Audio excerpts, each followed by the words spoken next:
Enter, stranger, but take heed. Enter, stranger, but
Don't mind me, guys.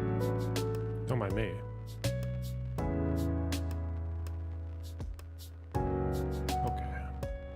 Lexibat and No Justice are talking about the cast report. And this Lexibat person, who has been a so he's now decrying to tens friend of of the thousands show for a long while, the cast review's not worth. seems to know. I think this is the person, ironically, with 12 views on Twitch, who knows the cast review better than anyone else I've seen on the internet. So, let's see. This isn't like a side hustle for her. She's not some grifter. She's an expert pediatrician with a specialization in, like, complex needs, disabled young people and children. And Vosh being Vosh went into it half-cocked, with presumptions, as Aaron Reed did, with not a fucking iota of understanding of the greater structure in place here, and the way things play out, and why things have been done in the way that they have been done. Or the things that she's actually saying, because they don't understand the structure she's fucking talking about and criticizing. What's that? You trying to claim that Vorsh went into an entire subject that he'd had no research on beforehand, assuming that he'd be right the first time? I don't believe you. I didn't know No Justice was on this train as well. What the fuck? It was called Dr. Cass walks everything back in this interview, and I'm like, I find it so difficult to believe. Like, somebody who's so credulous as to go into that thinking, well, all I've heard about the cast review from stuff I've heard on social media decried it as being like anti-trans nonsense. So I then read this thing from this, again, career pediatrician saying, no, these are my clarifying remarks about what I believe about treatment. This is such a walk back. Or maybe you didn't understand the original source material. Maybe it's a you problem. Yeah, they didn't understand the source material. This is a them problem. She has been consistent. They're dumb fucks. That's what's happening. Jesus. Thing is as well, so Sarah Jessica in chat made a really good point there, which is that actually the real... Oh, damn, thanks for the Tier 2 sub, Sulfur. I really appreciate that. What? Specifically, I'm going to call out Labour politicians on this one. Specifically, people like Wes Streeting and Jackie Bailey, who have used this as a position to then apologise to transphobes. They've explicitly taken the cast review and saying that, it's rather than failing young trans people, which is true. It has been failing trans people. The NHS has massively failed trans people. We knew that even without a cast review, but now we have actual real data and real, informed, educated opinion showing the NHS has failed trans people very specifically. What the fuck does Wes Streeting do? The haunted Cabbage Patch doll himself goes, it turns out the transphobes were right and the cast review has to change the way we talk about gender. And I'm like, no, what are you doing, Wesley? Do you know how after a traumatic event, like some kind of Islamophobic hate crime or I guess like October 7th, people will go to their ethnic minority friends or their minority friends and be like, listen, I heard the news. You okay? I'm really sorry this happened to you. I've heard more than once now that after the Cash report came out, fucking trans people in the UK have had their friends DMing them being like, listen, I heard the news about the transphobia. Listen, hey, are you okay? It's mental. Which, okay, maybe it's valid to the extent that TERFs, obviously, like they do with every bit of research that isn't the most gender affirming, stuck in the mud, whatever, then they will try to weaponize it for their own cause, even if it literally means just changing half the words, which they do. But oh god, still. To him, given that he's made like public apologies to Rosie Duffield, given the things that she said very specifically, going on like the Sun program with Harry Cole to say, I think it was wrong to say that trans women are women or whatever. Like it's clear to me. I think he's very publicly trying to make himself be an ally of gender criticals here. And I think that whilst I think you'll almost certainly be correct that he won't have anybody advising him who actually knows about the stuff or has read the review or is medically sound enough in terms of their knowledge to be able to advise him correctly. Even if there was somebody there, I don't think he would take the advice anyway and would still be doing what he's doing. Given what Sir Keith has been saying on Good Morning Britain this morning as well about backing trans people being put into solitary wards in hospitals or whatever. Like I think that is a little bit too forgiving of the kind of rhetoric that we've had from people like Wes Streeting. Hot take. I'm pro-trans ward. As a concept.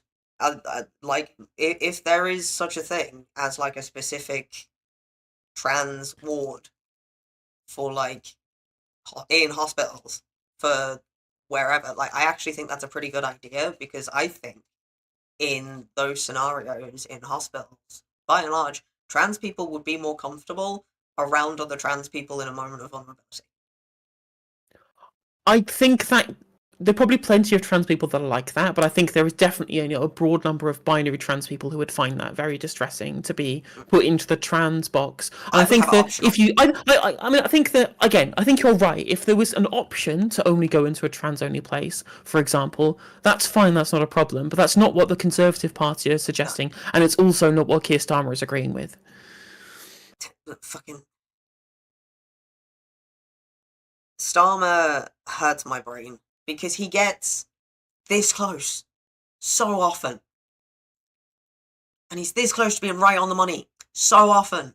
And then he hears something from across the bench and he goes, wait, what? And fucks off over there like a fucking hyperactive squirrel that's seeing something fucking shiny.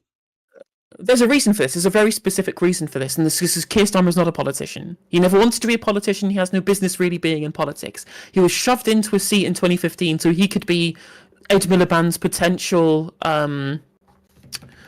what's the lawyer position in the cabinet? General Attorney? I forgot what it is.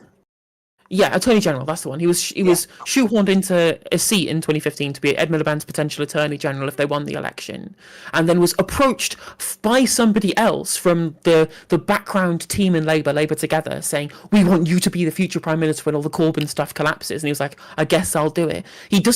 When he was doing the leadership campaign, other people were writing his pledges and managing his campaign for him. This is a man who I genuinely think, given his past, his heart probably is in the right place. given that, all he's done, giving, pro bono advice to people fighting McDonald's, whatever, or trade union advice, flying to countries in the Caribbean to stop people being put to death or whatever. But the people behind him, behind his leadership campaign, behind his current leadership, people like Morgan McSweeney, people like Pat McFadden, these people, most of them I just think are anti-trans, probably. Or think of it. They're done with the cash report stuff. The Scottish First Minister resigned on the weekend.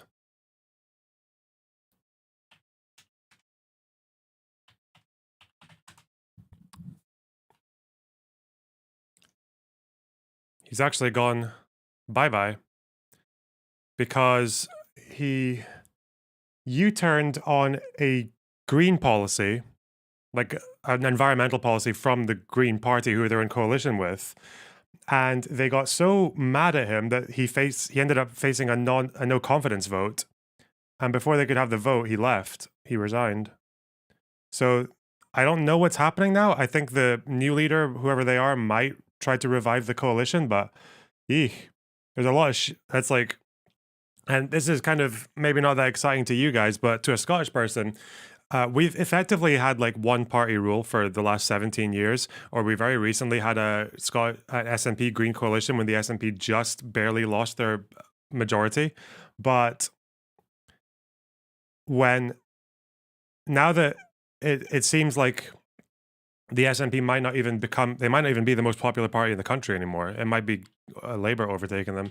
So we might actually have some change. We might actually have some ideological variety in the country now. But to tell you the truth, I don't know if it's going to be any better. I don't know why so many right-wingers are celebrating. I know why right-wingers are celebrating. Right-wingers are celebrating because because the First Minister, brown person, whose name is Hamza Yousaf, is gone. But it seems like if he's going to get replaced, it's going to be by a Labour person. So that's not, if you're on the far left, if you're on the left, that's not like amazing, because SNP are arguably to the left of Labour in Scotland. And if you're on the right, it's not amazing because it's like another centre-left party that you don't care for coming in. So yeah. Fuck knows, man. Does this mean Scottish independence is dying? Polling for Scottish independence is about the same as it's been for a few years now. I don't think polling Scottish independence, I just don't think it has the same spark anymore. I think people were kind of kidding themselves because after 2014, people were like, the UK is going to treat us like shit. We're going to get our next referendum in like 2 years. It'll be fine. And then people just got bored. The UK was not great with us, but at the end of the day, we have devolved powers. We've been able to keep free prescriptions, free education. We've been able to introduce things that they don't have in England, like free bus travel, dental care. Should be a crime. Love the content less than 3. Thanks for the $10, Base Lennon. This many bongers. First thing in the morning should be a crime. Love the content. Hey. Base Lennon. What a name. So this is your polling on Scottish independence. I mean, it looks like there's a lot of fluctuation, but at the end of the day, these are pretty small numbers. Right? 53-47. No. There have been times, I think it was around Boris's time when people in Scotland were more... Yeah, this is around just after Boris won. Boris won in late 2019. So around that time, people are like, damn. Kind of like the idea of Scottish independence in August 2020. But then, COVID happens, other stuff happens in the world, people get bored. Like, yeah, it's just... To be fair, the last time we had the independence referendum campaign, at the start of that campaign, yes was on like less than 30%. And then they pushed it up to 45 by the end.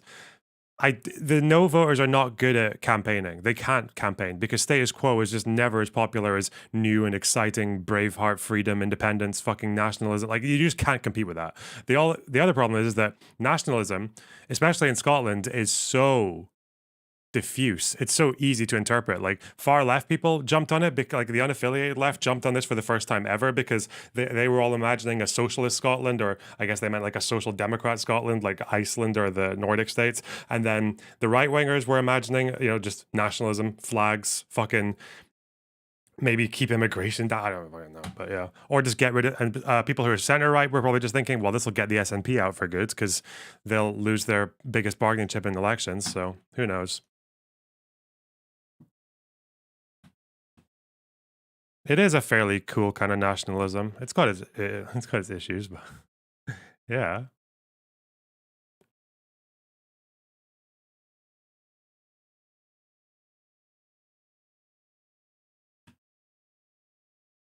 Anyway, is the film Braveheart well regarded in Scotland? I think people just take it for what it is, no? Just entertainment. I don't think anyone sits there thinking they're watching historical accuracy or anything, but yeah, just kind of funny film. Silly, funny. Obviously, if you're a humorless history student sitting there being like, there's no, mate, fucking leather in the 1200s. Like the way that they're dressed in Braveheart is the way that Scottish fighters will have probably dressed in like the Roman times, not in the 13th century.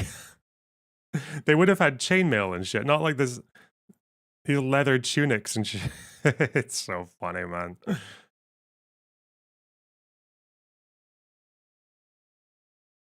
And what else is it? The Battle of Stirling Bridge in Braveheart. There's no bridge. It just happens in a field.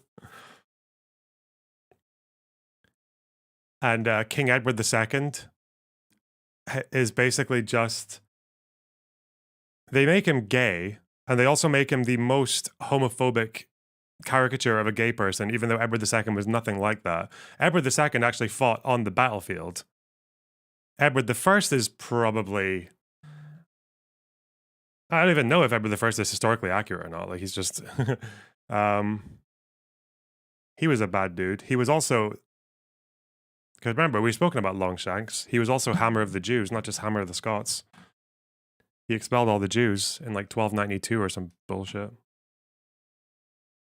Oh yeah, Wallace knocking up the king's wife. The fact is that Wallace was a gangster. Like, they were all just gangsters, these guys.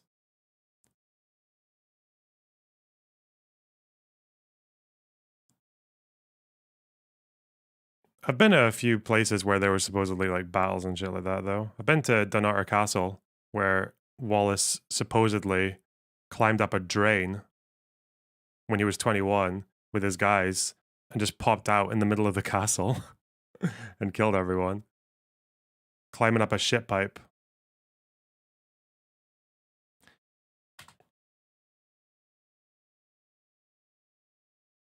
Leather after chainmail? No, the leather was before. When the Scots were fighting the Romans, this was before Braveheart. Braveheart was 13th century. By the 13th century, they will have been wearing chainmail. They wouldn't have been wearing leather.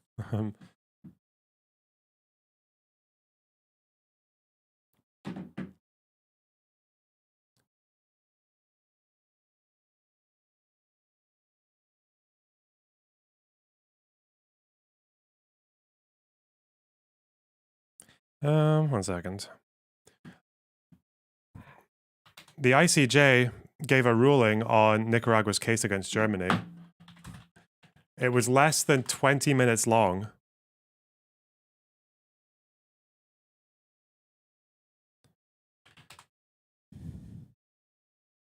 Can you guess how it went?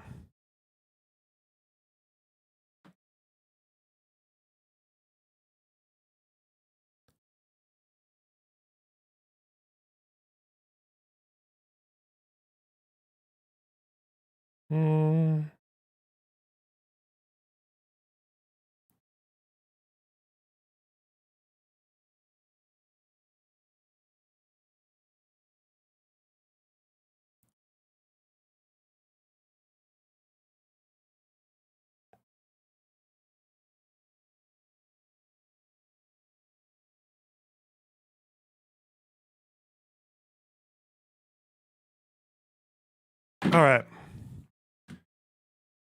74. So it seems like it seems like the hearing was, the ruling was 16 minutes long.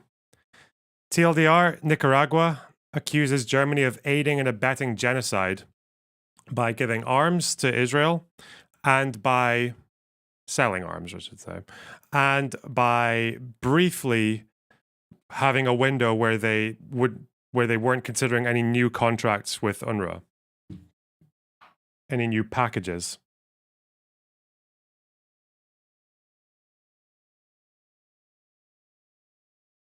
So let's go. 74 and 75 of the rules of the court. In accordance with the usual practice. This is the worst voiceover I've ever heard in my entire life. Why would you have the original language in the left speaker and the translation in the right speaker, and they're the same volume? Who are they doing this for?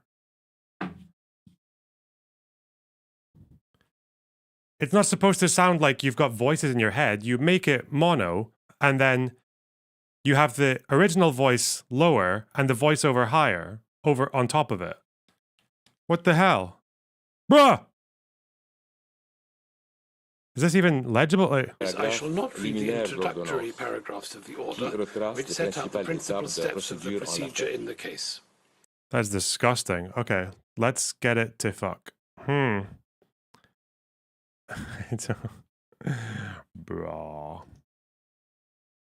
Bro. Just remove the left earphone. I mean, I can do that, but for you guys, I don't know if there's a way I can do that for you guys. Actually, no, pain in the ass. Okay, Associated Press. Are they using the exact same audio? No way. Please. Please. It's all on the right. Oh!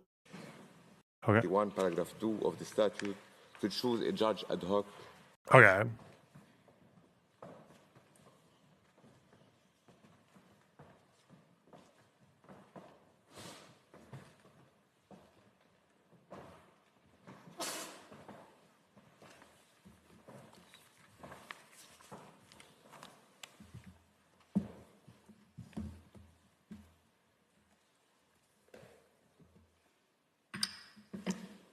Please be seated.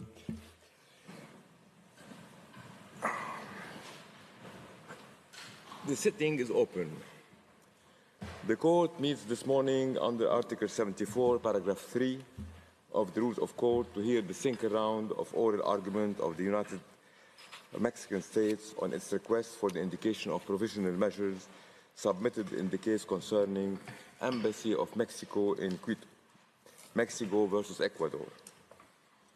For reasons known to me, Judge Yusuf is unable to be present on the bench for the duration of these hearings. As the court does not include upon the bench a judge of Ecuadorian nationality, Ecuador availed itself of the right under Article 31, paragraph 2 of the statute to choose a judge ad hoc in this case, to sit in this case. It chose Mr. Donald McRae. Okay. Article 20 of the statute provides that every member of the court shall, before taking up his duties, make a solemn declaration in open court that he will exercise his powers impartially and conscientiously. Pursuant to Article 31, paragraph 6 of the statute, that same provision applies to judges ad hoc, notwithstanding that Judge McRae has been a judge ad hoc and made a solemn declaration in previous cases. Article 8, paragraph 3 of the Rules of Court provide that he must make a further solemn declaration in the present case. Before inviting Judge McRae to make his solemn declaration, I shall first, in accordance with custom, say a few words about his career and qualifications. Judge McRae, of Canadian and New Zealand nationalities, is Professor Emeritus and former Dean. Was Russia involved in this accusation? No. I know Russia and Nicaragua are pals because I know that occasionally in resolutions against Russia, where only 3 or 4 countries support them, Nicaragua is one of them. It's been the case. Of Common Law at the Faculty of Law at the University of Ottawa.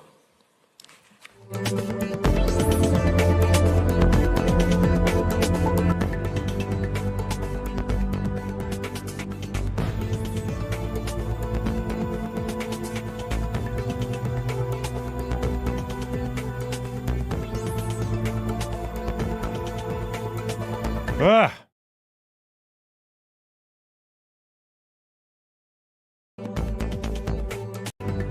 What a beat. Licensing for export of a submarine to Israel is currently pending, as only one of the 2 licenses required for this export has so far been granted. Finally, the court takes note of Germany's statement that 98% of the licenses granted since the 7th of October 2023 concerned other military equipment and not war weapons.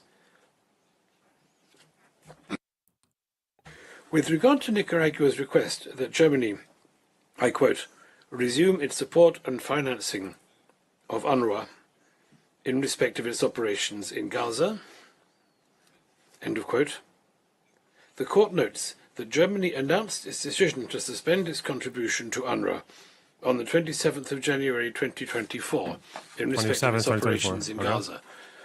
In this regard, the court observes first that contributions to UNRWA are voluntary in nature.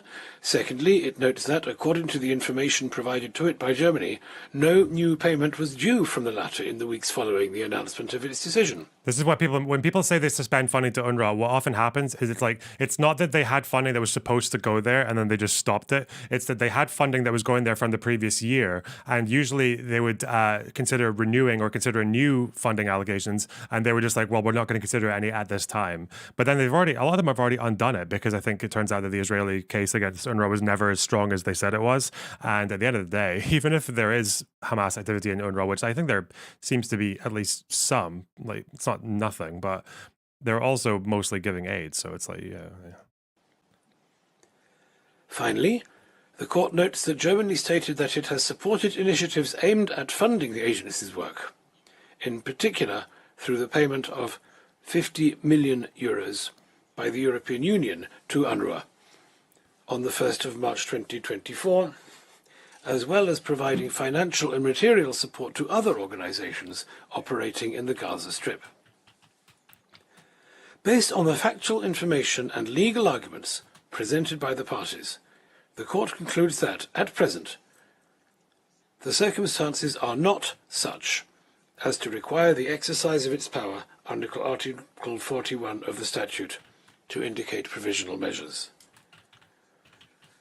As to Germany's request that the case be removed from the list, the court notes that, as it has held in the past, where there is a manifest lack of jurisdiction, it can remove the case from the list of the provisional measures at the provisional measure stage.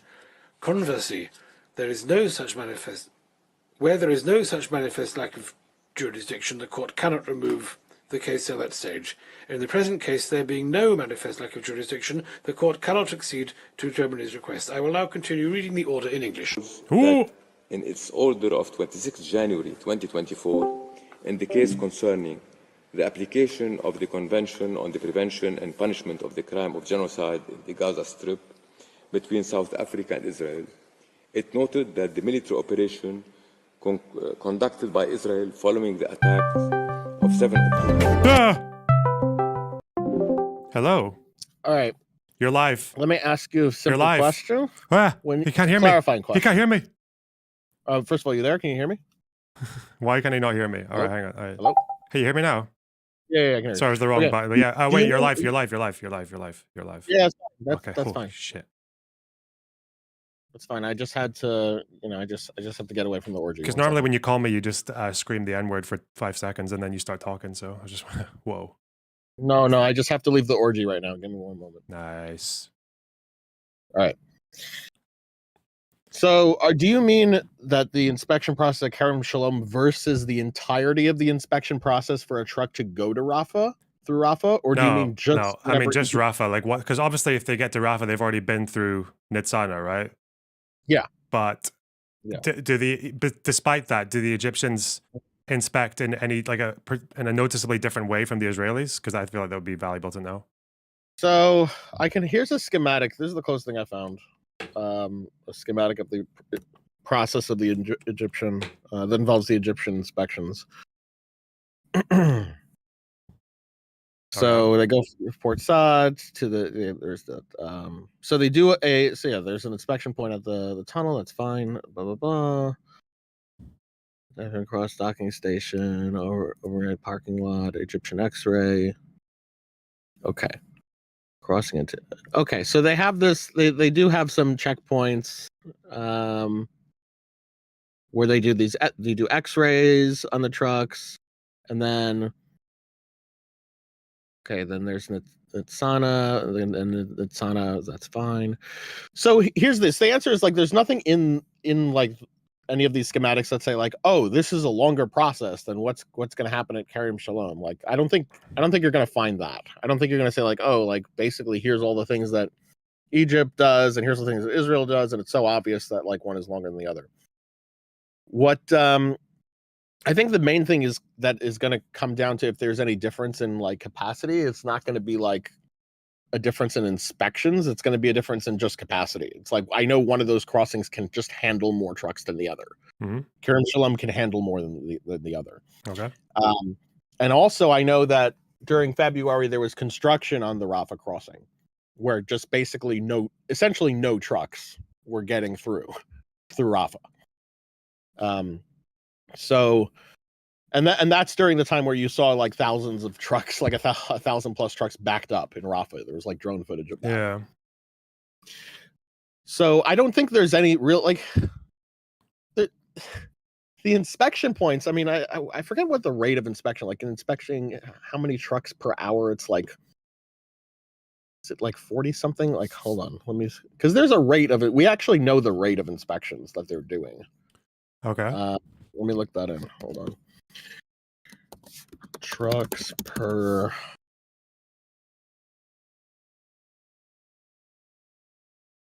hour? Hold on.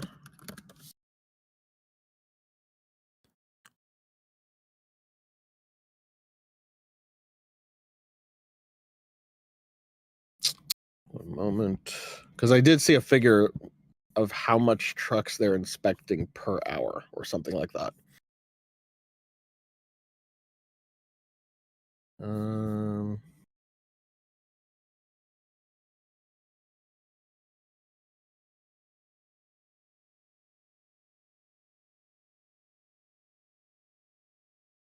on.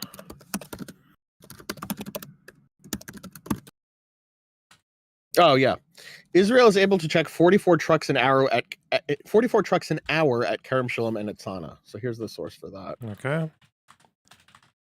So that's the rate. Yeah. And truck inspection. Okay.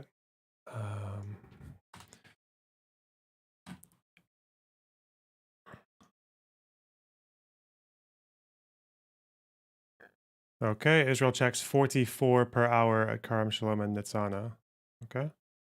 So if they're able to do 44 an hour, and if they're open 8 hours a day,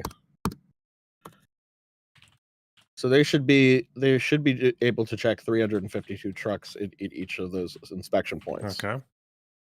So that's going to be that's a total of 704 trucks. Okay. Of their capacity. So like we've never seen that many trucks like even arrive.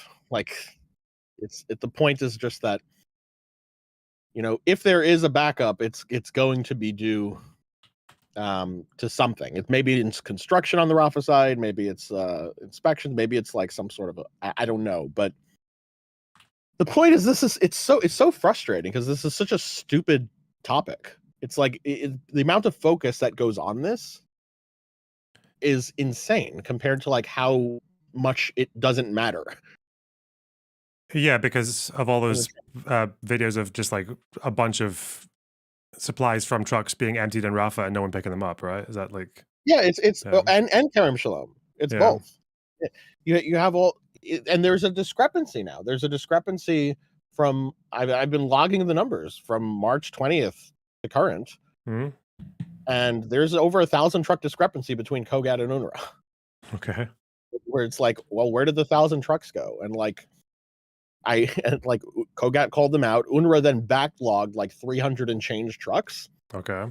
Random date in the past. I called them out on it on Twitter, and then they deleted it. Interesting. And it wasn't just me. Like, I called him out. Like, Elon Levy, the previous spokesperson of Israel, like, quote tweeted it and also called them out. And then the next day they deleted it. And so now we're back up to 1,000 running trucks that are like quote unquote missing. Who knows where they went? They also tried to say like there's half trucks that explain it, like because there's a requirement that there's half trucks. It's a complete lie. I went through why that was nonsense. But yeah, it's annoying. Kogat really needs their own dashboard. They need to like stop doing this thing where they're doing like updates every day. But yeah, this whole thing is like, okay, like with the amount of trucks they're able to inspect a day, it's so stupid. Like unless you're donating over 700 trucks every fucking day, unless like that's what's coming in, like this should not even be a conversation.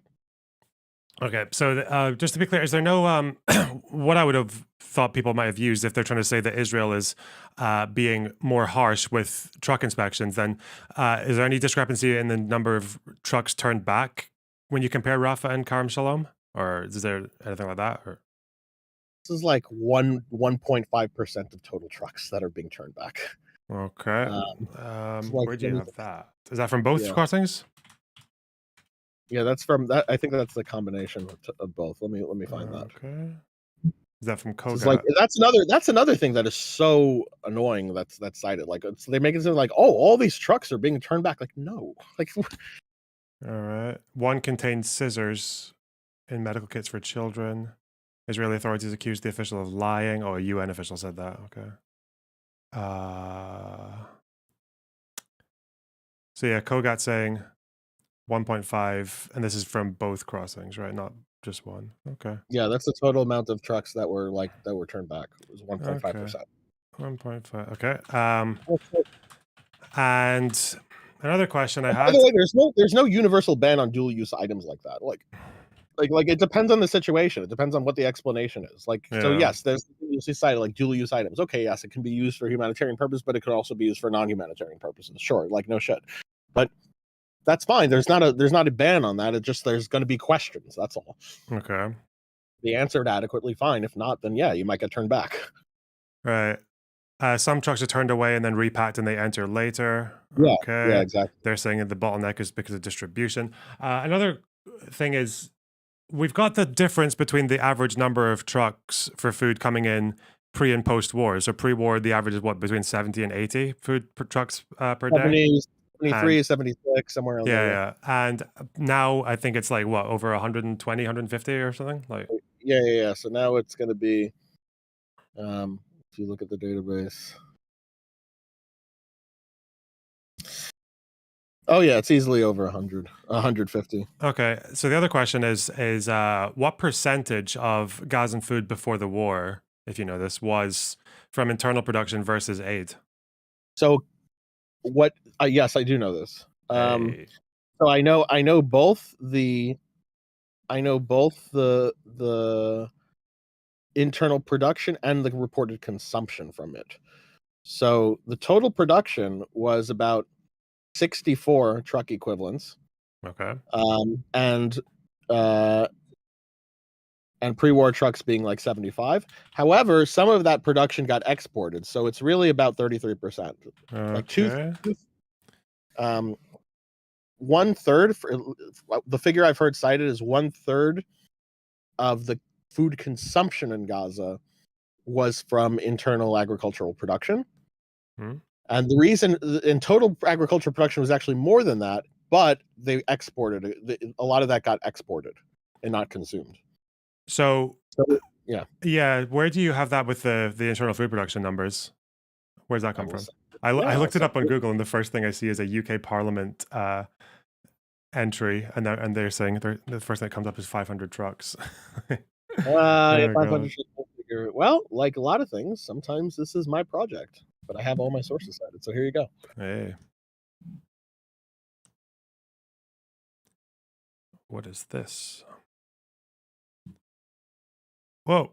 Why is that enlarging everything? What the fuck? Okay, I guess we'll just deal with that.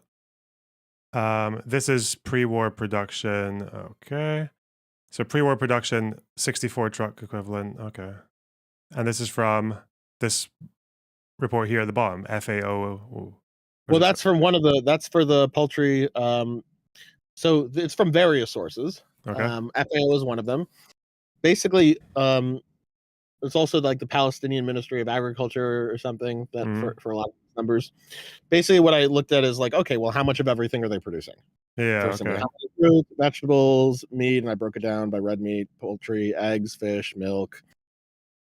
And so I converted the metric tons into based on the average metric tonnage of the trucks. Okay. So I converted all of that into that unit, and then I converted it into trucks.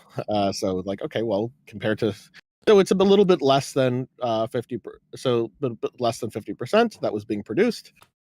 If you consider how much of that was exported, it goes to about 33% or something. Okay. But yeah, but even if you're not even accounting for exports of production, you get like less than the 8 itself that was coming in. Yeah, so there's no single site that tells you about this particular thing about the 64 trucks worth before the war. There this is all your own. Yeah, there is one but that's consumption, not production. Let me find that. Well, consumption would be more relevant, right? Because production, if it's something that's getting exported, it would be. Mine is a steel man because it just looks like consumption. Hold on.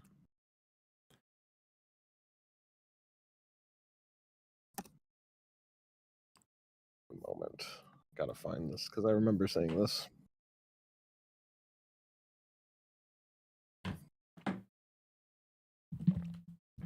Okay.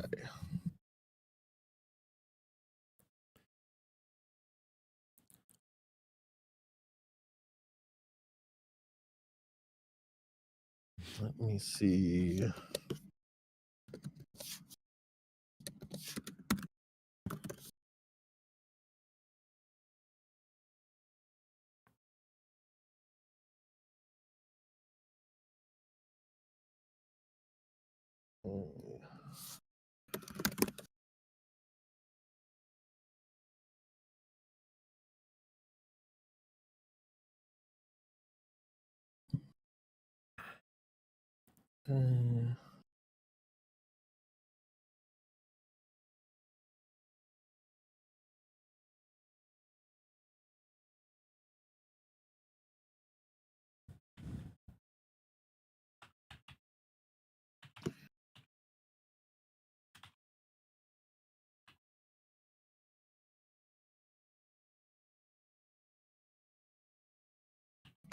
I think it was the WHO. Okay. But I have to find this. Was it 1/3? 1/3.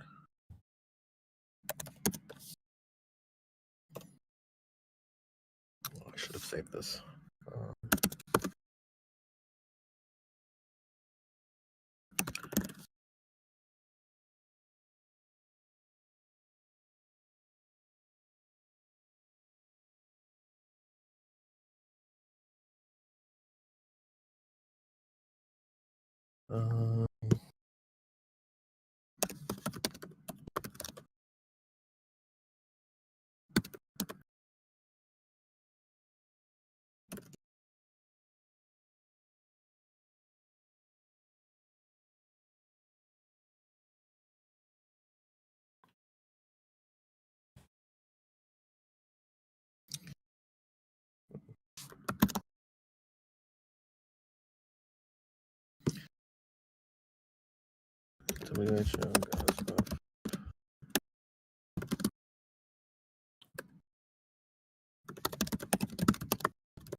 Oh, you know where I could probably find that? I could probably find that from the Red Lines document, actually. That would be a better source.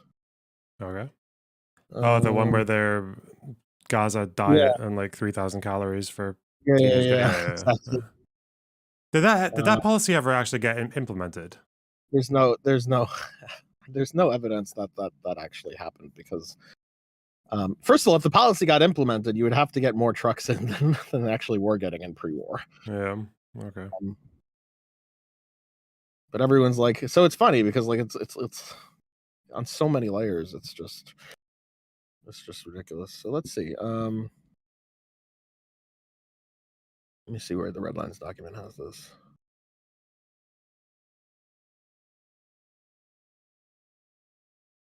I think I can look at that as well. Hang on.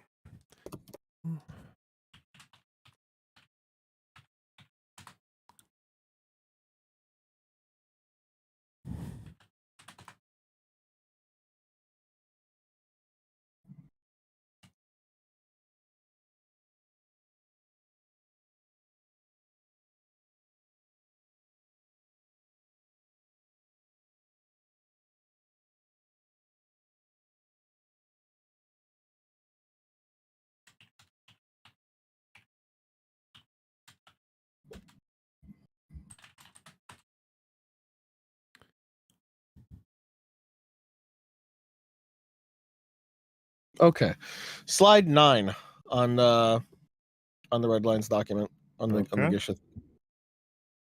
Oh yeah. All right, so you see where it says local production in tons and total food minus total food required for general population, local production, and the total food minus self-produced food, and then total. Yeah. So of their total requirements, their local production, it's saying that was at that time was 720 over 2624. So it's actually even less. So this is wait. Total trucks minus local production. Okay. Well, just look at the requirement and look at how much they're producing internally. What the fuck? And this is a requirement. So this is actually it's a different ratio. That's giving the requirement for what their standards are, what the red line standards are. Okay. But yes, it's giving you the local production in tons, and this looks like tons daily. So daily tons. Okay. Multiply by 7 over 5. Okay. Because it was 5 days a week. Yeah. So 720, 75. So where are you get? So 720, and this that's would be a fraction of the total food requirement. Yeah. So that's about 27% of the total food requirement, which is even less than 33%. My mind is so blank on this. Okay, wait. So the 720 is put in tons, but if you were, where's the number for truckloads? That'd be the last line. Well, right? you could convert that into trucks if you want. Oh, how do you? I think the main. I mean, you'd have to do it based on their average truck weight, but I don't think you need to do that. Oh no, yeah, you're right. So to total required, and then they have the local production in tons, and that's where you get the number, right? So it's like okay, yeah. So this year it was even less than 33%. In the at least we in 2008, the local production was about 27% of the total required food for the general population. Mm. So total required was what 2624, and then and then 720 percentage of that. So 720 is a percentage 2624. Okay, yeah. So that's like 27. Okay, yeah. Okay, all right. Yeah. Now they were producing. I mean, it turned out lately they were producing more than that. But look, I've heard. I need to find the source, but I've heard the WHO say it's like 33%, which is a bit higher that consumed. It's not like wildly out of line with this figure. And 27% of 70 would be 18. So you would actually need 18 extra trucks per day to make up for all the local production. Yeah. Okay. Maybe 19, 20 if you're yeah. I'm now mine is more of a steelman. Mine is like, okay, well, forget about the requirements. Like, just what were they producing? And let's like ignore all the exports. Like saying, let's just hypothetically say, even if they didn't export anything, you're still over that. Like you're over the average. Food trucks that are coming in are not only over the pre-war food trucks, but are over like the entirety of the production of Gaza, plus the pre-war food trucks coming in. Okay. even Cool. without any exports. And this is also assuming a food requirement that's actually fairly high. Yes. Yeah. Well, no. My calculation is just looking. It doesn't even has nothing to do with that. Like I've done that calculation. I've done that separately. Mine is just saying like, okay, well, let's just look at what was happening, compare it to what was going on pre-war. Like pre-war, here's this much that was going in. Here's this much that was being produced. Let's pretend they're eating all of it instead of exporting any of it. Right now, we're higher than that. Is just the point. And you're saying that the WHO said it was actually a third of Gaza's. That's what I've heard. food. I've heard that the consumption the internal agriculture accounted for about 33% instead of the 27% figure. I have to track that down though. Okay. I wish I knew that. I feel like I've seen something like that before, but I have no idea where I'd find it now. So if that were the case, if it were 33%, let's have a look, of 70, let's say 80 trucks to be generous, there would be 26 extra trucks. So yeah, they would need just over 100. Yeah. Okay. And it's okay. And is it Oka they're called? Crossings. Yeah. Rafah, entries and exits of commodities. Have they updated this since last month for 2024? They have the March. March. Okay, so in March, it was, what's this? 3,799 trucks. Okay. And calculate 3,799 divided by what? March is 30 days. 126 a day. Okay. Shit. Yeah.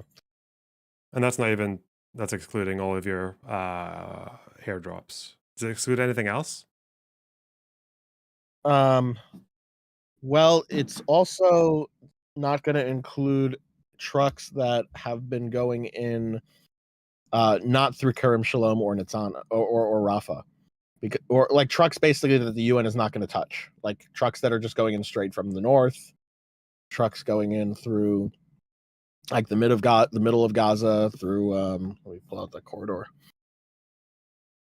So in short, any route that doesn't go through the main routes which the UN picks it up are not going to show up in the figure of total trucks coming in that you're looking at.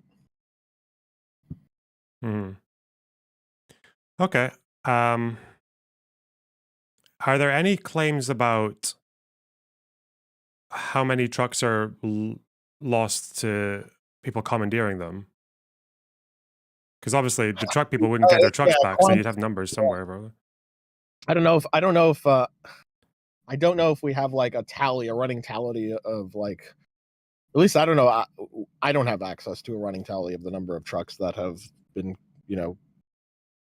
like captured or something. Like, I mean, I've certainly heard like news stories or claims about it happening, but yeah, I mean, like how many trucks were lost to gangs? I don't know.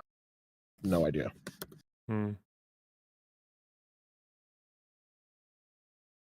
Okay.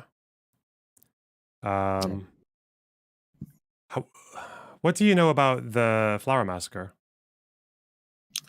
Not much that I'm sure that you haven't already covered. I mean, I've heard the sides of the story. I've heard what the IDF said. I've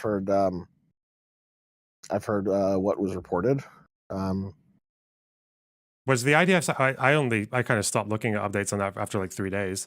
The story I heard was that people started running towards the IDF, and then that's when they started shooting, and then there was a panic, and then that led to more shooting, and then the truck drove away, and then a bunch of people got run over, some people got shot. Yeah, that's doctors were treating a bunch of leg wounds, like bullet wounds to the legs. Although to be clear, like they did document that they weren't just leg wounds; that there actually were a lot of.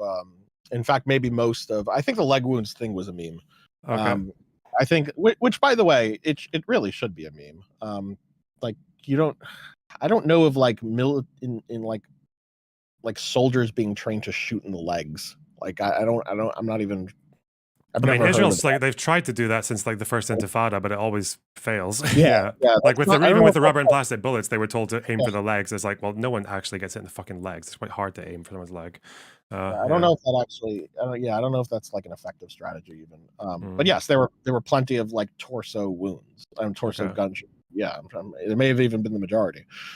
So that I think that part was kind of silly.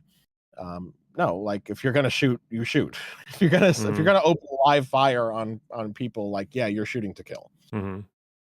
I think what I've heard is that the biggest acknowledgement of the error there was not having like more like, I mean, there were soldiers and they weren't equipped with like the type of things riot police would be equipped with to manage like a riot situation.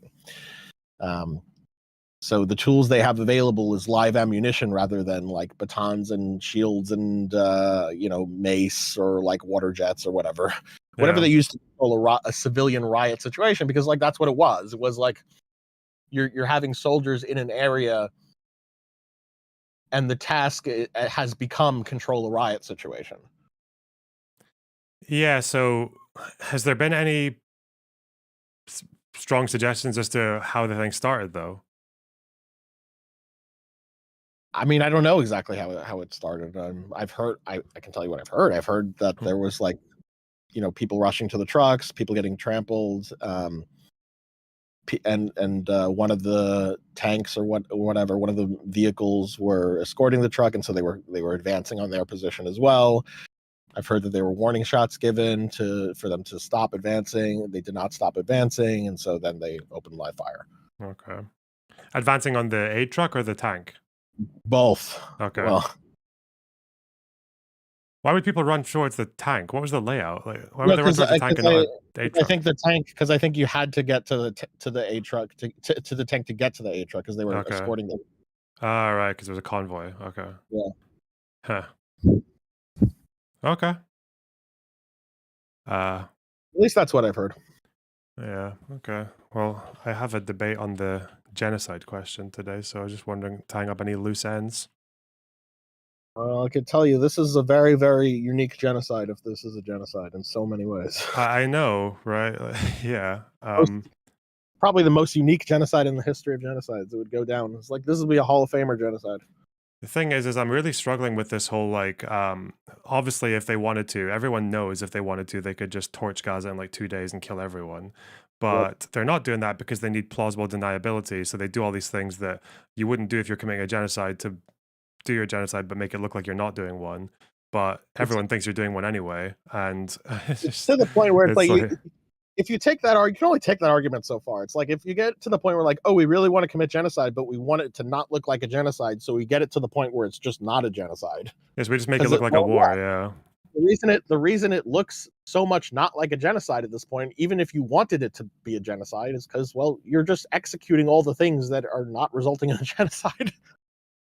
Looks like it. It's like yeah, like if you do at that point, it's like if you do this so much, like who cares? Like, even if you want to commit genocide at that point, like if you're motivated by this goal to not have it look like you're committing a genocide when like there's live streaming on the area 24/7, okay, like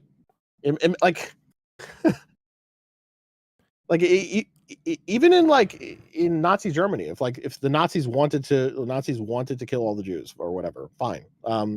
And they say, okay, but we're actually not going to kill any of them. Like we're not going to kill any of them in the gas chambers or anything like that. Where there may be some casualties of war, fine. 33,000 Jews were killed in Nazi Germany or in occupied Poland and whatever. And the reason for that is because we didn't want it to look like a genocide. So we didn't actually gas any Jews.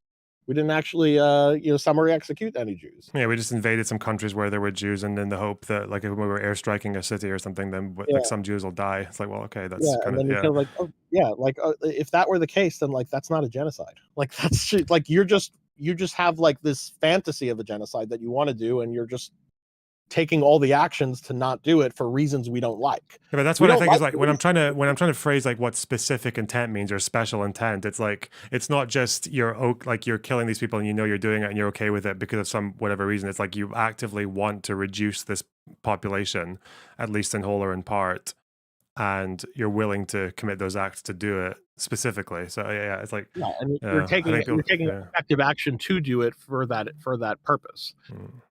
I wonder if I'm just like you wouldn't say that like let's just say hypothetically someone really wanted to commit genocide, and but they really just didn't want the world to know so much that their method of killing someone was they ended up pushing a few people off onto the train tracks or something.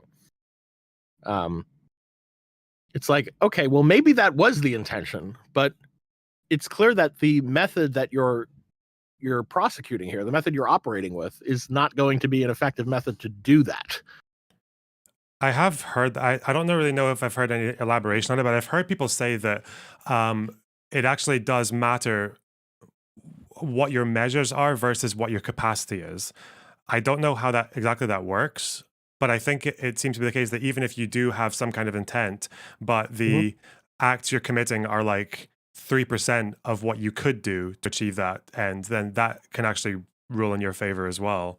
But that's a pretty hard one to demonstrate. In the extreme, it's a pretty easy one to make, because that's the hypothetical. Because if you didn't have that principle, then if someone had the intention to commit genocide and the entirety of their killings were just a few individuals that were pushed off a train track or something, no one would classify that as a genocide. Yeah, well, I'm trying to think of which genocides have happened where the genocidal party was actually showing any kind of restraint in that sense, or where they were just, because in Rwanda it seemed to be that they were just maximum capacity. They were just killing whoever they could. I don't think I don't think there even is I'm not sure if there even isn't. Maybe the Uyghurs. I don't know. Like maybe they.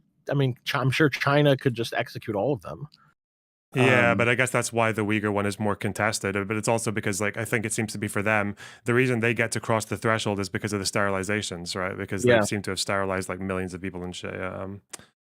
I don't even know if there's such a thing, but at least, but presumably, even if we don't have previous examples, I mean, let's just say hypothetically there was some example where we just knew there was an intention to destroy or in whole or in part a group, but because of some countervailing motivation, they ended up barely doing anything. They killed a few, but they ended up their methods of actually destroying in whole or in part a group were just so ineffective, even though that was their intent, that they barely made any impact in doing this. I don't think anyone would say that's genocide. It would just be ridiculous. And so what's happening there is, like, yes, you have the intention, but you have some other reason to not actually take the action, to take the actions involved in effectively doing this.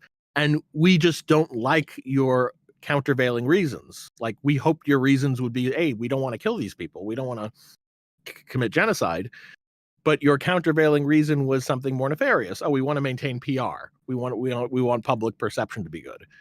Okay, but even if we didn't like your countervailing reason, it still doesn't change the fact that that nefarious countervailing reason was enough for you not to take the actions on your motivations. And so it's hard to have like a completely separate and special version of mens rea with a special intent, but then you still manage to cross it even if you're acting with that much restraint to achieve. It just doesn't make any sense. Do you know much about the ceasefire deal that they're talking about right now, or any of the previous ones? I think look, here's what I can tell you: treat everything as a meme until it's official. Yeah, because you're going to hear a lot, and you are hearing a lot of stuff right now. And some of the stuff was just wild in that deal, in the deal that, like, at least the latest one that was rumored. This is the 40-day one, the one that Blinken's saying is very generous, extraordinarily generous. And not going into Rafah, that one. Yeah, well, it's not going into Rafah. It's 40-day truce, return of hostages, allowing displaced families back to northern Gaza, talking about restoring calm to satisfy Hamas's demand for permanent ceasefire.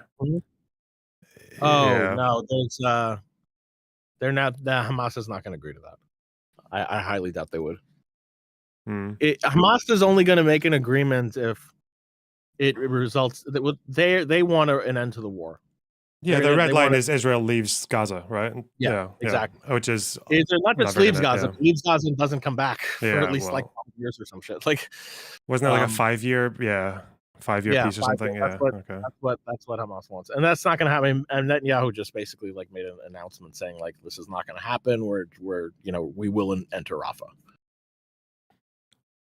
He didn't say what time what time frame they'd enter Rafah, but he said they will. So the way I see it right now, and this is, I could be wrong, but the way I see it right now is that there is a red line in the sand that Hamas is drawing, and then there is a red line in the sand that Israel is drawing, and then they are just they're crossed each other is the issue. The red line in the sand that Israel is drawing is that the war is not going to end. There's going to be a Rafah invasion. There's going to be a continued attack on Hamas until they're like completely ineffective. The red line for Hamas is that yes, the war needs to end, and you need to pull everything out and stop it. And all of this other talk about the deal, all these other conditions, like how many prisoners are released, whether they were like this amount of terrorists or not amount of terrorists, or what they were convicted for, whether it was a military or civil court, all of the what category of the hostages they're getting back.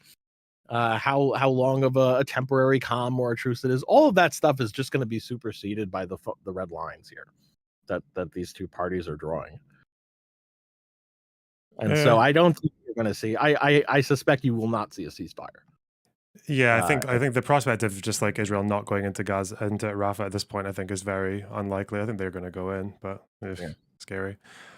Someone in chat is asking when you would date the Holocaust as starting. I guess they mean the genocide. There's slightly different words, but I mean, I think I would say 41 because that was when they said the final solution to the Jewish question. But people get angry when you say that.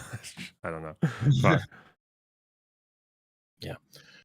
So yeah, I have my doubts. So all I would say is like unless there's something like really official happening, like.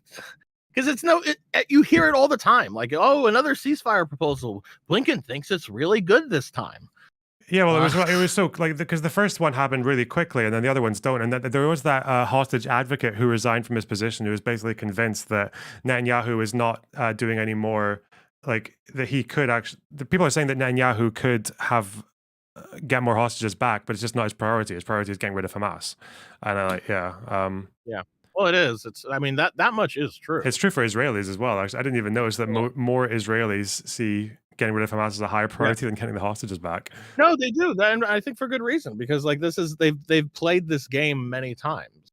This is not the first time they've played the game with getting the hostages back, only for the same entity they got the hostages back from to take more hostages again. Mm-hmm. And so it's like, well, why are we continuing to play this game? Like, end this once and for all. Yeah, and. I don't know. I guess the problem is that it's so hard to imagine what is going to come out of Hamas getting completely annihilated and then what happens next. Because I feel like in World War II, when people like to compare this whole like reconstruction thing, is like the Allies were talking about planning for what to do to Germany in terms of rebuilding at least a couple of years before the end of the war. But for this right now, like there's the talks between Qatar and the Emirates and all that, but I think unfortunately it doesn't seem like the political will is going to be there for anyone to go in. It does not feel like Israel's just going to go into Rafah, take out the last 4 battalions, another maybe 10,000 people die, and then Israel's just stuck in Gaza. They don't want to leave because they don't want Hamas to rebuild, but no one else wants to come in, so it's just another occupation. Yeah, well, I know that there are certain... or at least I've heard that there are certain factions of Fatah that at least try to get something going, but they were quelled by Hamas fairly recently. So I mean, it's sad to say this, but like you're going to hope for like terrorist light instead of terrorist to take over. Like, yeah, but again, at the end of the day, it's like if there is terrorist light, but you do have something that can potentially morph into a negotiating party. That's probably like the best you can hope for. You're not going to get no terrorism. Probably do. Yeah, it's the best you can probably do. I don't think you're going to have like this. At least anytime soon. I don't think you're going to have like the day after being this benevolent, democratically elected, but not like a democratically run type of government Mhm. situation where they don't have like, no, you're gonna have like, I think best case scenario, you're gonna have fucking Fatah or something. Like I know people have spoken about.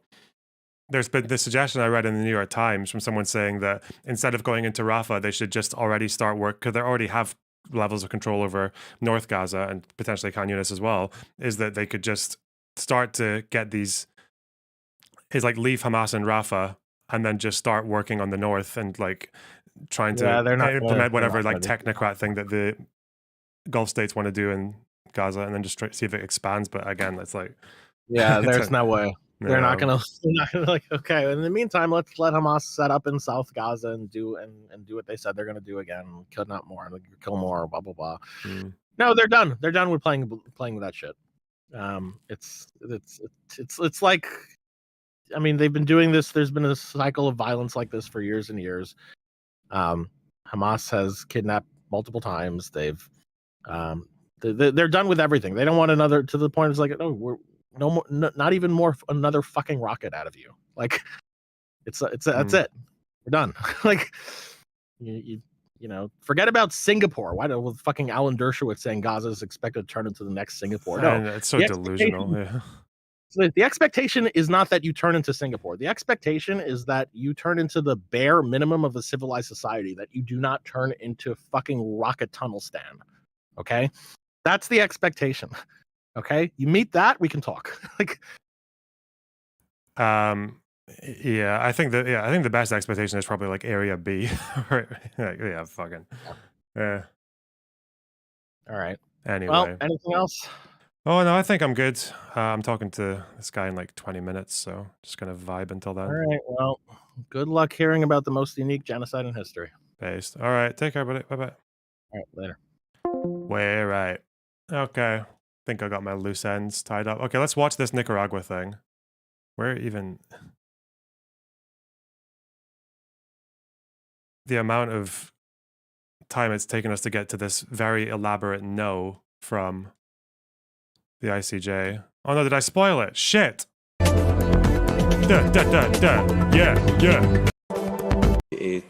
2024. Agua. Delivered in the same case.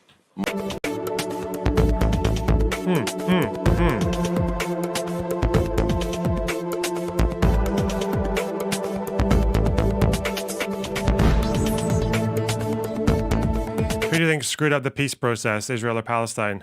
Both sides did, mate. Sorry.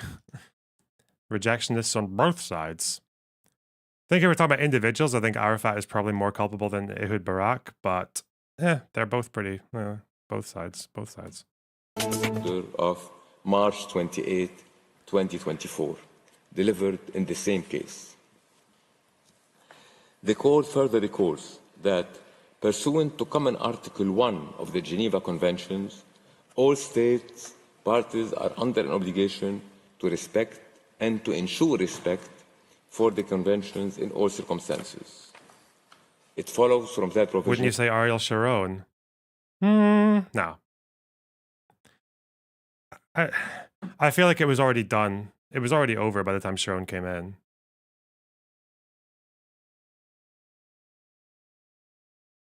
Well, definitely during the 90s, when he was out of power, him and Netanyahu absolutely had their fucking rule. But again, I think the reason I point to Arafat is because there was, despite all of the bullshit of the 90s, there was a last grasp that I think Arafat played more of a role in fucking up than Barak did. But, you know, whatever. They both made mistakes, though. Barak made a lot of mistakes as well. Some of which were not even really mistakes. They were just bad faith or whatever. Yeah. That every state party to these conventions, whether... Wait, where is Netanyahu saying, I don't care about the ceasefire, I'm invading Rafah? Whilst Blinken's like, this deal's great. They'll definitely take this one. Let's see. Where is Netanyahu ceasefire news Rafah today, please? Netanyahu says Israel, this is Al Jazeera, BBC, okay.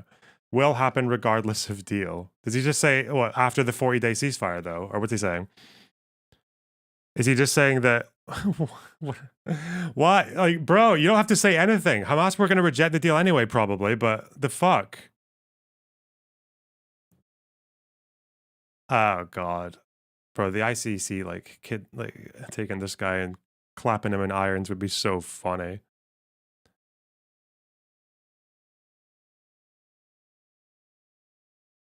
Blinken said he hoped Hamas would accept the extraordinarily generous offer. If there's a deal, we'll suspend the Rafah operation. This is what the defense minister said. But Netanyahu said the idea that we will halt the war before achieving all of its goals is out of the question. We will enter Rafah. We will eliminate Hamas battalions there with or without a deal in order to achieve total victory. Bro, what the... what a cunt, man. What a fucking psycho. It's not even politically smart, of all things. Not it is a party to a specific conflict, is under an obligation to ensure that the requirements of the instruments in questions are complied with. Such an obligation does not derive only from the conventions themselves, but from the general principle of humanitarian law to which the conventions merely give specific expression. Okay.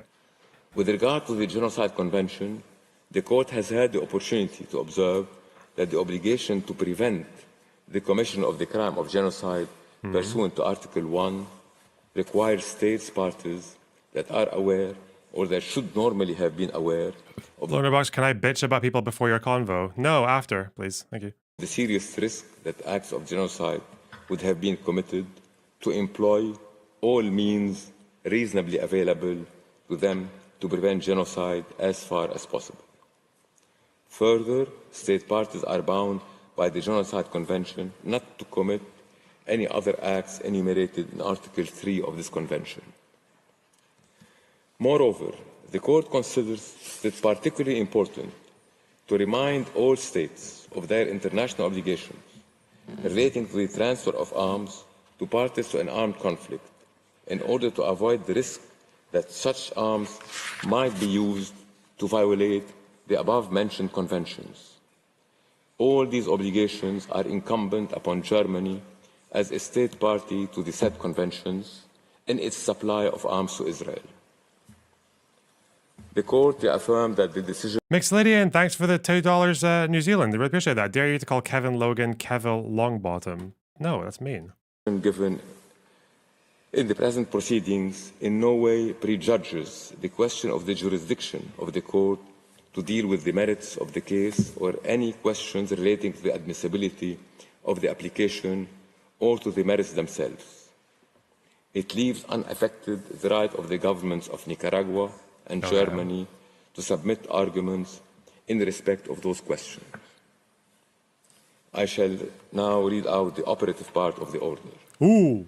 For these reasons, the Court, by 15 votes to 1, find that the circumstances, as they now present themselves to the Court, are not such as to require the exercise of its power under Article 41 of the statute to indicate provisional measures. Uh-oh.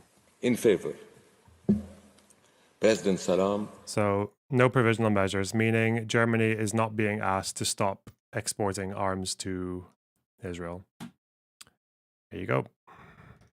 Vice President Sebutinde, judges Tamka, Abraham, Yusuf, Shwe, Bandari, Iwasawa, Nolt, Charlesworth, Brandt, Gomez Robledo, Cleveland, Oresco, Tladi. Against Judge Ad hoc Al-Khassawi. I shall now call on the registrar to read the operative part of the order in French. Hey! Par ces motifs, la Cour. Okay, thanks. Thanks. The French are so proud. God. The text of the order is available from today in TypeScript. It will be available shortly on the court website. The printed text will be available in due course. As the court has no further business before it today, I declare the sitting closed.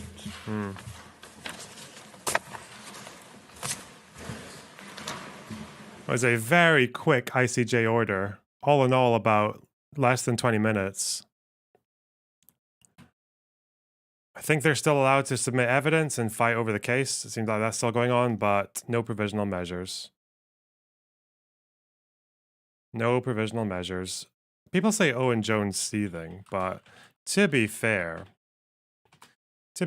Owen Jones didn't actually talk about this case at all in his 19-minute video about it. He just spoke about anecdotes of anti-Zionist Jewish people in Germany getting reprimanded for hate speech or and fake stats and obsessing over this viral clip where he said Germany has decided to make the Palestinians pay for the Holocaust. So he didn't really commit to anything about. He didn't talk about the case. Like, he barely spoke about the case. Definitely none of Germany's arguments for why the Nicaragua case was frivolous, but yeah. Oh well. At least he got his 150k views, you know, got his bank. Got his meme for the day. And no one's going to care.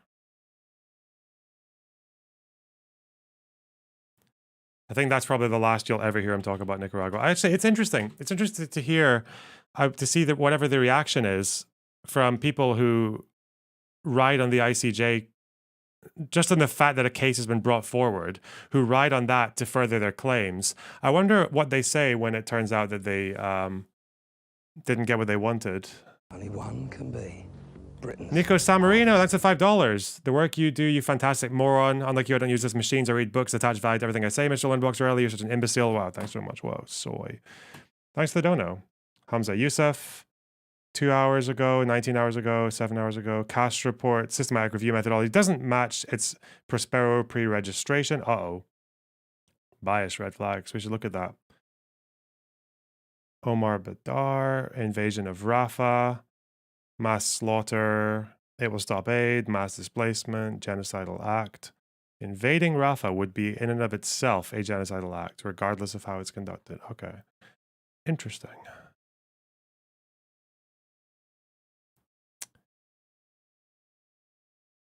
Israel is planning a ring of checkpoints to prevent military-age men from fleeing Rafah. Srebrenica.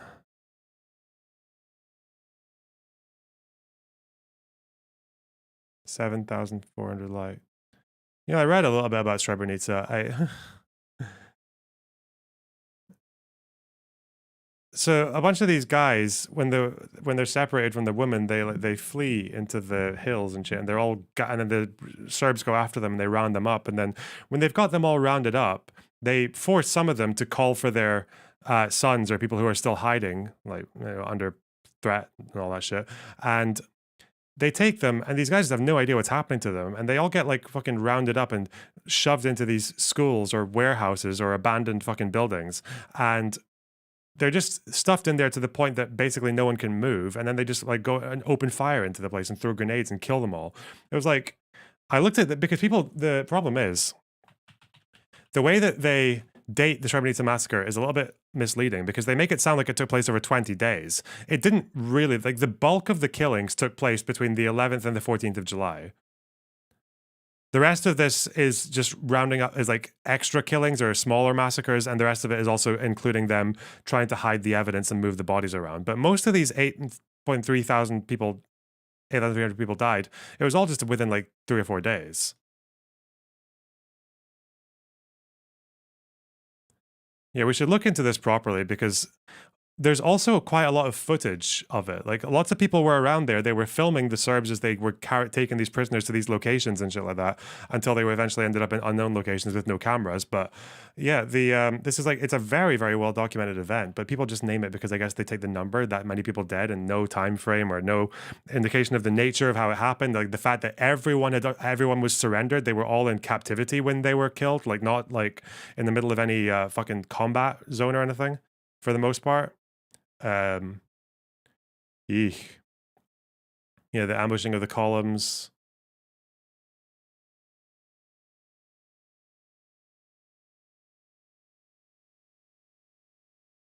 It's like saying 9/11 instead of just the morning of 9/11. Well, no, 9/11 at least gives you one day. Like, come on.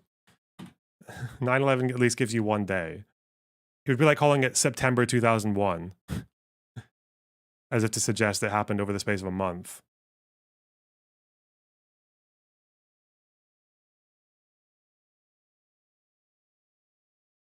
You know what I'm saying? Ooh.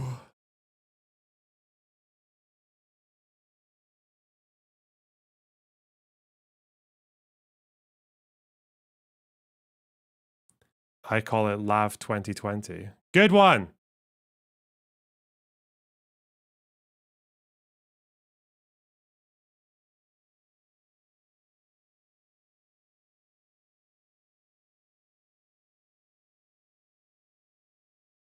Goon Cave. All right, hang on. I need to go bathroom, so I will leave you with a little bit to watch while I go. Give me a minute, all right? And then we'll do debate. Okay. As well. This is about the ICJ. Okay, let's watch this.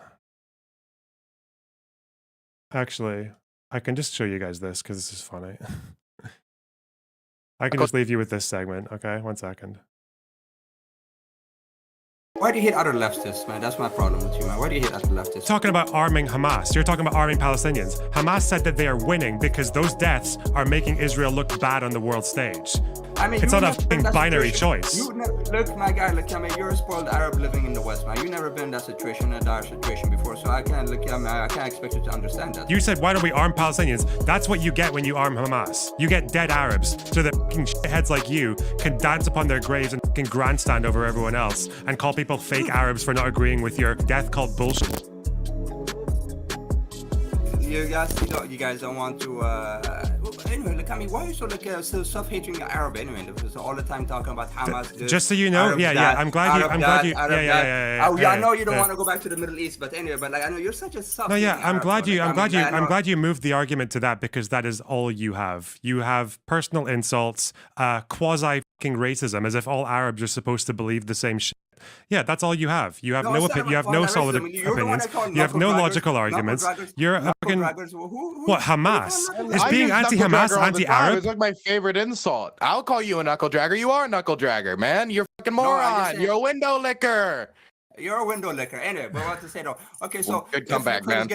If Ukraine's getting all the support, military support by the West because it's getting invaded by Russia. We're going back to this one. How come why no support for Palestine?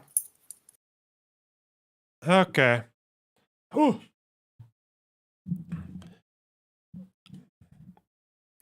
Does that guy live in Scotland? I thought he lived in Ireland. Thought he lived in Ireland. Dylan was ready to go. Oh god, Dylan came out of nowhere. Felt bad. Felt like a bully. Oh no. Not me, obviously. It wasn't my decision. But,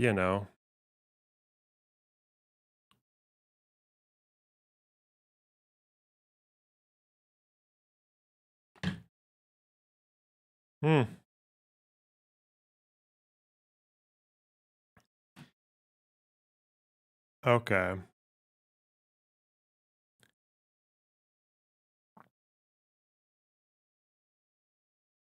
Ten t-shirts, all the same design. Sometimes I wear clothes, then wash them, and then wear them again. Apparently there are protests in Iran over someone who was killed by the armed forces. To Iran next. A teenager found dead during high-profile anti-government protests in the country was sexually assaulted and killed by undercover agents working for the security forces. That's according to a leaked document obtained by the BBC World Service investigation team. Nikah Shakarami was 16 when she disappeared in September 2022 after telling a friend that police were chasing her. Her family found her body 9 days later. The authorities denied involvement in her death, claiming she took her own life. But what appears to be a classified report by Iran's Revolutionary Guards reveals the teenager was beaten to death by the agents who detained her. Reg Ansari from BBC Eye Investigations has this report. A warning, you may find the details distressing. This is the moment an ordinary teenage girl became an Iranian icon. Nikah Shakarami is banning the hijab as part of the Women Life Freedom movement that swept Iran in September 2022. 9 days later, her mother found her dead. At the time, the Iranian government claimed that Nikah had killed herself. But BBC Eye Investigations has obtained a document telling a very different story. It appears to be a classified report from the Islamic Revolutionary Guard Corps, or IRGC, part of Iran's security forces. We've translated it into English, and it summarises a secret hearing on Nikah's case. According to the document, Nikah was hunted down and arrested by Team 12, one of many undercover units at the protest. She was put in the back of their vehicle, an unmarked freezer truck, with her hands bound. The report includes the direct testimony of Team 12, explaining what happened next. Arash gagged her mouth with his socks. I saw Sadiq was sitting on her, with his hands in her pants. She kicked at my face, so I had to defend myself. I could hear the sound of the baton hitting her. Is she breathing? I think it was Behruz who answered, No, she's dead. We cross-checked the document's contents with geolocated videos from the protest, Nika's death certificate, and her mother's testimony. Her face and cheekbones were broken. Her teeth were knocked out, and the back of her head had been hit so hard it caved in. That's what killed her, the damage to her head. We also showed the document to multiple experts, and overall, despite a few inconsistencies, they said it looks genuine. One expert agreed to test the report's ID number with his own sources inside the IRGC. This report is a small part of a 322-page case file. The report number is from a judicial investigation about the rioters in 2022. They confirm this. Is there any way that document could be a fake? No, it's nothing. It's original and we accept that. The document also reveals the hearing's conclusion, that sexual assault caused the fight in the rear compartment, and that strikes from Team 12 caused the death of Nika Shakarami. None of Team 12 received any punishment for her death. We put our allegations to the IRGC and the government of Iran. They did not respond. Raha Kansara, BBC News.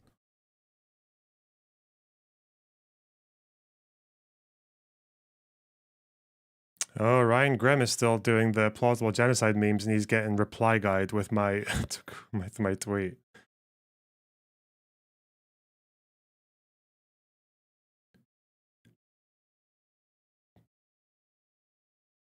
Well, he's not saying plausible though, is he?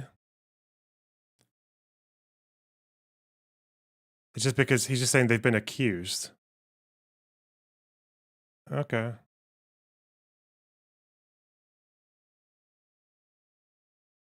We don't invest in any country pausing accused of genocide. Does he mean plausibly? Like, that doesn't make sense. That sentence doesn't make sense. Oh, well, what can you do? All right, I need to... Where is my guy?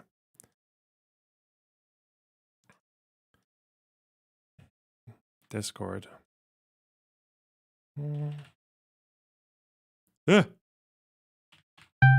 Hey, cool.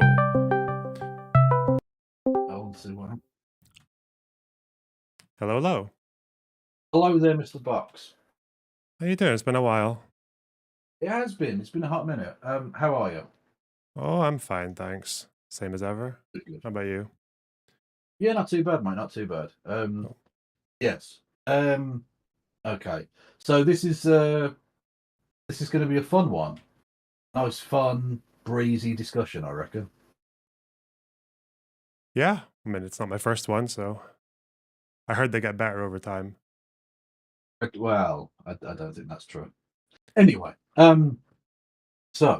yes, this comes from a Twitter discussion, which is rarely a good start, but I think on this occasion it might be better than most. You put out a thing on Twitter the other day about Israel and genocide, and I just asked you in passing, just as a clarification point, because I like to keep up with where everyone's at, whether you believe that what was currently ongoing in Gaza was genocide, and you said that you didn't think it was. And I thought, well, that might be interesting, trying to sort of tease out what's going on there. So I suppose, what's your general position then, I guess? So I think on October 7th, Hamas obviously did what they did. I'm not sure there's going to be much disagreement there. And I think, as it seems to be recognized by at least most people, is that gave Israel a cause for war, at least in some capacity. Like, I don't think anyone expected them to do nothing. They decided that they were going to go all the way to try and take out Hamas completely. Unfortunately, I think that means that because of how Hamas operates, that it's going to, and because of the way that Gaza is, that's going to mean urban warfare. It's going to mean urban warfare with people who don't really do that much to protect their own civilians. There's no bomb shelters. There is no distinguishing between military bases and a base where you're going to be, and houses or schools and anything like that.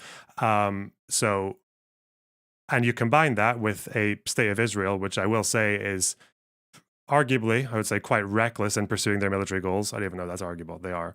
And the result from both ends of that is that you're going to see a lot of casualties. And I think from Israel's side, that almost definitely means war crimes and definitely means violations of international humanitarian law.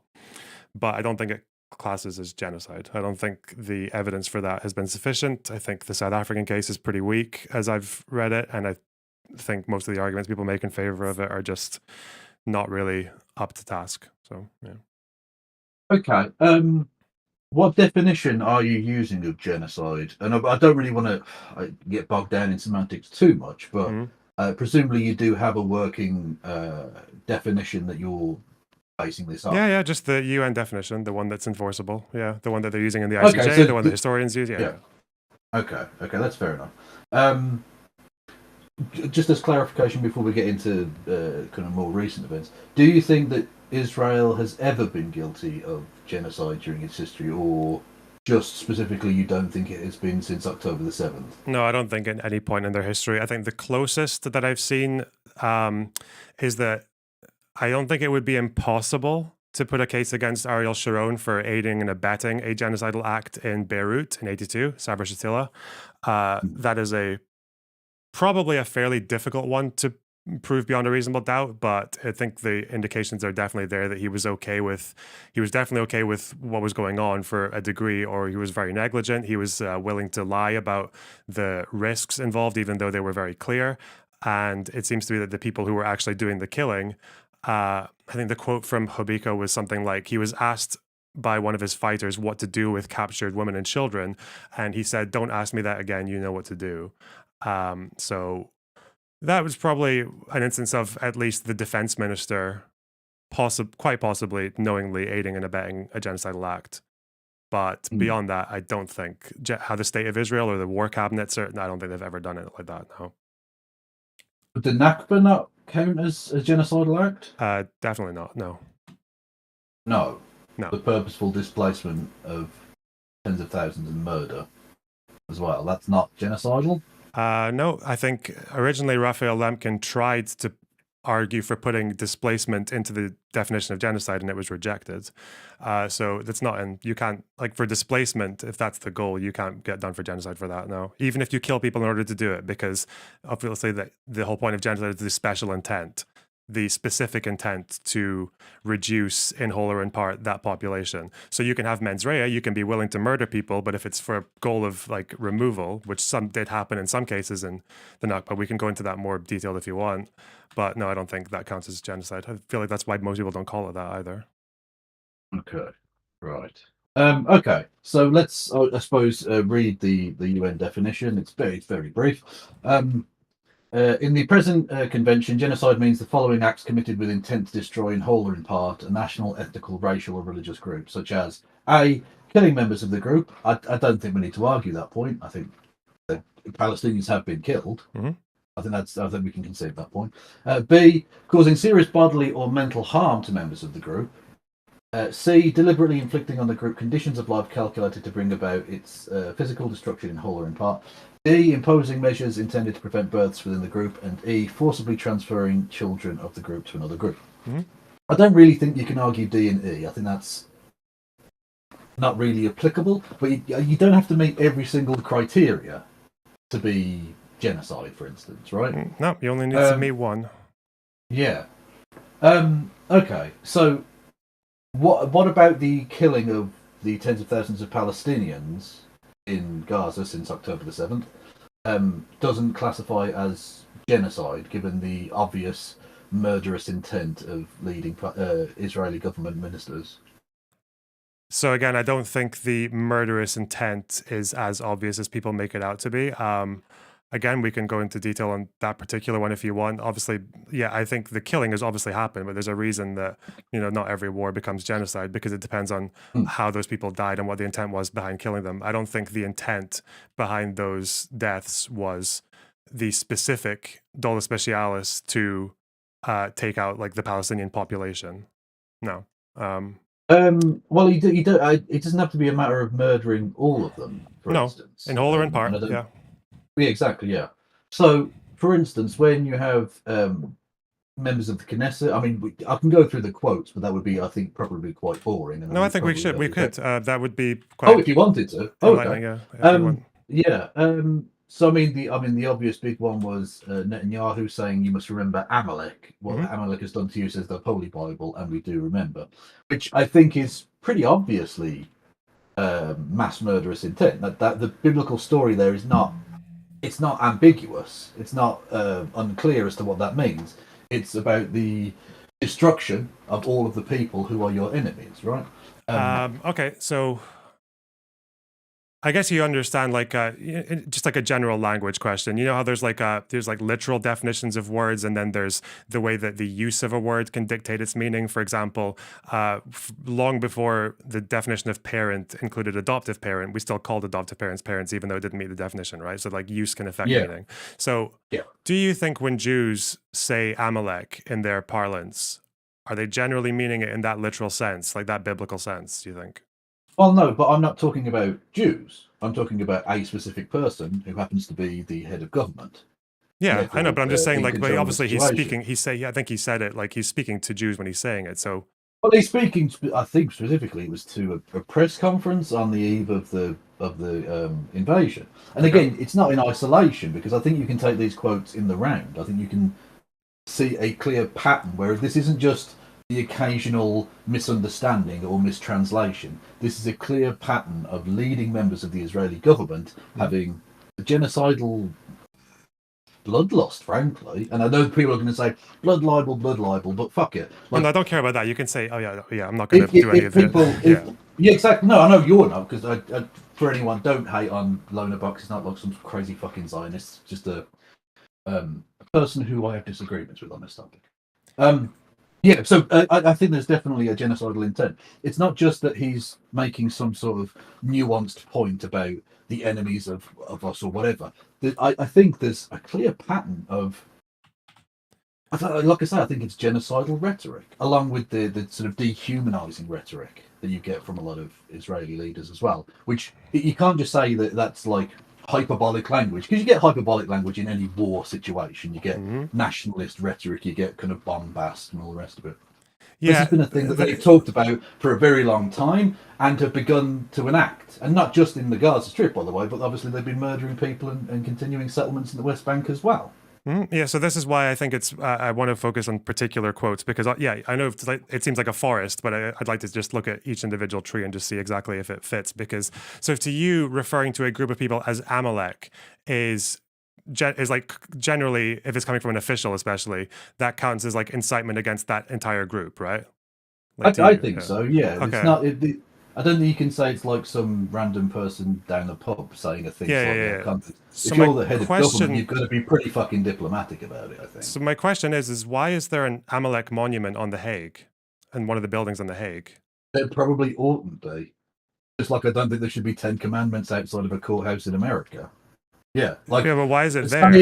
Saying there's fuckery elsewhere doesn't excuse fuckery in any individual situation, does it? Like, is it fuckery? I feel like it's just there as a Holocaust memorial. Like, remember what Amalek did to you, never forget. It seems like they're referring to. I don't think it's inciting. I don't think it's a genocidal statement against Germans. I don't think anyone's ever complained that it was.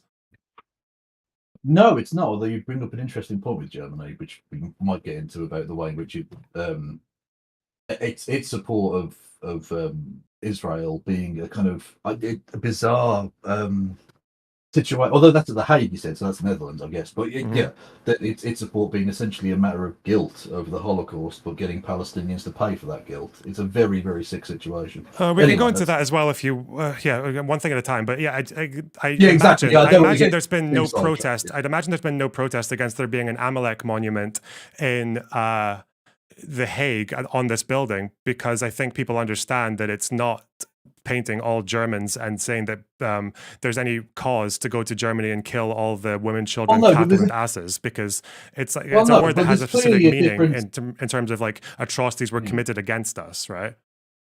Right, but there's a difference between that having a kind of passive sense, because there's no intent either by the authorities of The Hague or indeed the Dutch government more broadly. There's no military build-up at the Dutch-German border.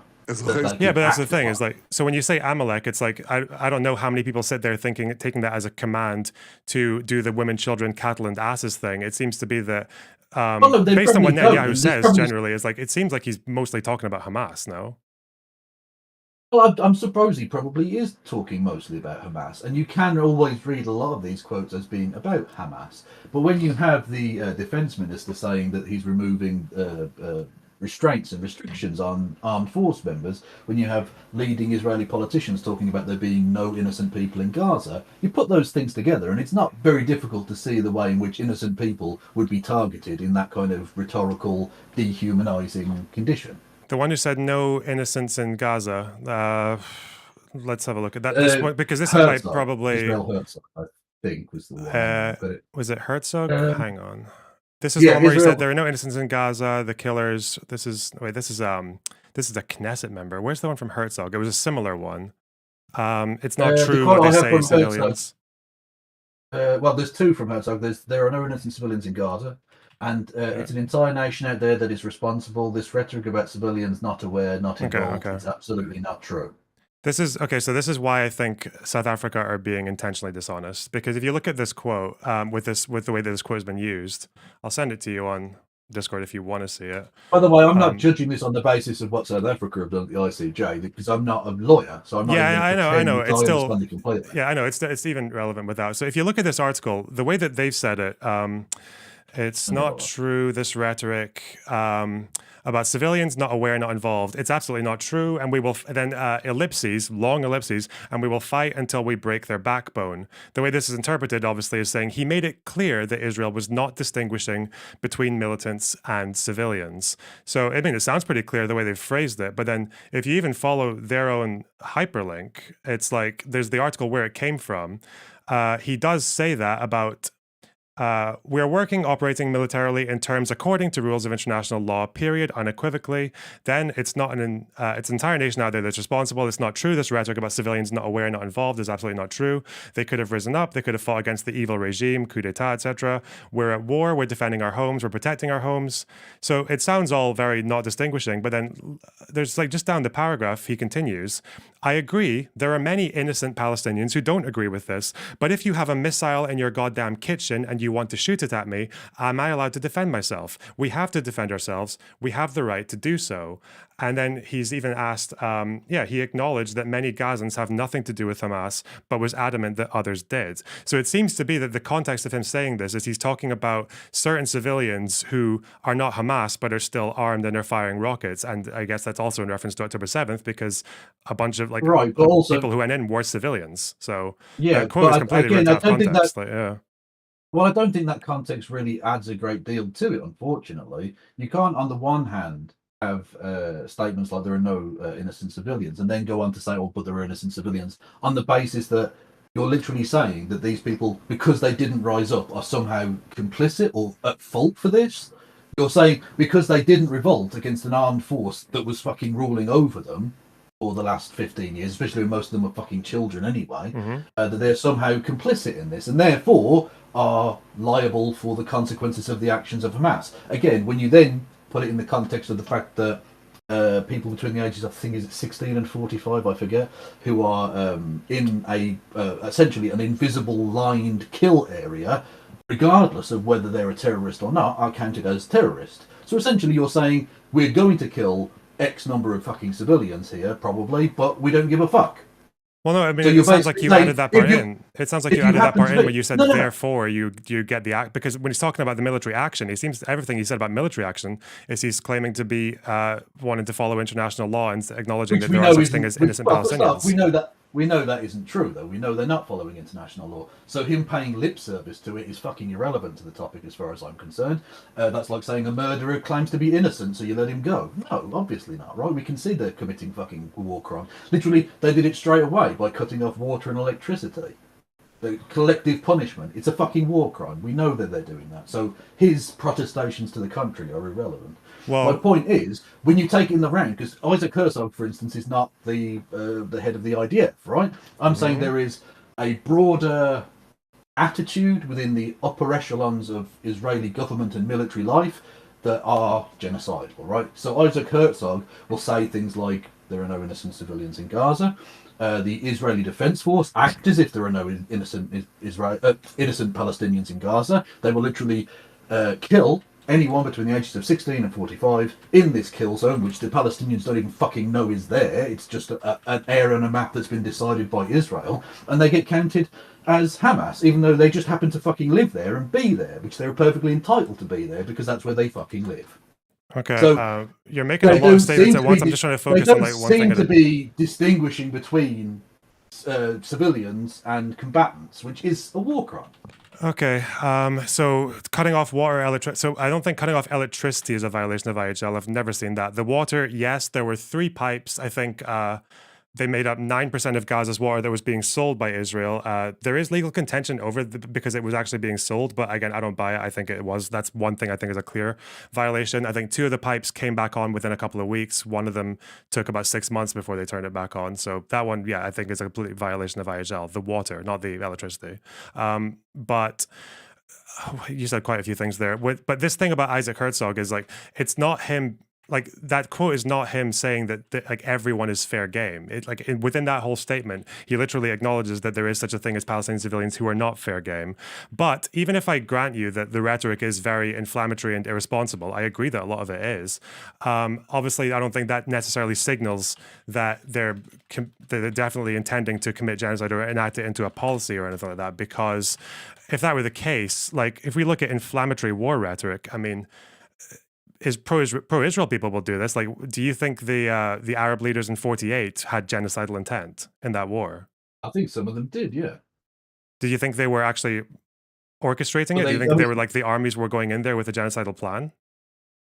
Well, I mean, if you talk about was there a policy, maybe, but individual soldiers fight for many different reasons, don't they? Well, it's not individual soldiers. It was like the Arab Legion and the like whoever Al-Husseini was commanding the ALA. Like, these were armies. They had commands, and there were massacres committed against Jewish civilians. Well, quite a lot of them. But the question is, they did intend to.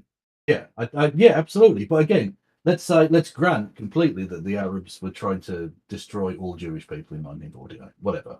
Well, I don't think they were. That's the problem. No, I'm not saying they were, but I'm saying that you bringing up someone else doing a genocide doesn't detract or alleviate in any way this current genocide. That's not what I'm doing. What I'm doing is I'm saying that. Well, it seems like kind of obfuscation as well. No. That's not what I'm doing.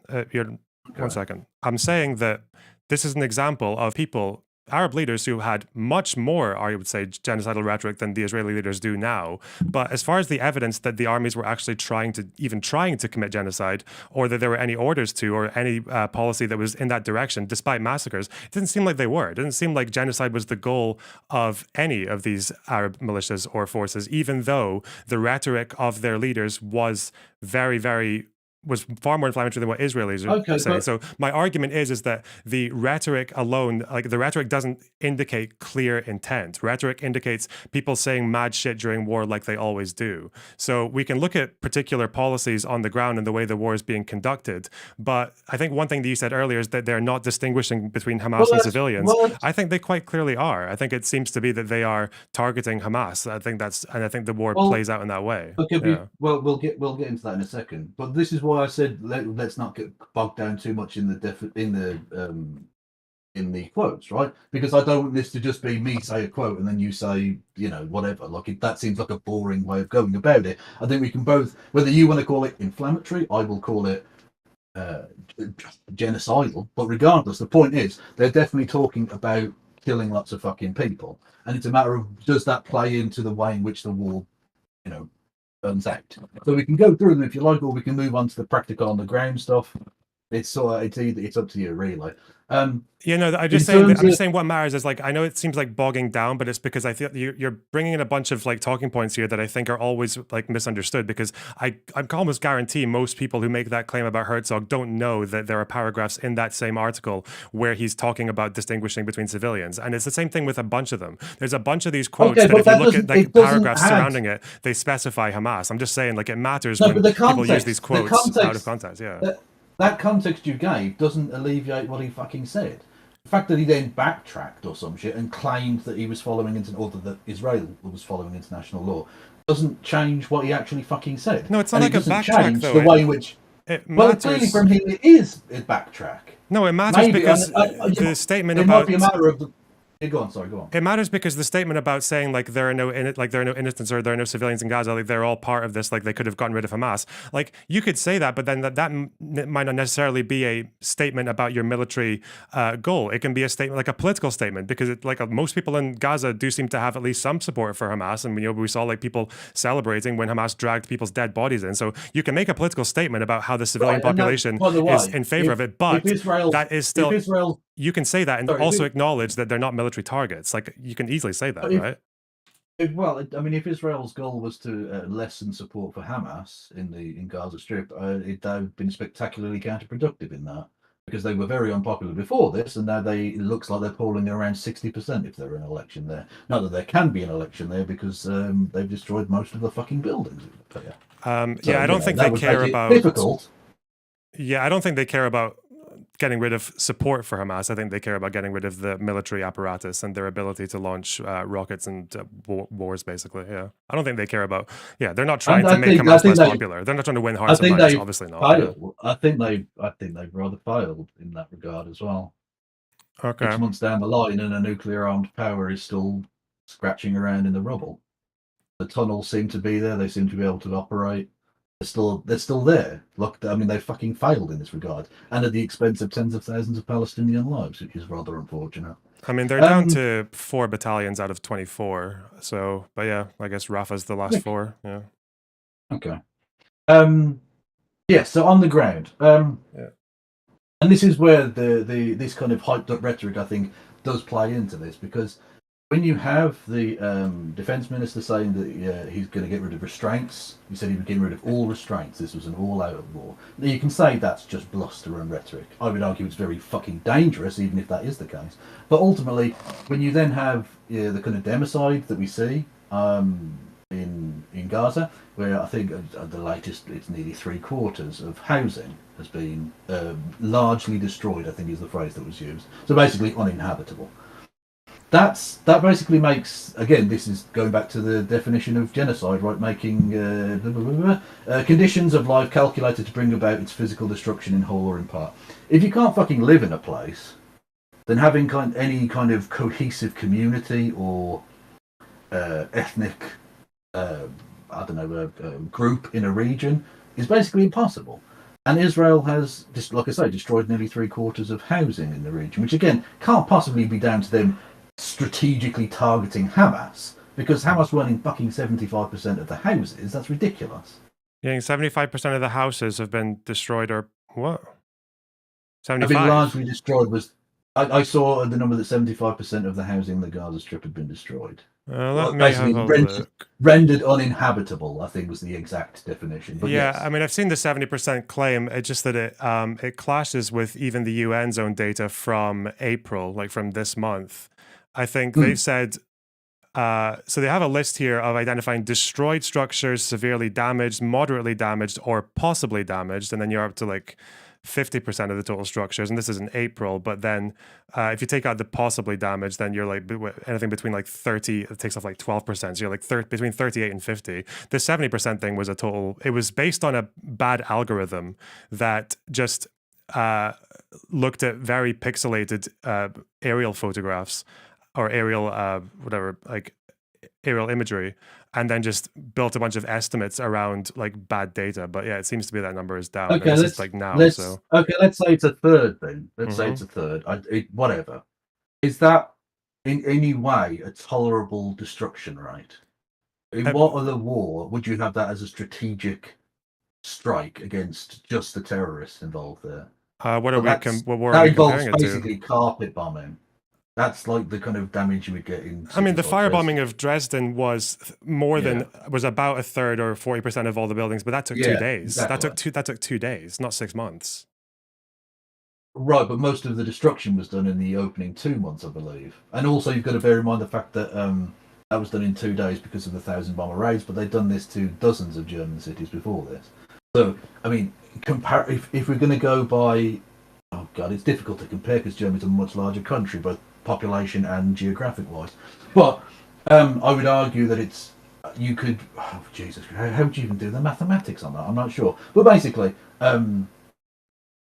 it doesn't matter it doesn't matter so much anyway if it takes 2 days because you've got more planes, or 6 months or 2 months or whatever because you've got fewer. Like, that's still, you're not doing strategic strike. Well, we've seen with the way in which the Americans have targeted specific Houthi sites, and I know it's not exactly one for one, but I think you can see the very, very distinct difference between the way in which a strategic strike against a target works and the kind of rather more indiscriminate bombing of civilian areas. And again, the counting of even non-combatant civilians as combatants.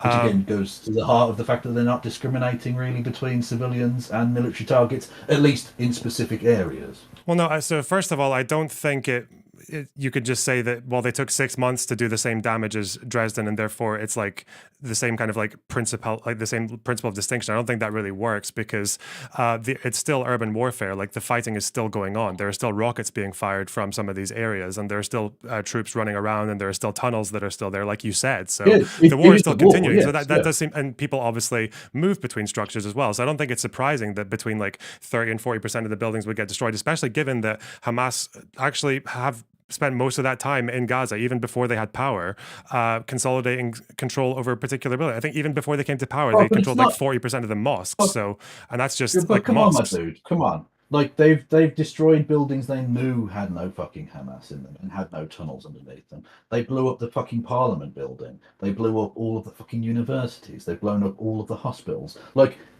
are you arguing? Wait, that what do you mean they've blown up all of the hospitals? They've blown up all of the hospitals? Well, most of them have been bombed to the point of basically being unusable for the most. Bombed to the point of inoperable, or like there's been damage done from bombings outside of the hospital, or like the area is inoperable because of like lack of supplies, or what? You can nitpick if you like, but either way, most Gazans have no real access to a fucking hospital. Well, it's not nitpicking to go between bombing a hospital versus, or like between that and a hospital being being inoperable. Are there any major hospitals in Gaza that haven't been bombed by Israel? I don't know what you mean by bombed, as in like they've been damaged because bombs have gone off near them, or like they've actually targeted, like dropped on them. So what, they've airstruck a hospital? Are they like they flattened hospitals? Which hospitals have been flattened? Like, or I didn't say flattened. I said bombed. Well, if you bomb a hospital, like. Yeah, so I mean, okay, look, if you want to dance on the head of a pin about the bombing of hospitals, go for it, I guess. I mean, it matters. That's why the Al Ali story was so big, because if it turned out that Israel had actually just airstruck a hospital and blown it up, that would have been like unprecedented, because like them actually just targeting that like building whilst there are a bunch of patients in there and people taking shelter, that kind of matters compared to that there's damage on that like a complex area. There's fighting there, because we know that Hamas uses hospitals. That's been known for decades. Like, so. Okay, so would your position be then that the bombing of, let's say, each of the hospitals that have been bombed, to be more apposite than right, or correct in the language, has been justified? I don't know what's happened in each of the hospitals. It depends. Like if it was like a drone strike on a Hamas operative in the like area, then yeah, sure. But if they're doing it to say like we think these 50 patients are worth 2 guys with RPGs, then probably not. No, that would be insane. Okay. I would argue that the destruction of both the housing and the universities and a great many of the hospitals, although you wish to quibble apparently about some of that, I would argue that this again is part of a concerted campaign to make life basically unlivable in large swathes, certainly of the north of Gaza. And you then add that, and again, this is all the context that I think matters. And it's not a matter of gish galloping. I'm trying to build a broader picture, because there's context here. Nothing happens in isolation. When you add in the settlement drive that a lot of ultra-Zionists in Israel are trying to have, we had the Nahala conference in January, which was attended by 2 leading members of the Israeli government, which was literally, I called it SettlerCon when I covered it, which basically they wanted to rebuild settlements in northern Gaza. Now, considering Israel has deliberately flattened huge swathes of northern Gaza, and I think leading members of the Israeli government turning up to that conference, it's not that difficult to put 2 and 2 together and think that certainly a large number of Zionists would like for that to happen, that colonialist expansion into the territory that has been essentially prepared for recolonization. It's not that out of the question, is it? I don't think it's out of the question. I think if it happens, it'll be settlers going in of their own volition, and then the government just won't stop them. I don't think the government's ever going to like have a. I don't think the government's ever going to put in place a policy to put settlers back into Gaza. Well, no, how is that any better? How is that any better? If they're doing things that they know are illegal under international law and immoral beyond belief regardless, and they do nothing about it, then they are tacitly approving of that. I didn't say it was any better. I'm just saying that's likely how it would happen. I mean, we're talking about claims of genocide. It actually does matter, because I don't think just like allowing your civilians to go and do something and not really doing that much to stop them is the same as like having a genocidal intent from the government. Hang on. Whoa. Okay, so let's say, for instance, the civilian-led attacks, and they largely were civilian-led, attacks on Jewish people during the Night of the Broken Glass. Mm-hmm. The German government just looked the other way and allowed public anger to take place. Was that not one of the opening firing shots of the genocide known as the Holocaust? The government didn't turn a blind eye. They incited it. Goebbels incited Kristallnacht. And my point is that over the course of decades, Israel and its government have primed the Israeli people, and we see that now in the fact that huge proportions of the Israeli population don't think that the IDF have gone far enough in Gaza. We see it from the fact that you have these fucking weird drum circles that have appeared at the border to stop aid trucks getting through. The Israeli population have been primed by decades of Zionist propaganda to do this genocide. This isn't, again, genocide doesn't just happen. It's a long ass process. Yes, I'm suggesting that, and again, the Zionists will accuse me of being an anti-Semite, and you know what? Go fuck yourself, lads. The same way in which the Nazis primed the German people to act in that way, the Israeli government have primed the Israeli people to act towards the Palestinians.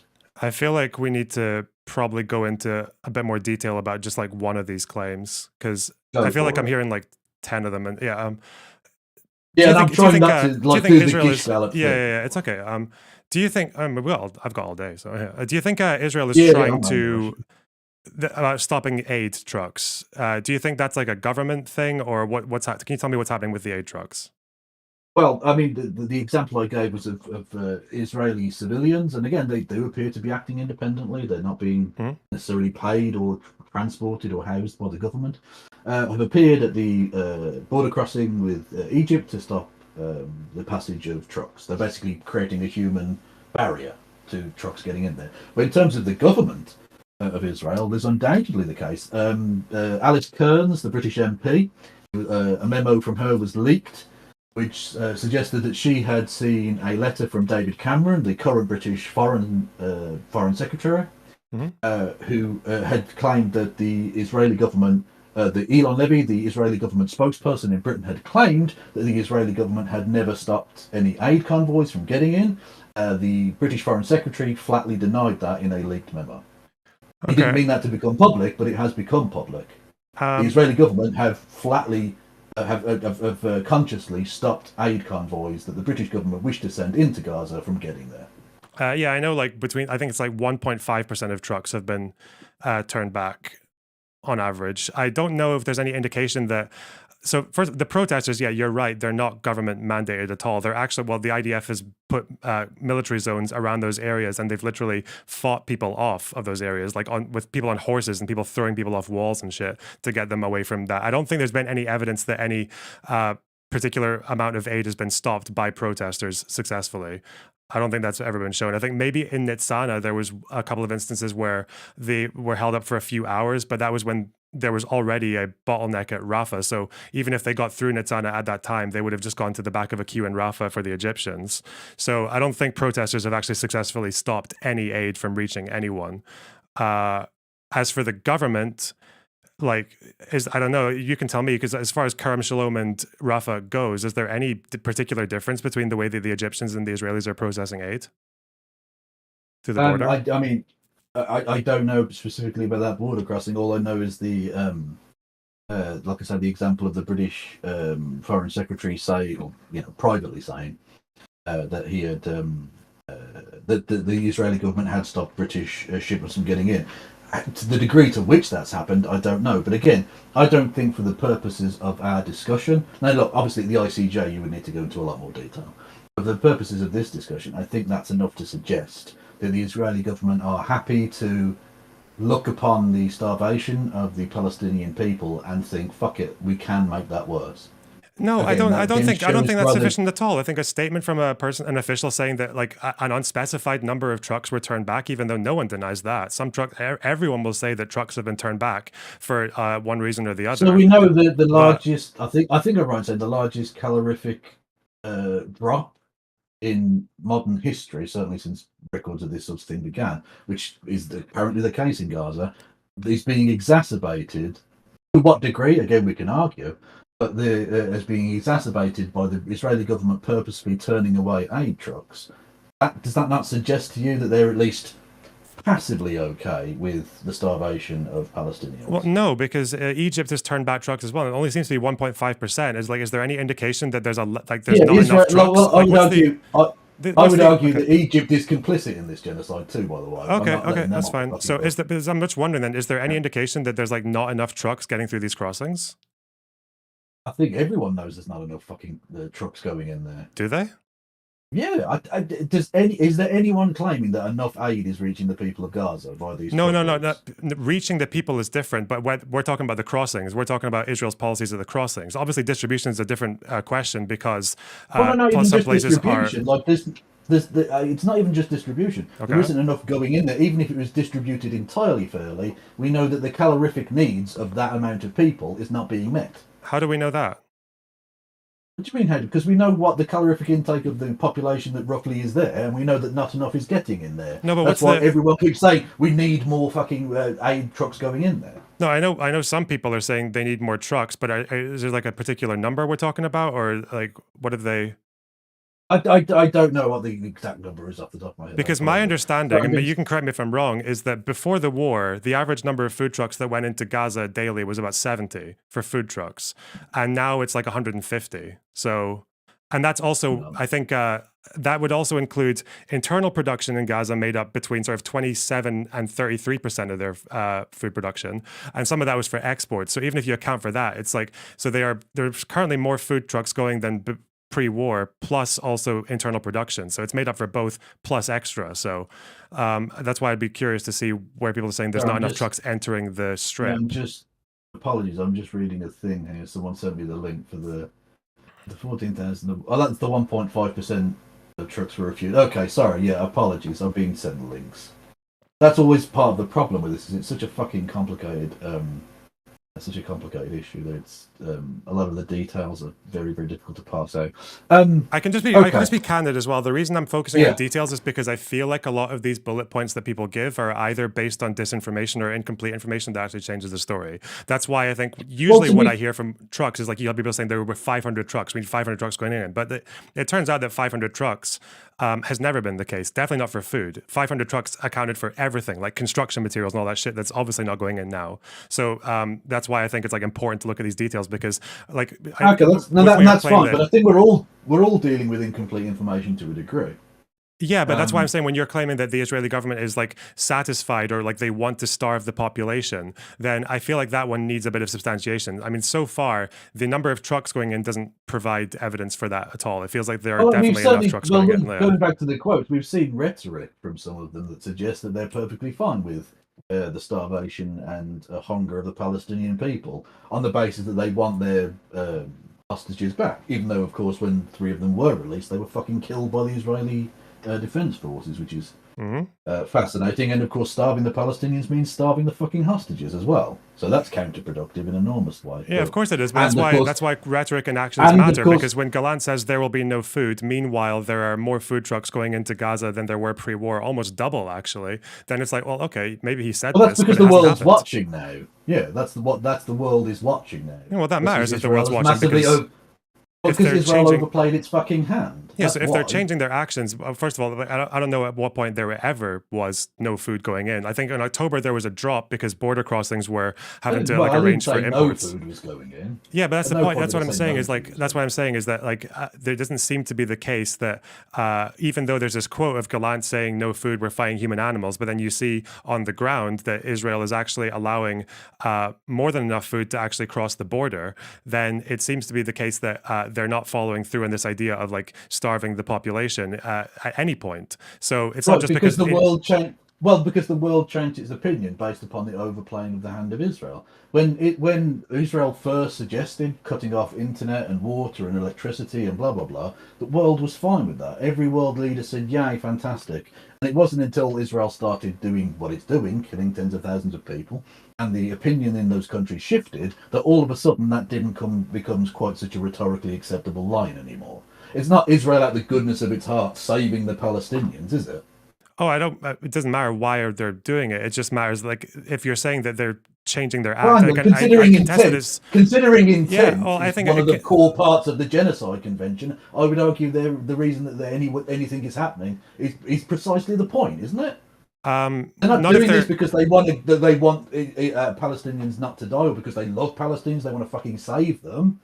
It's because the world said no to this shit. No, but I think but you're saying they changed something, but I don't know if the policy on letting food trucks into Gaza has changed at all. Really, it seems that they're doing what they were doing in October. I think there was a drop in October because obviously that was like when the war started and a bunch of border crossings were destroyed, and that obviously had to be the arrangement of humanitarian aid to go in those particular places. But I don't think they changed their policy on not allowing food into Gaza ever. It seemed to be that they were never acting in a way that you would if you wanted to starve out the population.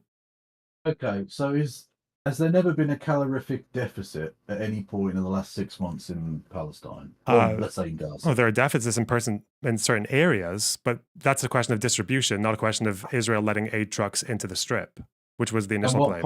Okay, but what part of does any part of the country that Israel currently controls have any calorific deficit that it could be doing more about? I almost 100% agree with that, yeah.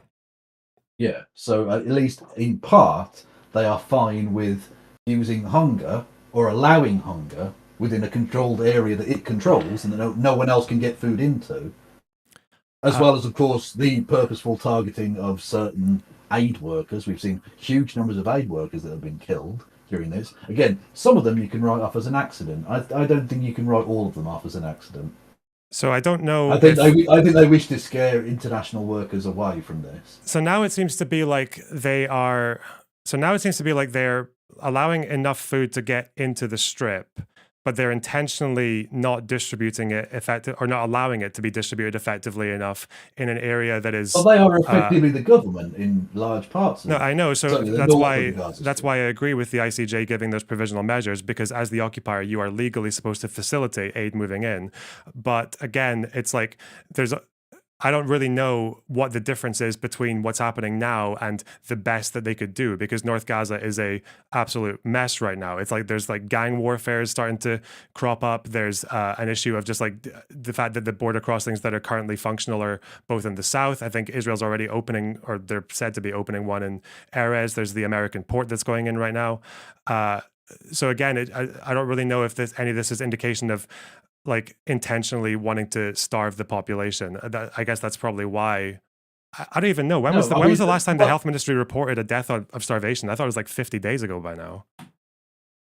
I don't know, but I mean, again, you're dancing on the head of a pin on this is slightly mind-boggling, because I know you're not a Zionist, so you don't need to be doing this. I don't know why you're taking this odd rhetorical line about it. Like, you can say that they're passively allowing people to go hungry, but I don't see that that's morally any better. Like, it might play at the ICJ, I guess. Like, they could try that tactic, but I don't see that's going to work. I feel like you're starting with an extreme claim, and then we start to look at a bit of the nuances of it, and then you kind of just like want to massage the original claim to make it fit whatever new thing we're at. Because I think you started with talking about aid getting blocked at the border or getting turned back and all that, but now it seems like. Well, that wasn't even about the Israeli government. No, I'm not giving that up at all. I was arguing that the radicalization of the Israeli people has led to things like protesters trying to block trucks at the border. That wasn't even about the Israeli government.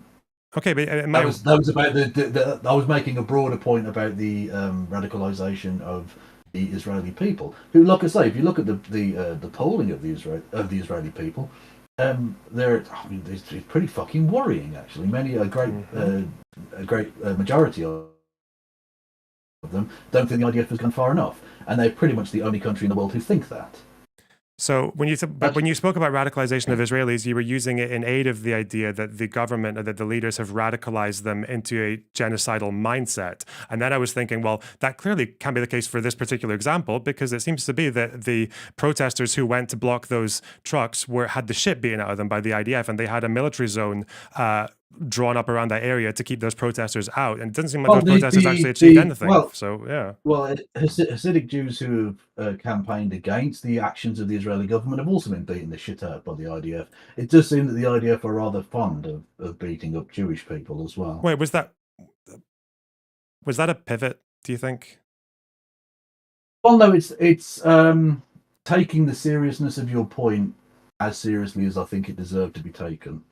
The IDF are, by their very nature, a violent and despicable group. The fact they beat up some Jewish people, I mean, that's what they do. They're a violent group. Okay, but then it just seems like the claim that you made that you don't really care about each of these individual arguments, because the claim was that the government's radicalizing. You can try and pick holes in each individual part, right? My point is that if you take all of this in the round, there is a context behind all of it, because it all happens. Nothing happens in abstract. Mm-hmm. There is an attitude of genocidal intent from Israeli leaders, from both the political and military wing, and that they are enacting, at least in part, some of that, seeing how far they can go with it, and with the wish, hopefully, to have settlements in the north of Gaza at the very least. That's what I think is taking place right now. Now, can I prove that in a court of law? I'm not a fucking lawyer, so, I mean, no. Is ultimately the fucking point. Hopefully in South Africa can, but I don't know. I feel like, I don't know, if you're... Does it really feel like I'm poking holes if we're just focusing on particular things? I feel like we kind of have to look, because, this is how I see it. I feel like you're showing me a forest, and as soon as we start looking at a few of the trees, they're not quite what you say they are. I think you've got a set of, let's say, pre-prepared positions that you're not even remotely going to examine. You've got your set opinion that you think it's X thing, and that you're just going to stick to that. It feels like I'm talking to a wall, frankly. Do you want to try another example? I think you spoke about distinction, or... Well, I mean, the point I made about the fact that they are treating everyone within the certain age range, I think, like I say, I think it's 16 to 45 or something like that, as all being enemy combatants if they happen to be within a certain area, which they're not even told that's the certain area. So, yeah, I would argue in that case, if you're killing everyone, or potentially killing everyone, in that area and calling them all terrorists, even though you have no evidence that these people are fucking terrorists in many cases, I would argue that's not you drawing a distinction between civilians and active combatants in a war zone. If we're talking about distinction, then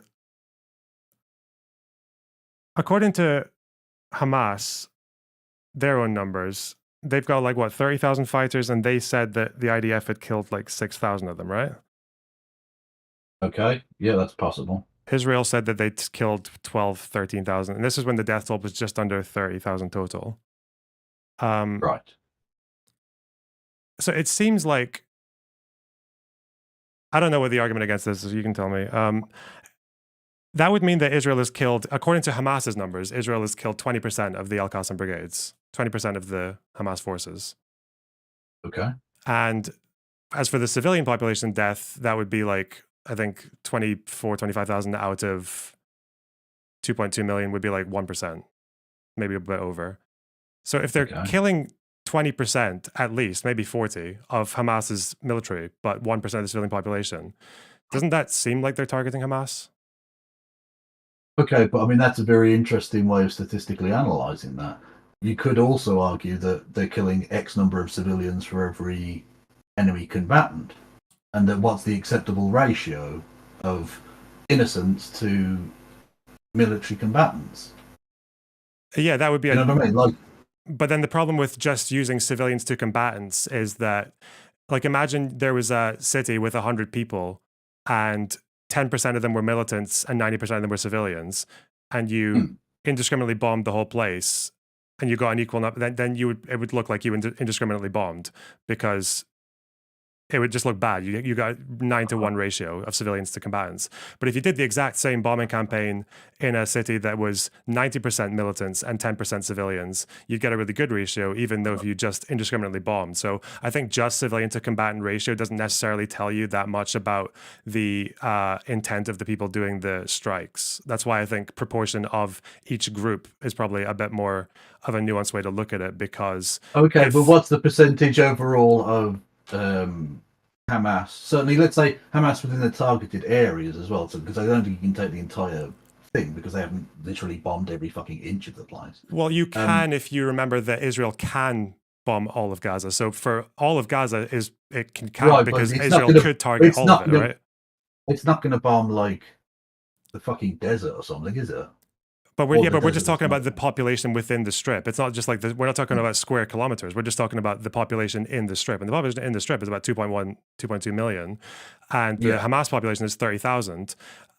So that's why I would say it sounds like they're bombing targets where there is Hamas, because that's why the ratio of Hamas deaths is so much higher than the ratio of civilian deaths. Because but we know that Hamas operates in these areas. Yes, it's that Israel, at the very least, doesn't care whether it's killing civilians.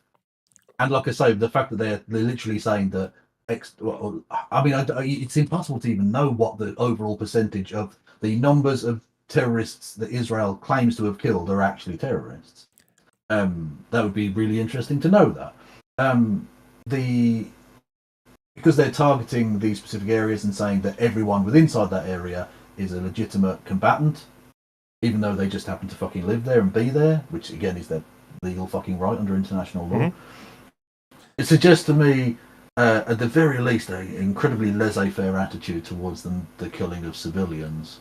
So that's, You know what I mean? I'm going to admit, I don't really know enough about the kill zone thing. We can maybe revisit that another day if you want to, because that's just on my list and I haven't reached it yet. But when we're talking about the fact that they don't care, this is an argument that I made since the beginning, is that it does seem very much like Israel has this military goal, but they're willing to accept fairly high levels of collateral damage in order to achieve it. For example, NATO has a set number of civilians per category of target. So they'll say like a really high up commander might be worth like 10 or 15 collateral deaths. Bin Laden was worth 30, I think, to the United States at one point. Some people are just worth, like small time people are worth nothing. Like middle of the ground might be worth 5, or pieces of equipment might be worth 5 civilian deaths. And it seems to be with Israel that they are, based on the Jabalia strikes, I thought that they were much more accepting of high collateral numbers, that they were willing to take out like 40 or 50 people for what seemed to be a couple of, like a commander, their escort of like 10, 15 people, and then like a couple of tunnels. That seemed quite high to me. To say whether or not it's illegal in terms of proportionality, I don't know. But like, that's a bloodbath. Yeah, so whether or not fucking civilians for one dude, that's a bloodbath. No, it wasn't for one dude. It was for a dude, and it was for the one commander plus troops who were escorting him plus tunnels. So it was like a multitude of things. Again, I still think for NATO, they would just say, we'll make the collateral acceptance the value of the highest target. So we'll just say, even though it's a commander, an escort, and tunnels, well, we'll just find out whatever the collateral number is for commanders. For Israel, it sounds like they're taking each value and adding them up. I don't know if that's illegal under international law. You're not really expected to have any cap when it comes to, you're just supposed to show that whatever military gain versus collateral death. But that I argue, and this is an argument I've made for a while, is that I think it wouldn't be too difficult to accuse Israel of committing war crimes, especially if they're pursuing that with recklessness, like an intentional willingness to be reckless when it comes to civilian casualties. I've made that argument since before October 7th, that recklessness is how they tend to act. So they are disproportionate. So, but I don't think that constitutes genocide. That's the claim I'm making. In all honesty, I'm getting the impression. Oh God, I don't want to fall out over this. I really don't. But it seems to me that you almost get it, but you stop short on the basis of the kind of optics cooking, I guess, is the phrase that sometimes gets used, rather unfortunately. That you don't want to be the extremist in lib circles or whatever. You don't want to be that person, and so you're not prepared to use the G word. Have I demonstrated any like lack of facts or understanding or anything throughout this conversation? Or no, but you can. I mean, in ultimately, because there's been no legal ruling on this, and there very probably won't be. I doubt any of the Israeli leaders will ever face any fucking justice for their crimes. We can't say in a legal sense definitively whether they have or haven't done X, Y, and Z. So this is just a conversation between two dickheads on the internet at the end of the day. True. So you can spin facts however you damn well please. Zionist propagandists do it every fucking day, and that's, by the way, not me accusing you of that. I'm just saying people do it every day. And they've done it, unfortunately, rather effectively for a great deal of time. So in terms of facts, however, yeah, I'm sure many of the things you've said have been factually correct. I'd have to check some of them, and I will go back and check after we finish with this, the claims that you've made, because again, you've brought up things that I'm not necessarily aware of, and you've asked questions that I don't have answers to at the moment. So yeah, I don't think you're a fucking liar or a piece of shit or anything like that. I just think there's a lack of a certain empathy on your part. I think you're prepared to dance on the head of a pin over minor details of like fucking evil. Like it just seems really odd to me that that's the rhetorical strategy you've taken. I don't think the contentions are as minor. Like, I think if the initial claim is that, for example, like with the starvation thing, even though it seems to be that a lot of the claims that surround that are just like factually incorrect, then I think it's worth pointing out that they're factually incorrect. But as far as the genocide, I don't need a court to tell me that there's a genocide happening. I think it's quite clear. I think it's quite easy to see how what China's doing to the Uyghurs to fall under the Genocide Convention because of that Part E or D, is it, imposing measures to prevent births, because they, at least according to the allegations, mass sterilized like 2 million people or whatever. It's like, okay, why did you do that? That's like a very open and shut one, I think. But when it comes to what's happening here, like I just don't. I don't think this looks like any other genocide that's happened in history. I don't think. I think if Israel wanted to commit a genocide, then the actions would be very, very different. Like, yeah. Each genocide has its own peculiarities. I mean, for instance, famously, of course, people bring up the Holocaust in this discussion rather a lot. Sometimes not very fairly, sometimes rather crassly. But that itself is the only industrialized slaughter. It doesn't look like a great many of the genocides in history either. It stands alone in its scale and technical aspects and all the rest of it. But it's still clearly a genocide, and one of the most obvious genocides that's ever occurred. Yeah, so because just in saying terms of this doesn't look like others doesn't mean anything. No, but I mean it could be a complete freak occurrence type genocide, but it could still be a genocide. But I mean, this one doesn't look like a genocide because they seem to be taking so many measures that go against it. Like, for example, when one side's saying they're intentionally starving the population, but then the facts actually show that they're allowing more food into the strip than has ever gone into Gaza ever, arguably, then I'm like, well, okay, that just seems to completely clash. Or when people say that they're not adhering to the principle of distinction, but then it seems to be like they've taken out at least 20, possibly 40, 45% of Hamas's military population and only 1% of the civilian population, seems to be that their targets are Hamas. Or when people look at some of these quotes, and I go and I look at the full quote, and I see in the paragraph they're specifying Hamas. So it's like they're targeting areas in which Hamas operate. I don't think they give two fucks about the fact that they're going to kill lots of civilians as well. Now, that of course will lead to the charge of human shields, etc. But again, if you're going to label every single person in that area as a terrorist, then you're essentially saying anyone in that area is fair game. So if you're saying that they're targeting Hamas, but they just don't care about collateral that comes alongside it, right? That would not be genocide by any. But I'm saying they clarify. They specifically say anyone in that kill area is terrorist. Yeah, I would need to revisit. I'd need to revisit the kill area. And I would argue that you ought to, because I think that's a rather important point in this, because that is literally not drawing a distinction between civilians and active combatants. That's not just collateral damage, that's essentially fucking murder. So just out of interest, what's the claim is that they went into a particular area that wasn't specified to the Palestinians, and they killed any male between what, like 16 and 45 or something? Yes, I'll get the link for you when we're done, because I think we're running out of steam here. But I'll get the link for you. It's in the fucking database thing. The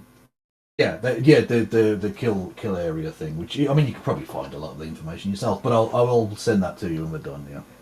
Because I can see Haaretz, and then everyone else talking about it is what you got: Al Jazeera, New Arab, TRT, World Middle East Eye.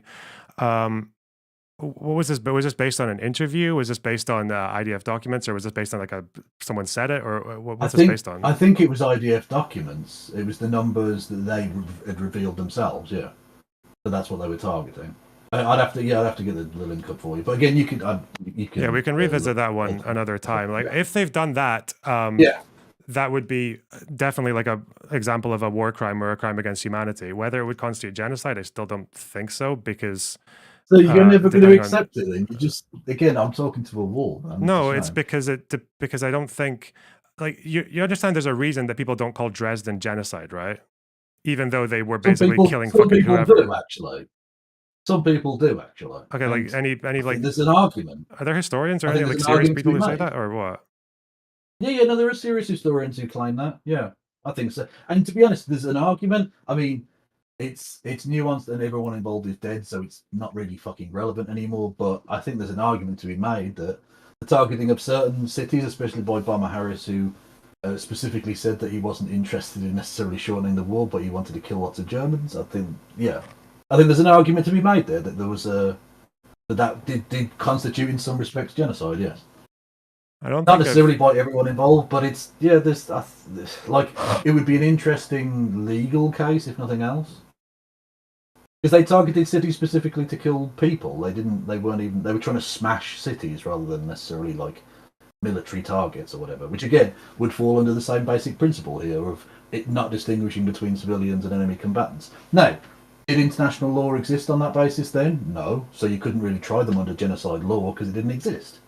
But again, you don't need the law again, because obviously the Holocaust came in before the Genocide Convention. Armenia was before the convention. Yeah. But either way, it would be an interesting. So it's same actually is true to a degree with the dropping of the atomic bomb. There are some people who would claim that to be genocide as well. Yeah, I'd like to know which historians make that claim, but I don't think I know people people in different parts of the humanities might say it, but I don't think I've ever heard it come from like based under the convention. I don't think I've heard that.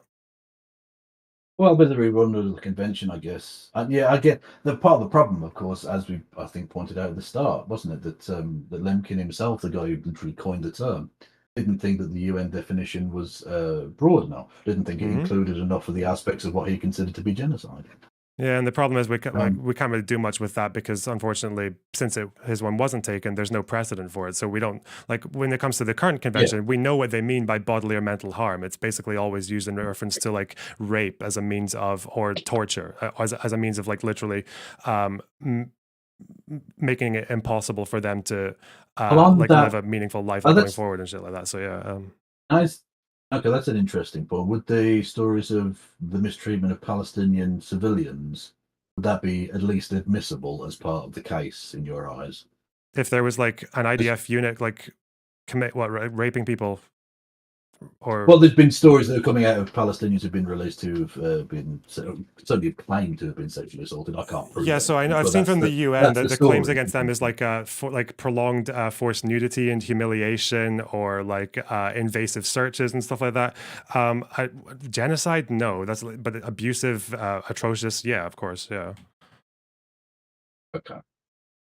Okay. On that note, I think we'll unless you've got anything further to say or ask or whatever, I think we'll step back from this because I'm on the verge of fucking going mental, frankly. Okay. Yeah. Shit. Well, this conversation has been dispiriting, in all honesty. This has been really fucking depressing. Okay. Yeah. Everyone go and check out Loner Box's stuff. Okay. Take care, man. Bye-bye. I feel like I'm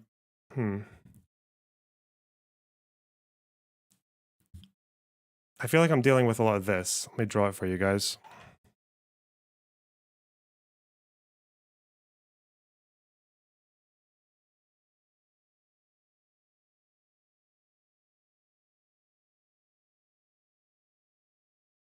I feel like I'm getting a lot of. I think it's a genocide because of X, and I'm like, it doesn't really look that much like X. It looks more like Y, and then they're like, oh, but that's still bad. Why are you splitting hairs? I'm like, okay, whatever.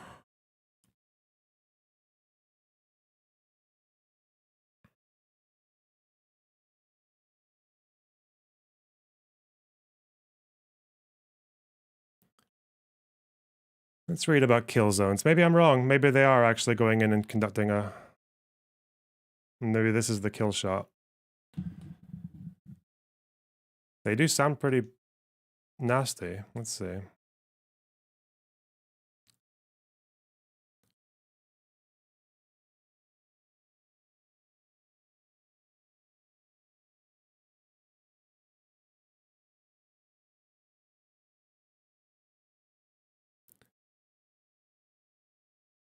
I'm always saying this. It's like, there's just, if there's one thing I don't read about, you always have to, that's my fault for being lazy. The thing is when I usually hear like a really groundbreaking claim, like a really fucking, like, there's no way, like, doing this would just like be the fattest nail in the coffin. And then the only people who pick it up are like Al Jazeera and shit. I'm like, oh, okay. Let's see.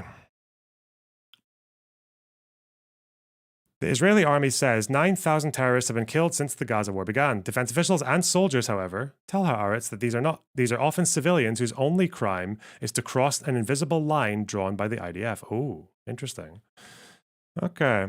It was another routine announcement by the Israeli army. Following a rocket launch at Ashkelon, a terrorist who had fired the rocket was identified at an Air Force aircraft attacked and eliminated him. Ostensibly, this was another statistic in the roster of dead Hamas militants. However, over a week ago, other documentation of the incident surfaced on Al Jazeera.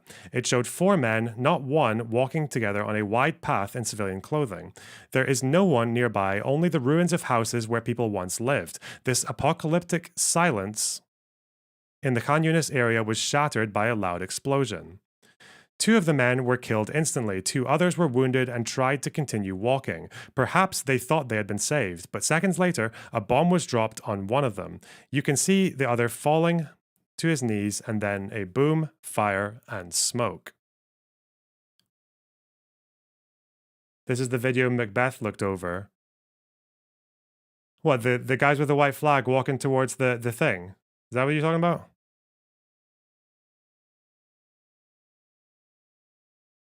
Or is this the Hellfire Strike?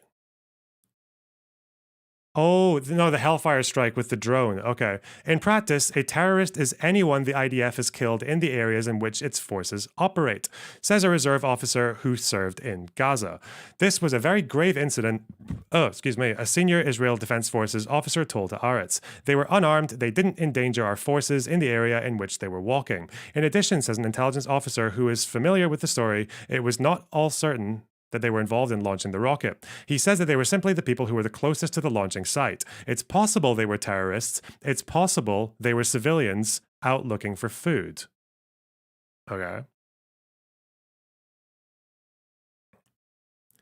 The story is but one example made public of the manner in which Palestinians are killed by IDF gunfire in the Gaza Strip. The number of dead Gazans is now estimated to be over 32,000. According to the army, some 9,000 of these are terrorists. However, a host of reserve and standing army commanders who have talked to Haaretz cast doubt on the claim that all of these were terrorists. They imply that the definition of terrorist is open to a wide range of interpretation. It's quite possible that Palestinians who never held a gun in their lives were elevated to the rank of terrorist posthumously, at least by the IDF. Possible, okay?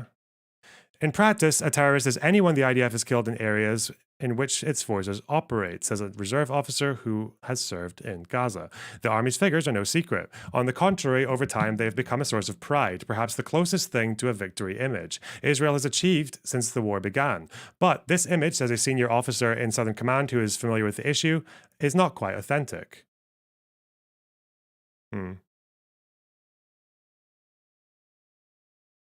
It's astonishing to hear the reports after every operation regarding how many terrorists were killed. He says, explaining, you don't need to be a genius to realize that you don't have hundreds or dozens of armed men running through the streets of Khan Yunis or Jabalia fighting the IDF. So, what do the battles in Gaza really look like? According to a reserve officer who was there, usually there is a terrorist, maybe 2 or 3, hiding inside a building. The ones discovering them are combatants with special equipment or drones.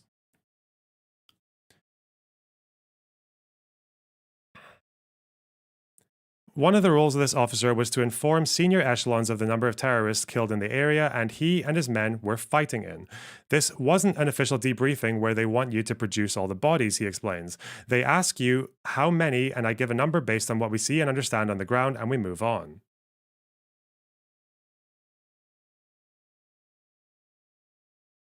He emphasizes that it's not that we invent bodies. No one can determine with certainty who is a terrorist and who was hit after entering the combat zone of an IDF force.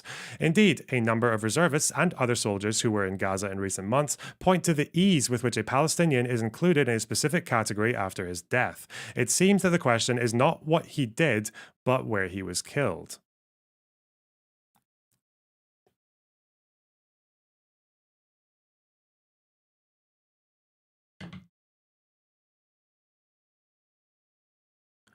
In the heart of a kill zone.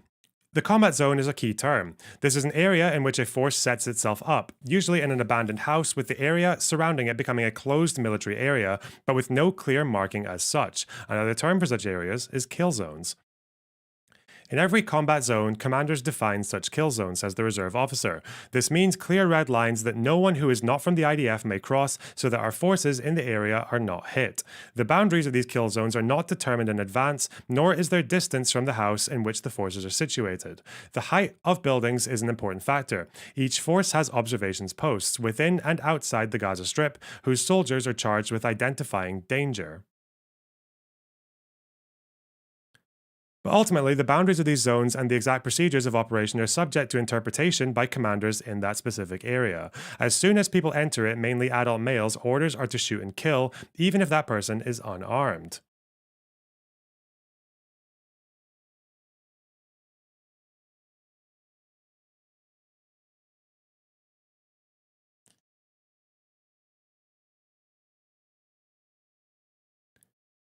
Anyway, hang on.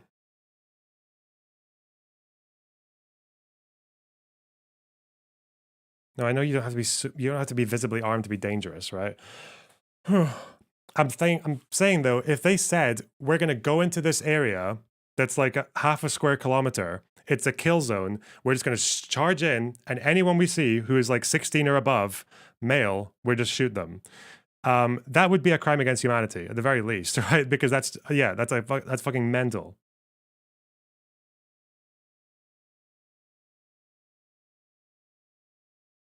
Let's carry on, though. Let's see what the actual claim is. To a large extent, the tragedy in which 3 hostages were killed by the IDF is such a story, since in fleeing from their captors, the 3 entered a kill zone in the middle of Shujaia neighborhood of Gaza City.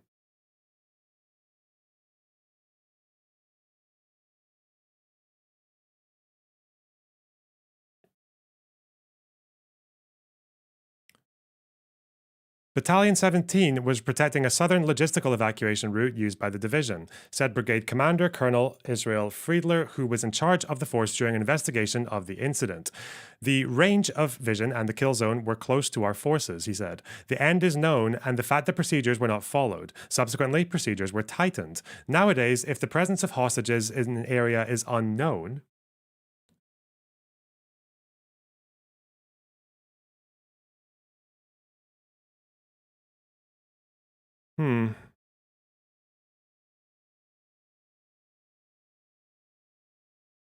Where are we here? I just completely go blank. What the fuck? Where did I say unknown?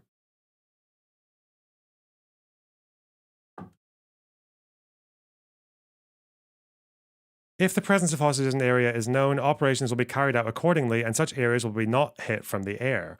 However, what happens in other areas is apparently less regulated. It is unclear how many unarmed Palestinians were shot dead when they entered such zones. The feeling we had was that there weren't really rules of engagement there, a reservist who until recently was in northern Gaza tells Haaretz. The feeling we had was that there weren't really rules of engagement. A reservist who until recently was in northern Gaza tells Haaretz, I don't remember anyone going over the details with us after every incident. This corresponds with the impression of a senior defense establishment official. It appears, he says, that many combat forces are writing their own rules of engagement. A senior defense official told Haaretz that this issue reached the desk of Chief of Staff Herzl Halevi already at the beginning of the war, when the General Staff realized that the rules of engagement in Gaza are subject to interpretation by local commanders. The Chief of Staff came out in the clearest manner against the killing of anyone entering a combat zone. He talked about this in his speeches, said this official. Regrettably, there are still commanders, even senior ones, who do as they please in their conduct in the Gaza Strip.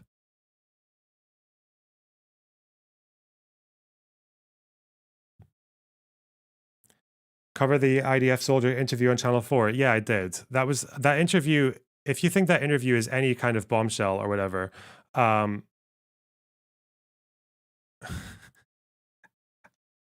you were too nice. Didn't Lonerbox also deny the UK was doing a genocide on trans people? The fucking UK, bro. What, GIDS? Okay, dude.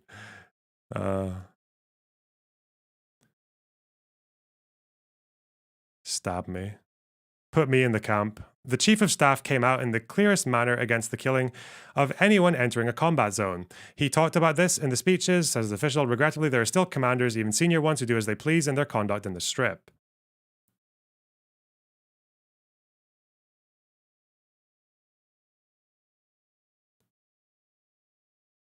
The orders are still to shoot anyone approaching forces in a combat zone. Since approaching is a very subjective term, it is not surprising that it is subject to interpretation on the ground.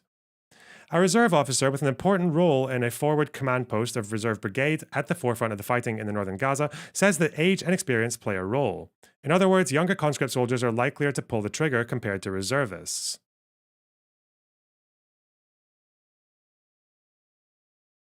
Huh.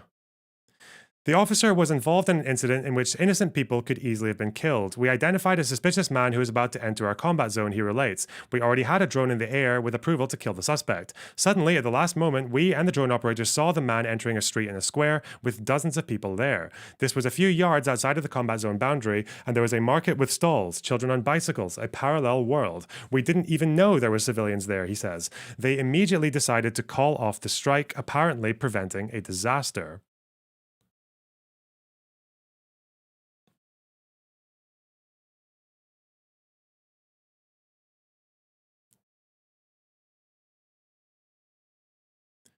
I have no doubt that there are other forces which would have used the drone, adds the officer. There is always tension between protecting our forces, which is the highest priority, and a situation in which you try to avoid unnecessary killing of civilians. In all that chaos, a lot of... Wait, was this? Tension between protecting our forces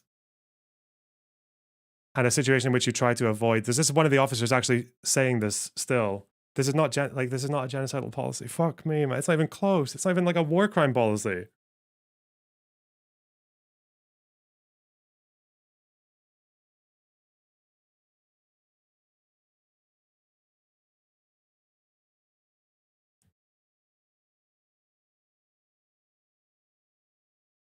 The fuck?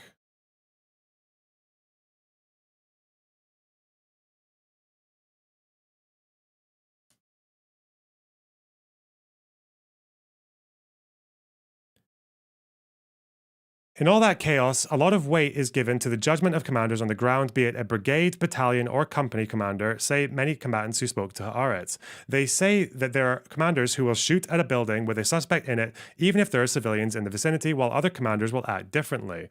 Throughout our discussions with various defense officials, officers, and combatants, the dilemma of distinguishing between a civilian and terrorist kept cropping up.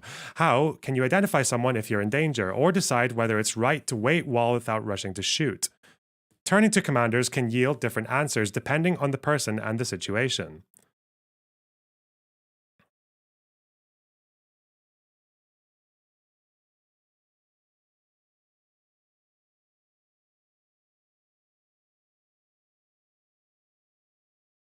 God.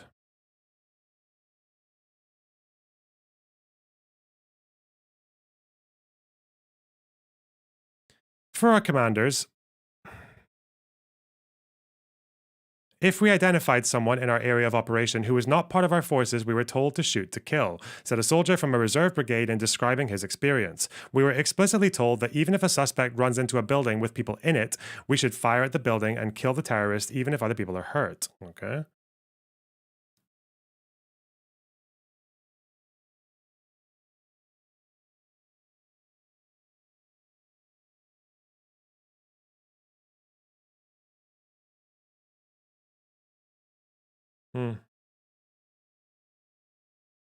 Loner hasn't even looked at the tweet yet, but spoiler, this isn't even a policy.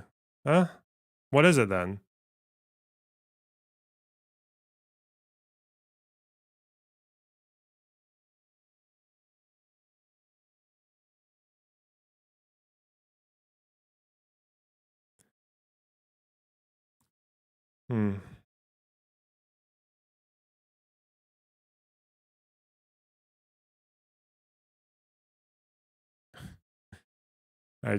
God. The thing is like, I feel stupid for not reading about this. It would have taken half an hour at most, right? Less. It would have taken 20 minutes.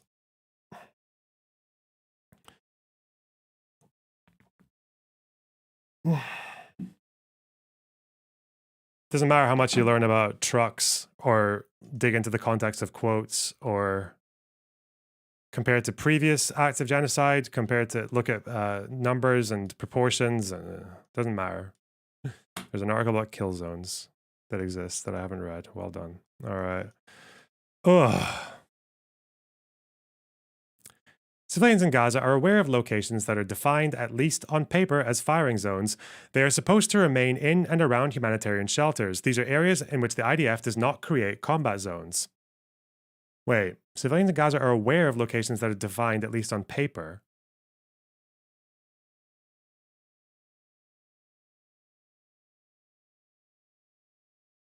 Why are they saying civilians aren't aware? But the test of time is relevant here, half a year into the war. If we were there for a month or two, you could stick with the order that anyone approaching should be shot, says the officer from the front command post. But we've been there for 6 months, and people have started coming out. They are trying to survive, and that leads to very serious incidents. These incidents are very troubling for the American administration, which in recent weeks has been demanding that Israel manage its policy of firing as it relates to civilians in a much more responsible manner. And yet, an intelligence officer who is in the thick of combat says that what is happening in the northern Gaza Strip should not worry about the Americans. It should worry about Israel.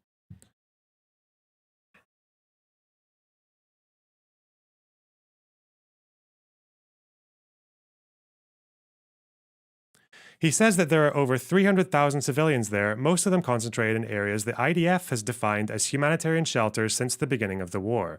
These people, he says, are the most disadvantaged people in Gaza, people who didn't have the money needed to move to the south or to rent an apartment or room, or even to obtain a tent.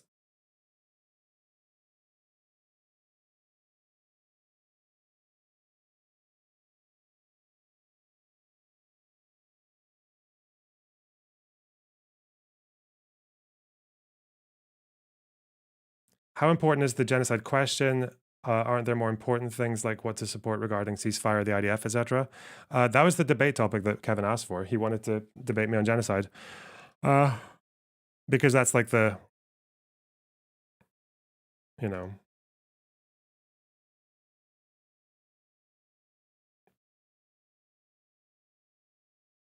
No, it doesn't matter what you want in terms of ceasefire or two states or fucking sovereignty or no, it's just. Oh.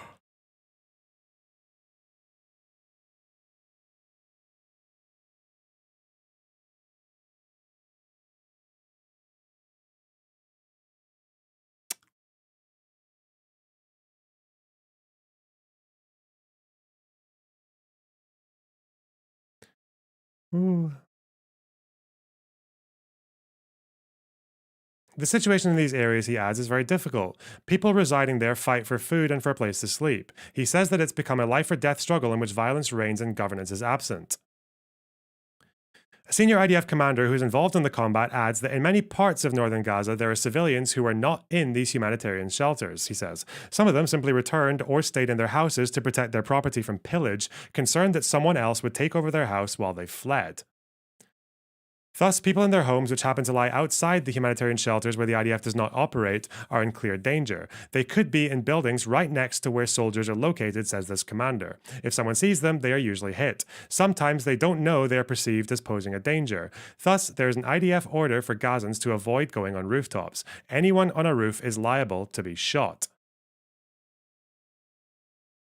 The senior commander estimates that there were incidents in which civilians tried to reach areas they thought the army had left, possibly in the hope of finding food left behind. When they went to such places, they were shot, perceived as people who would harm our forces, says this commander. One officer mentioned another factor that increases friction with civilians: the fact that in recent weeks, the IDF has remained static in many parts of the Strip, without moving to fight in new areas. Instead of starting to rebuild and disperse the people in these shelters, soldiers are brought back to the same areas, which have only become more crowded, with people who have much less to lose, says a reserves officer who has just left the combat zone in Shujaya. This officer believes that the IDF and the entire defense establishment clearly understand that at the end of the fighting, Israel will have to contend with these incidents and their implications vis-a-vis the international community.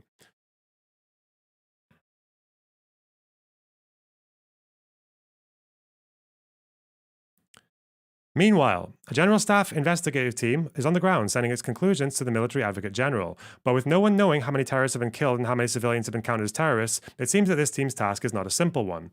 In response to questions by Haaretz, the IDF spokesperson said that regard to categorizing the fatalities from IDF fire in Gaza and the number of terrorists killed, the IDF is in the midst of a war against the Hamas terror organization and is acting to foil threats against its forces. The IDF constantly calls on civilians to evacuate intense combat zones and is investigating efforts into allowing civilians to evacuate as safely as possible.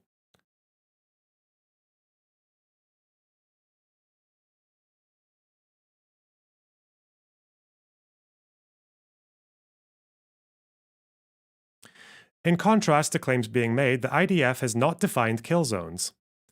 Support for this comes from the fact that the IDF has arrested a large number of terrorists or suspected terrorists during the fighting without inflicting damage in intense combat zones, continued the army.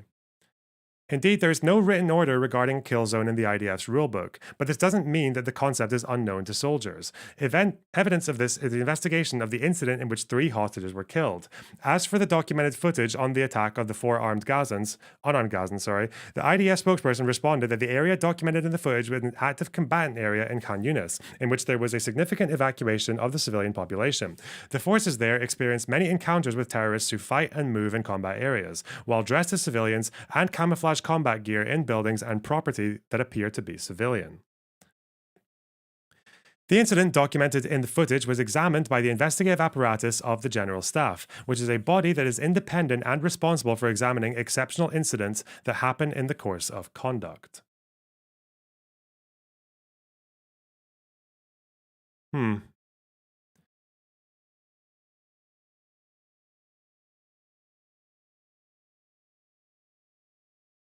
So there hasn't been any indication of any neighborhood where there's just been this like widespread massacre of civilians or,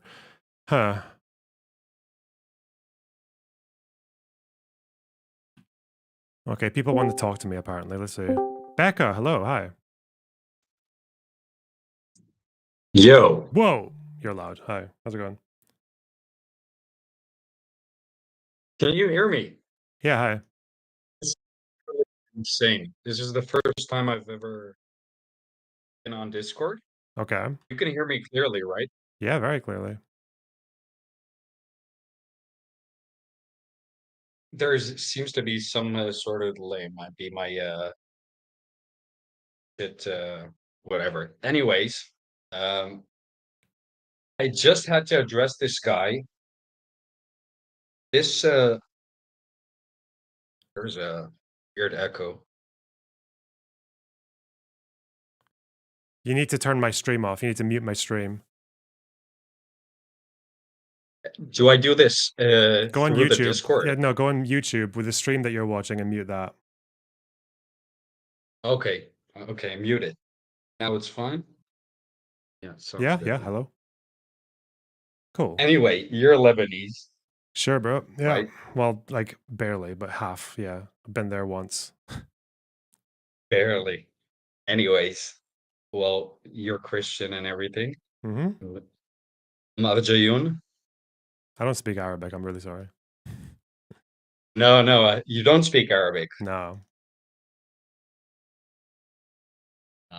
That's bad. Anyways, I'm a Zionist, a very right-wing Zionist. I'm also a leftist, probably socially leftist. Okay. I just wanted to point out, since you are familiar with Arabic, I'm not gonna talk about this guy's claims. Listen, I'm so nervous because this is literally the first. This is so unexpected that I came on stream. It's the first time I'm even using Discord. I literally opened the account like 5 minutes ago. I didn't even know that I was calling you. Anyways, I have to speak about the hypocrisy that they call us invaders. These Zionist Jews invaded us. We welcomed them, whatever. They came from Europe. We never came from Europe. The first ones came from Russia. Let's leave that aside. The first people that have been kicked out of their homes in the 20th century are Jews by the Ottoman Empire. What did the Ottomans do? They just brought in people from the Middle East and whatever, they set them wherever. I'm sure you've researched the deportation of 1917, 1916, 15, 14 done by the Ottomans of Tel Aviv, Lud. Sure. You're familiar with these, right? Not those ones specifically, but I remember hearing the Ottomans moved Jews around. Sure, they moved a lot of people around, didn't they? Anyway, yeah. You're also familiar with probably the people that lead this activism, this Palestinian activism. I want to mention not only Yasser Arafat, which he called us a colonizing occupier. Nevertheless, let's just not mention that he was born in Egypt. But how Mohammed al-Kurd, I'm sure you've heard this name. Yep. The guy who spoke to Lex Friedman. Yeah.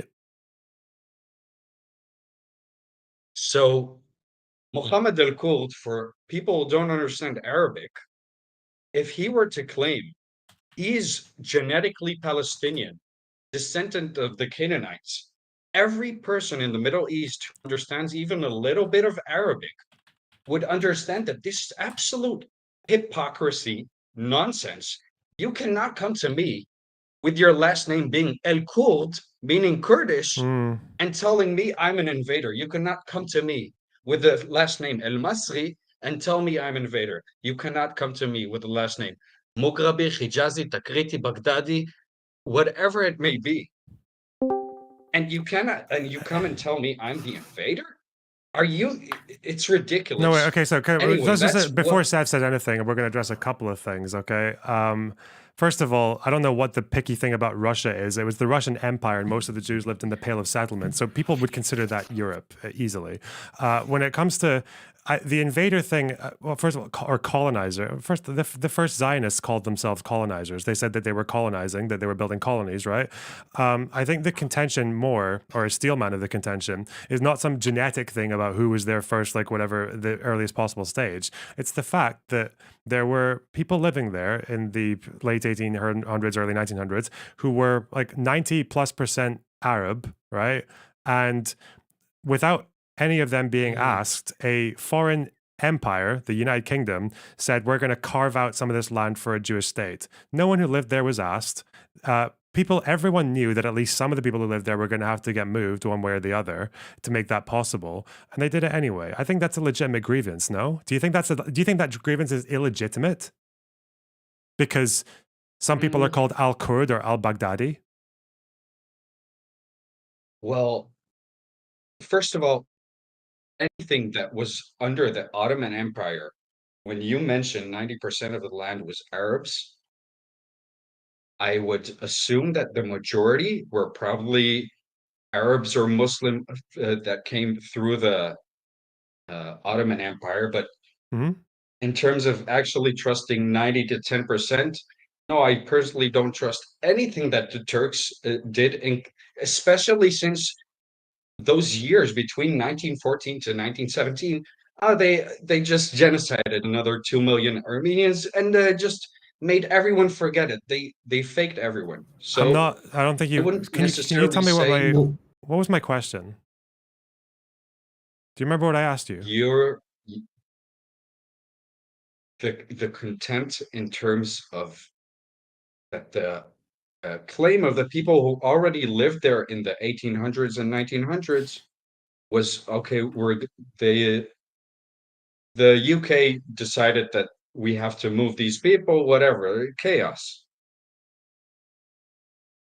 It's a kind of disjointed way of saying it. My question is whether or not the Arabs who lived there have a legitimate grievance that against, without even asking any of them, another foreign power decided that they were going to carve out a part of the land that they lived on for generations was going to get repurposed for a Jewish state, and that people who lived there were most likely going to have to move in one way or the other. Do you think it's not a legitimate why would grievance? you assume that they would have to move? Why would you assume that they would all have to move? I'll just give Because you the Zion, because backing not, from I don't mean the Nakba. Okay, I mean that like the Zionists bought land and evicted tenants who lived there. Oh, that's wait, Loner. Let's be real. The first Zionist who bought vast amounts of land, like hundreds of thousands, was Yoshua Hankin.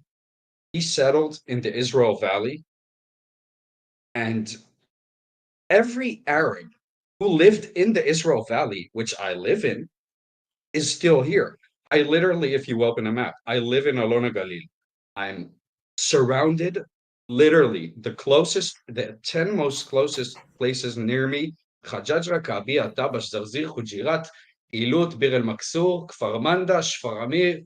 It's like, these are the people I grew up with. The people who didn't bear arms or fight against Jews or massacre Jews like they did and just eliminated the evidence.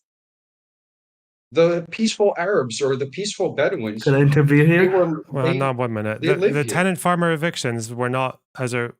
Do you think they chose to evict certain tenant farmers based upon whether or not they were violent when they were buying land? They wouldn't even tell you that. No, they did. They did it in part. They also chose to evict tenant farmers because they wanted Jewish contiguity or because they wanted Jews to work the land. It wasn't just because of violence. You can say part of it was because of violence, but yeah. Would you necessarily? First of all, I agree that Jews wanted. It's called like avodah ivrit. It means that the Hebrew work is. Anyway, Hebrews need to do the work on the land. Whatever. I understand this, but that they evicted Arabs. What do you mean? The people of Kfar Manda and Manshia Zabda. Today, the first location. Israel Valley, Yoshua Hankin. He was literally the biggest purchaser of land. He bought it from sheikhs. The Arabs who are in the Israel Valley today are the same Arabs that were here 150 years ago. They stayed put. I'm not. First of all, I'm not. When I say legitimate grievance, when I talk about a foreign power that said we're going to carve this place out for a Jewish state, I'm talking about the British. Like I'm talking about 17. Again, you can't just say.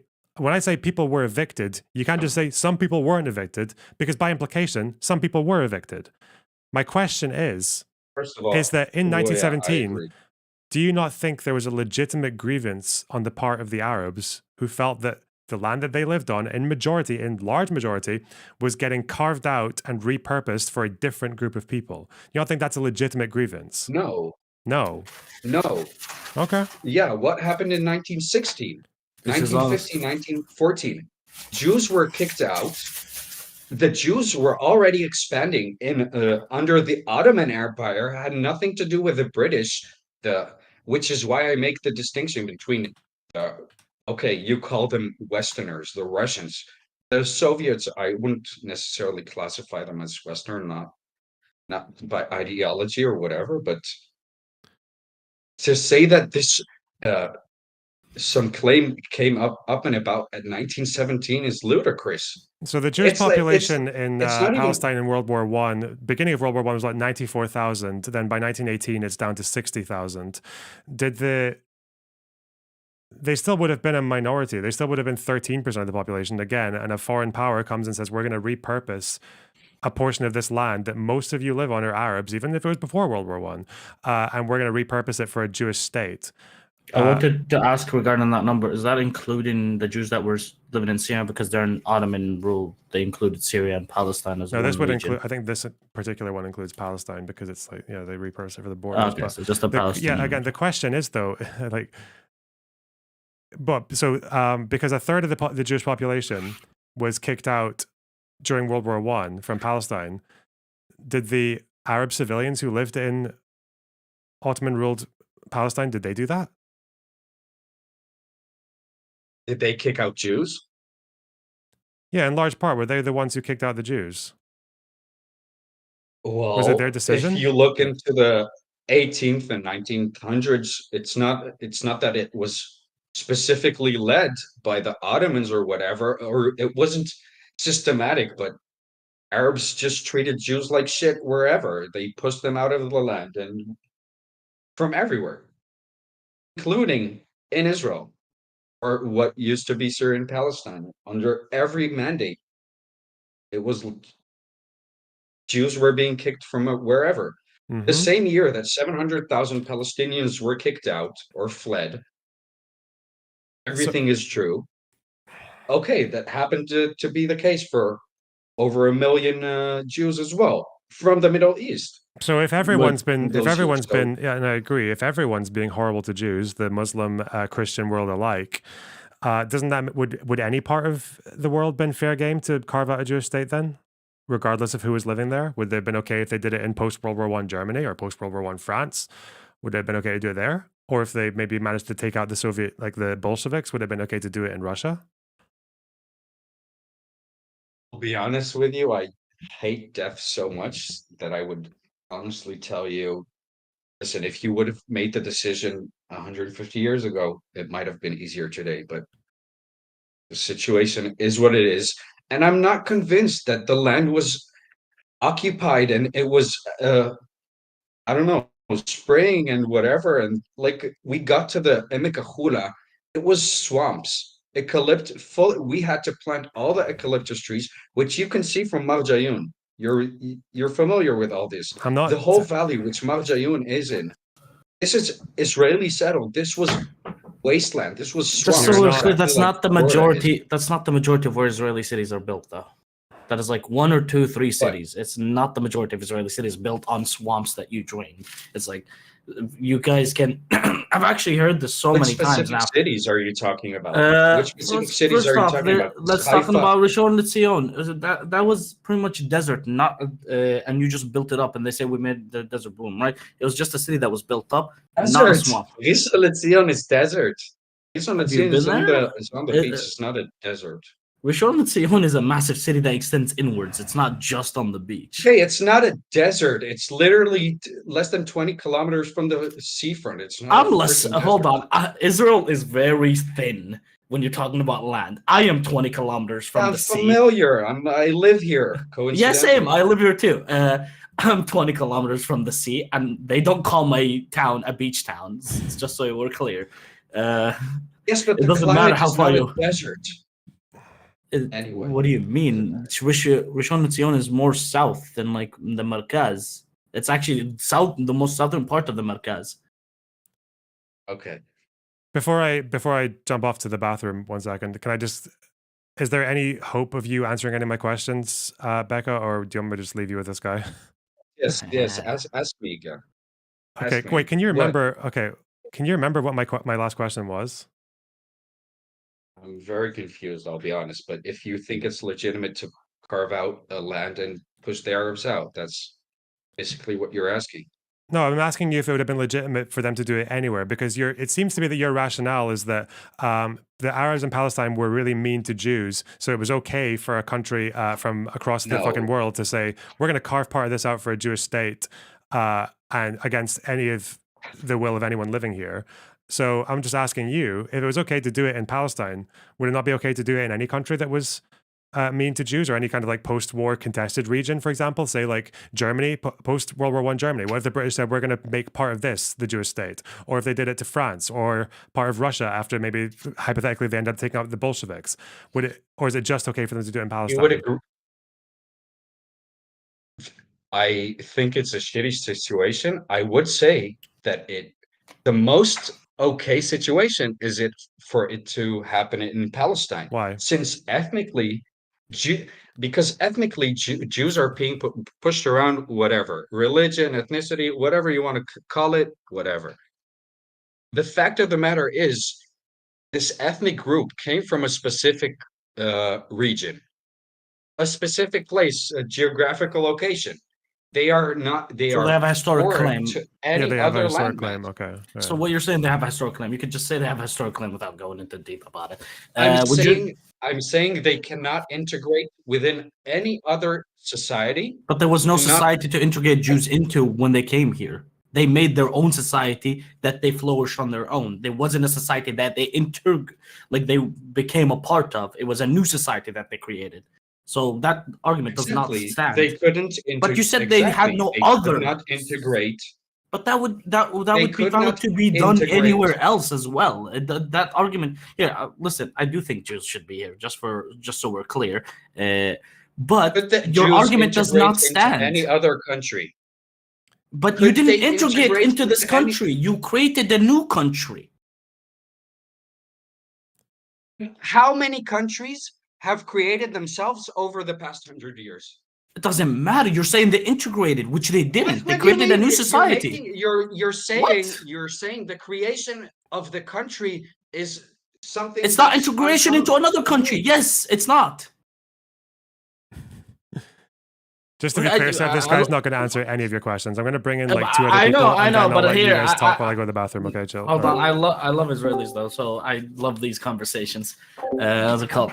Becca, are you saying there was never instances where Arabs were pushed out or massacred or killed or discriminated against? And Loner, don't do it on this stream. Not Loner. What's it called? Sundowner. Don't do it on this stream. Where they didn't showcase any violence. Like only Arabs that showcase violence were punished by Israelis or Jewish people that came to like establish their country.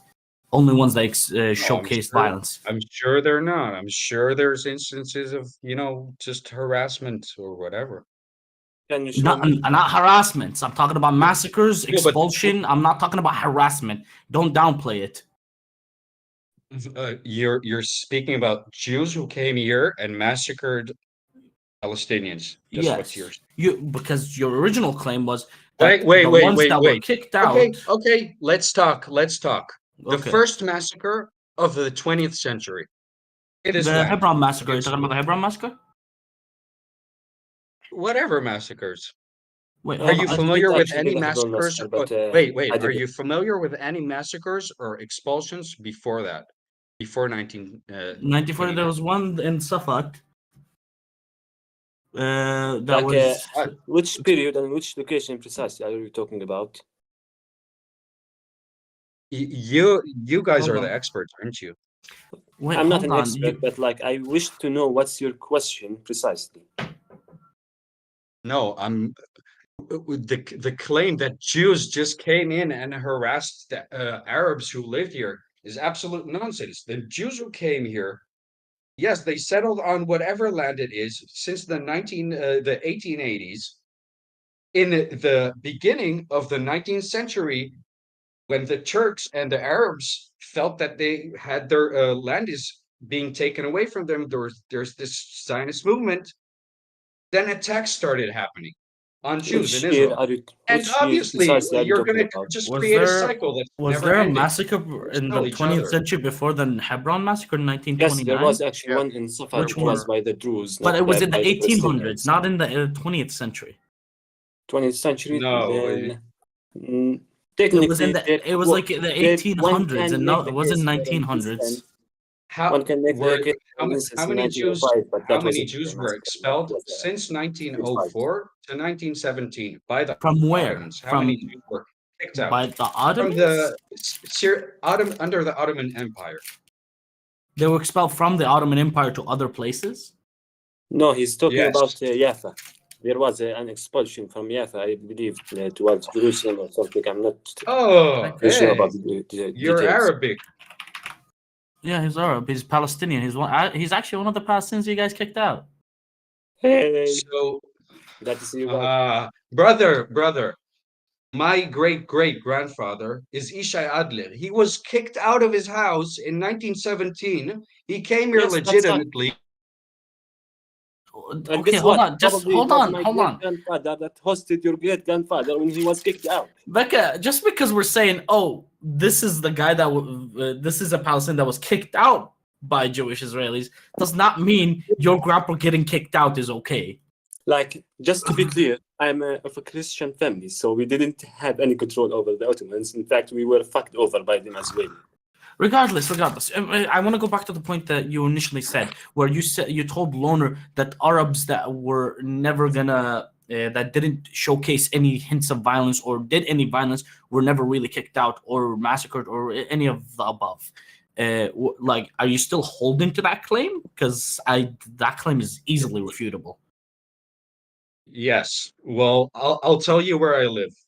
I live in Alona Galil. I can tell you where I live. You I know live where in this Kfar is? Qasim. What does that have to do with anything? You already explained about how the Arabs that live there are still there. Okay, so what's your point? These Arabs were Just because obviously there's here. Arabs still Why in are they not one kicked area. out? Okay, just Why? a small question. Okay, so Small question. My family used to be in Lud. I'm now in Jordan. Why did my family move from Lud to Jordan? Where Eilat? He's from Lid. Lid. Okay. Yeah, Okay. Jews say Lod. Oh. Why are the pronunciation like so fucking idiotic? I don't know. Idiotic? Excuse me, why is your pronunciation so fucking retarded? Guys, no. guys, God, no. Uh, You know what? Mine is literally, idiotic. Don't Let's start carry it. on. there's literally 10 different accents in Arabic. There's whatever, It's not accents, it's dialects. But all right, go on, move on. whatever. Whatever. Anyways, Wow, Steph, you really got me there. Whatever. the Arabs. Whatever. Oh, what do you want me to say? Nothing. Just go concede. on. The Arab. What about the Arabs in your area? Do you think there's none of them that flew? Which area again is it? Are you in the north? Can I ask something? Let's be very clear that the Jews who are here made a distinction between the Khalabis, the Mughrabis, whoever it was, the Bedouins, even the Bedouins in Israel don't treat the Arabs the same. The people of Dir al-Assad are not the same like the people in Bet Zarzir. Yeah, They are we're completely, aware. they hate Okay, can you they show would me where kill each was other. this distinction made? Wait, are you saying that Jews just like made a distinction between which Arabs to kick out, or like what are you referring to? I'm saying that the Jews who had conflict here made coalition with Arab forces depending on their hostility, whether it was the Druze or the Bedouin Muslims. Or like the residents of Dir Yassin, you know, they made a coalition with them.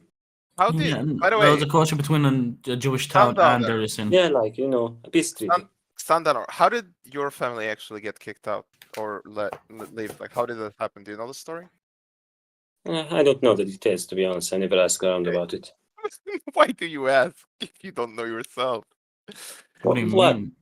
like, I'm not sitting with my grandfather who was like 90 years old in his deathbed, asking Hey, him how'd about you get what's kicked the out? much story ever. And he didn't tell your parents? He told my parents. I don't ask them. I don't even talk to them. It is by the way, hold on, just so you know, it is a sensitive subject. A lot of people don't like talking about it. Like I very rarely ask my grandfather about the massacre he was in. But you Like, know, I know some stuff my uncle told me about it, but I don't really know this. Well, I asked my Seriously? grandfather about World War II and stuff. You know, and my grandparents. It's also a touchy subject, but you know, I want to hear their story. But everyone here is Palestinian or Arab. Warthunks is Israeli. I'm Israeli Palestinian. Sundowner is Palestinian Jordanian. And Loner Box is a Lebanese cook. True. What are we talking about? Well, he was saying that they're made Jewish, Jewish Zionists, early Jewish Zionists made distinctions between Arabs based on their hostility, which this is a new thing I've never heard of before. At what stage? What stage are we talking about based on hostility and distinguishing? Where?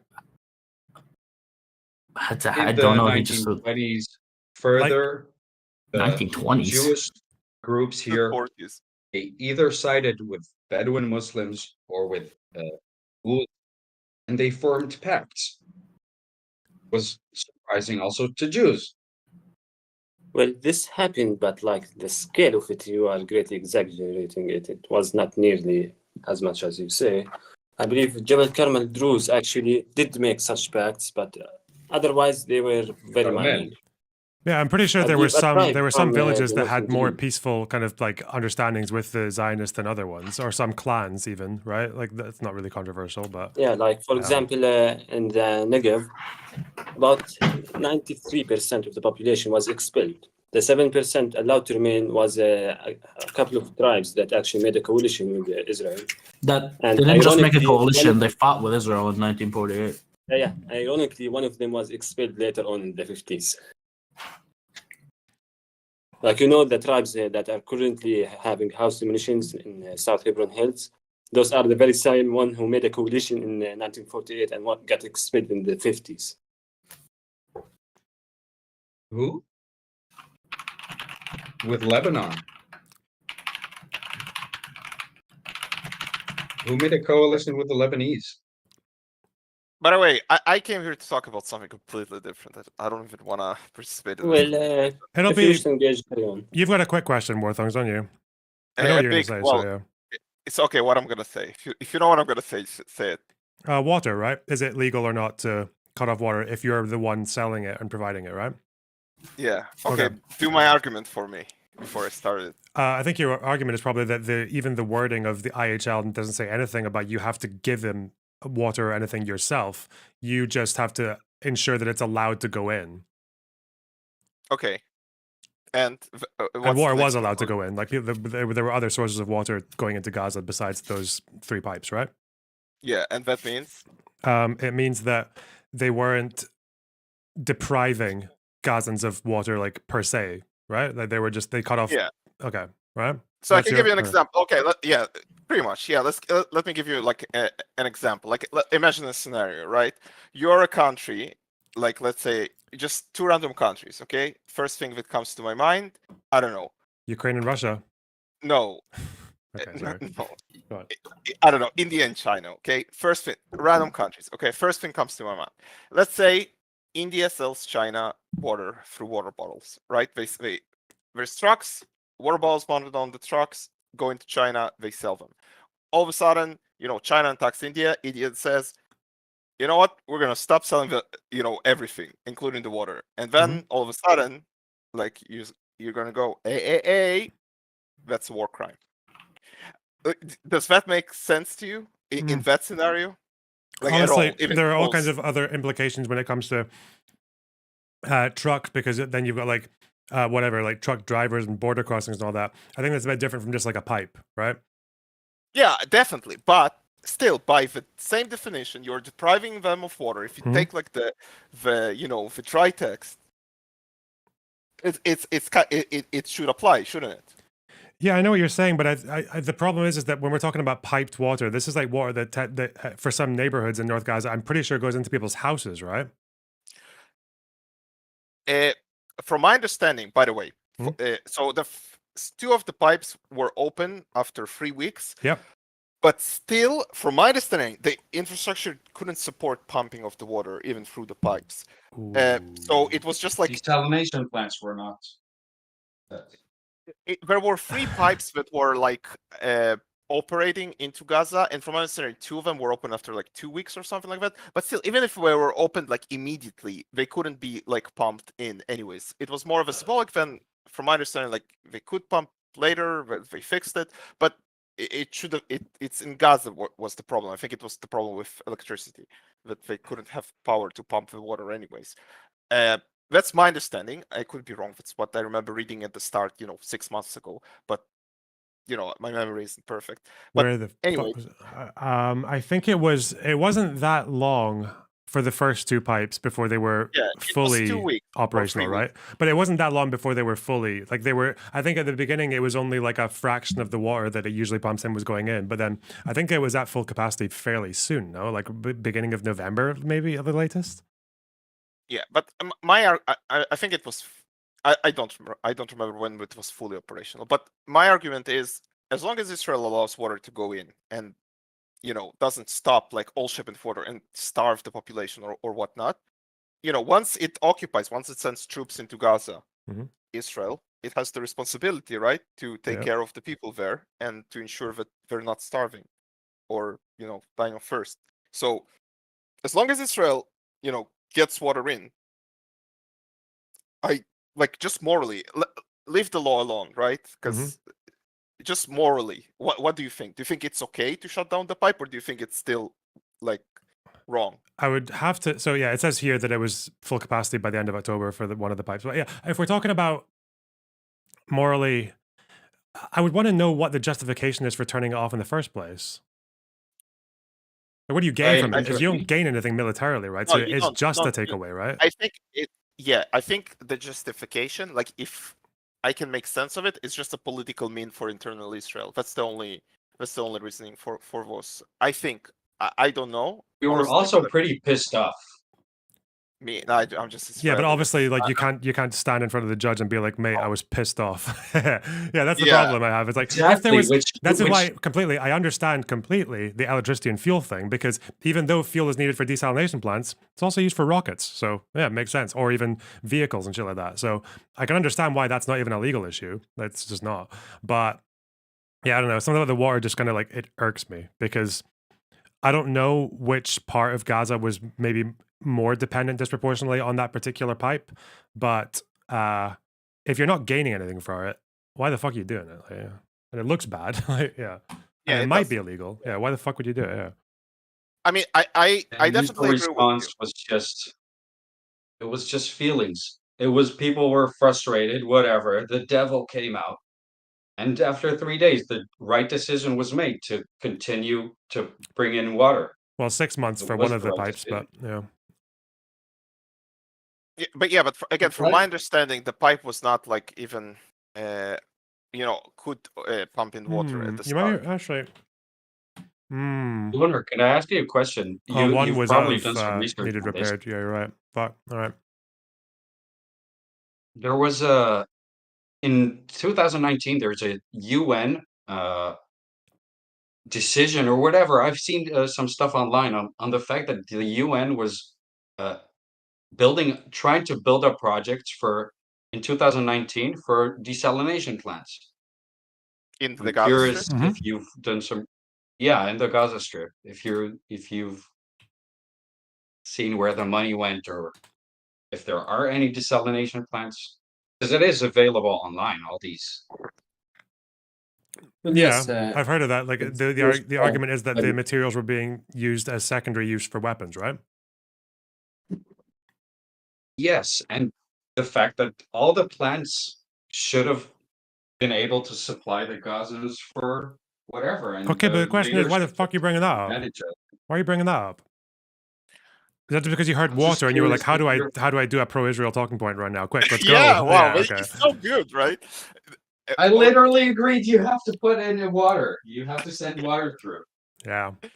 A quick question now about Ukraine and the water. So, how do you feel about Ukraine cutting off water to Crimea in 2014? I'm more sympathetic to the degree that they did it when Russia was conscripting locals in the tens of thousands and amassing their military apparatus at the border. How is that? No, but they cut off water in 2014. How is that? Like helping them militarily in any way? You can ask the same question. Like, what does it help them with? Oh, because there is an army gathering up at your border. Because again, 2014, they already started conscripting. Like Russia was very quick on the ball with conscripting Crimeans and fortifying the area. And I guess the idea is that at least some of that water that you're providing through that canal is to do with like feeding that effort. Then it's like you're doing that. Again, I don't know. I probably still oppose it. So it's like, I just think it's slightly more understandable. How is it more understandable?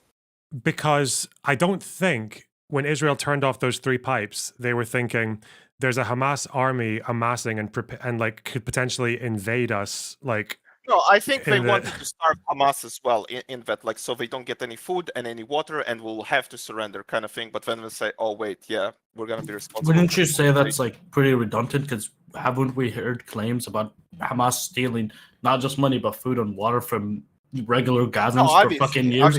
Why wouldn't they have shit stored for this when they're the ones that planned the attack? While By the way, they didn't we have enough all supplies know, stored. They weren't prepared to. yeah, to of fight course, for because as I long. don't think they were prepared for a 6-month-long Yeah. war. Not for this scale, yeah. Yeah, but regardless, wouldn't Israel, I would assume people in Israeli military or politicians in Israel are smarter than me and would assume that Hamas has shit like already stocked up compared to the regular Gazan that doesn't. By the way, I will tell you the difference here, Yes. Box, between Israel and I will explain. I hadn't it finished right listing my after. reasons, but it's okay. Oh, If I okay. okay. The other thing is Go. that Russia had occupied Crimea. They took responsibility That's for it. exactly Yeah, right. okay, This yeah. is exactly correct. Okay, this is the difference. It's because Ukraine can't do that, cannot supply water to an enemy state. Russia occupied it. Russia is responsible for supplying water. Hmm? And Russia did do that. Russia started supplying water, but it was still like huge damages were done to Crimea, like agriculture and like the city itself. Like the water damage was actually severe. But cutting off the just to say, but I by the way fully supported what Ukraine did. I think it's obviously like justifiable, but not for the argument you listed the first one. The second one, yeah, that's exactly correct. Yeah, that's pretty much what I want to say. But in my opinion, you can stop sending water, and it won't be a war crime. And in my opinion, even justifiable in some cases. But if you are occupying, you are 100% responsible for. I mean, that's a different topic, but I want to focus on what So Becca really said. quickly about the desalination plants. Apparently, 3 were actually constructed. They were working in very high capacity. The government claimed they provided 40% of the water in households, approximately like 40,000, 36,000 cubic meters per day. I'm not sure about the figure, I will look it up.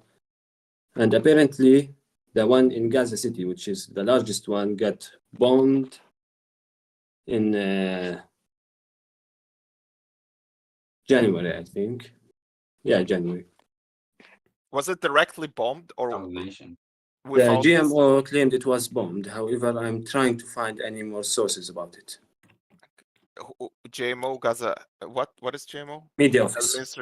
Media office. I can't find a picture of its destruction, but like usually, just to say, sometimes it could. There are 2 possibilities, right? It could have been a strike near it and damaged it, and then they say it's bombed. They do it a lot. no, they don't say it's bombed. It's like they put out of operation by a strike, but I'm not sure about it. I am trying to dig more. Yeah, but they okay. I get it. Put out of operation by strike. It could be like a strike next to it, and like, or Hamas could have used it as like a weapon depot or whatever, and we couldn't know. Like, we can find many hypothetical scenarios, but the claim it's that it's the not money just hypothetical. no, let me you're fucking talking about speak. okay, Just let me sorry. speak. Yeah. There was a claim that the money was all stolen and used for weaponry, which was meant for the desalination plant, and it is the reason there's a water crisis. But no, the reason for the water crisis, no, the money actually went for the desalination plants. They were built, they were in very high capacity, and they got put out of operation during the war. Now, the cause or justification, we can make hypothetical scenarios of, or very possible or plausible scenarios where it can be legitimate. We cannot say for certain what happened so far, like we don't have really that access to information, but I'm against the original claim. Now, we can argue for hours about whether it was legitimate, was not. I find it fruitless, and we can never go anywhere with it. Wait, what original claim? The original claim that the money which was sent to build the desalination plant was actually stolen, and the plants were not built. And because the plants were not built, the Gaza currently has the water crisis. Yeah, which is simply not true. Yeah, I don't think. I think the plant wouldn't be operational even like during a wartime, unless I mean I don't know, like there's no like government to tell people pretty much what to do, where to go. So like the worker might not go to work if there's like a battle around. No, like actually the desalination plant was still operating on some limited capacity until January. But I don't know the details of what happened. I will have to dig deeper into it. And apparently there were fuel shortages, which limited its capacity for a while. Yeah, I'm seeing in September the desalination plan they racked up like the use of I cannot say this word. Desalination plan. Man, I'm sorry to push you guys off topic. Would you guys agree that the only solution forward is either 3 states or no deterioration or whatever, escalation for over the next 100 years, which will just give us consequences that we don't know? Wow. Or would a 3-state solution would be the most viable one? A 3-state solution is never viable. That will never work. Like, do you think like Jordan occupies the West Bank, then Egypt occupies Gaza, and it is all cool then?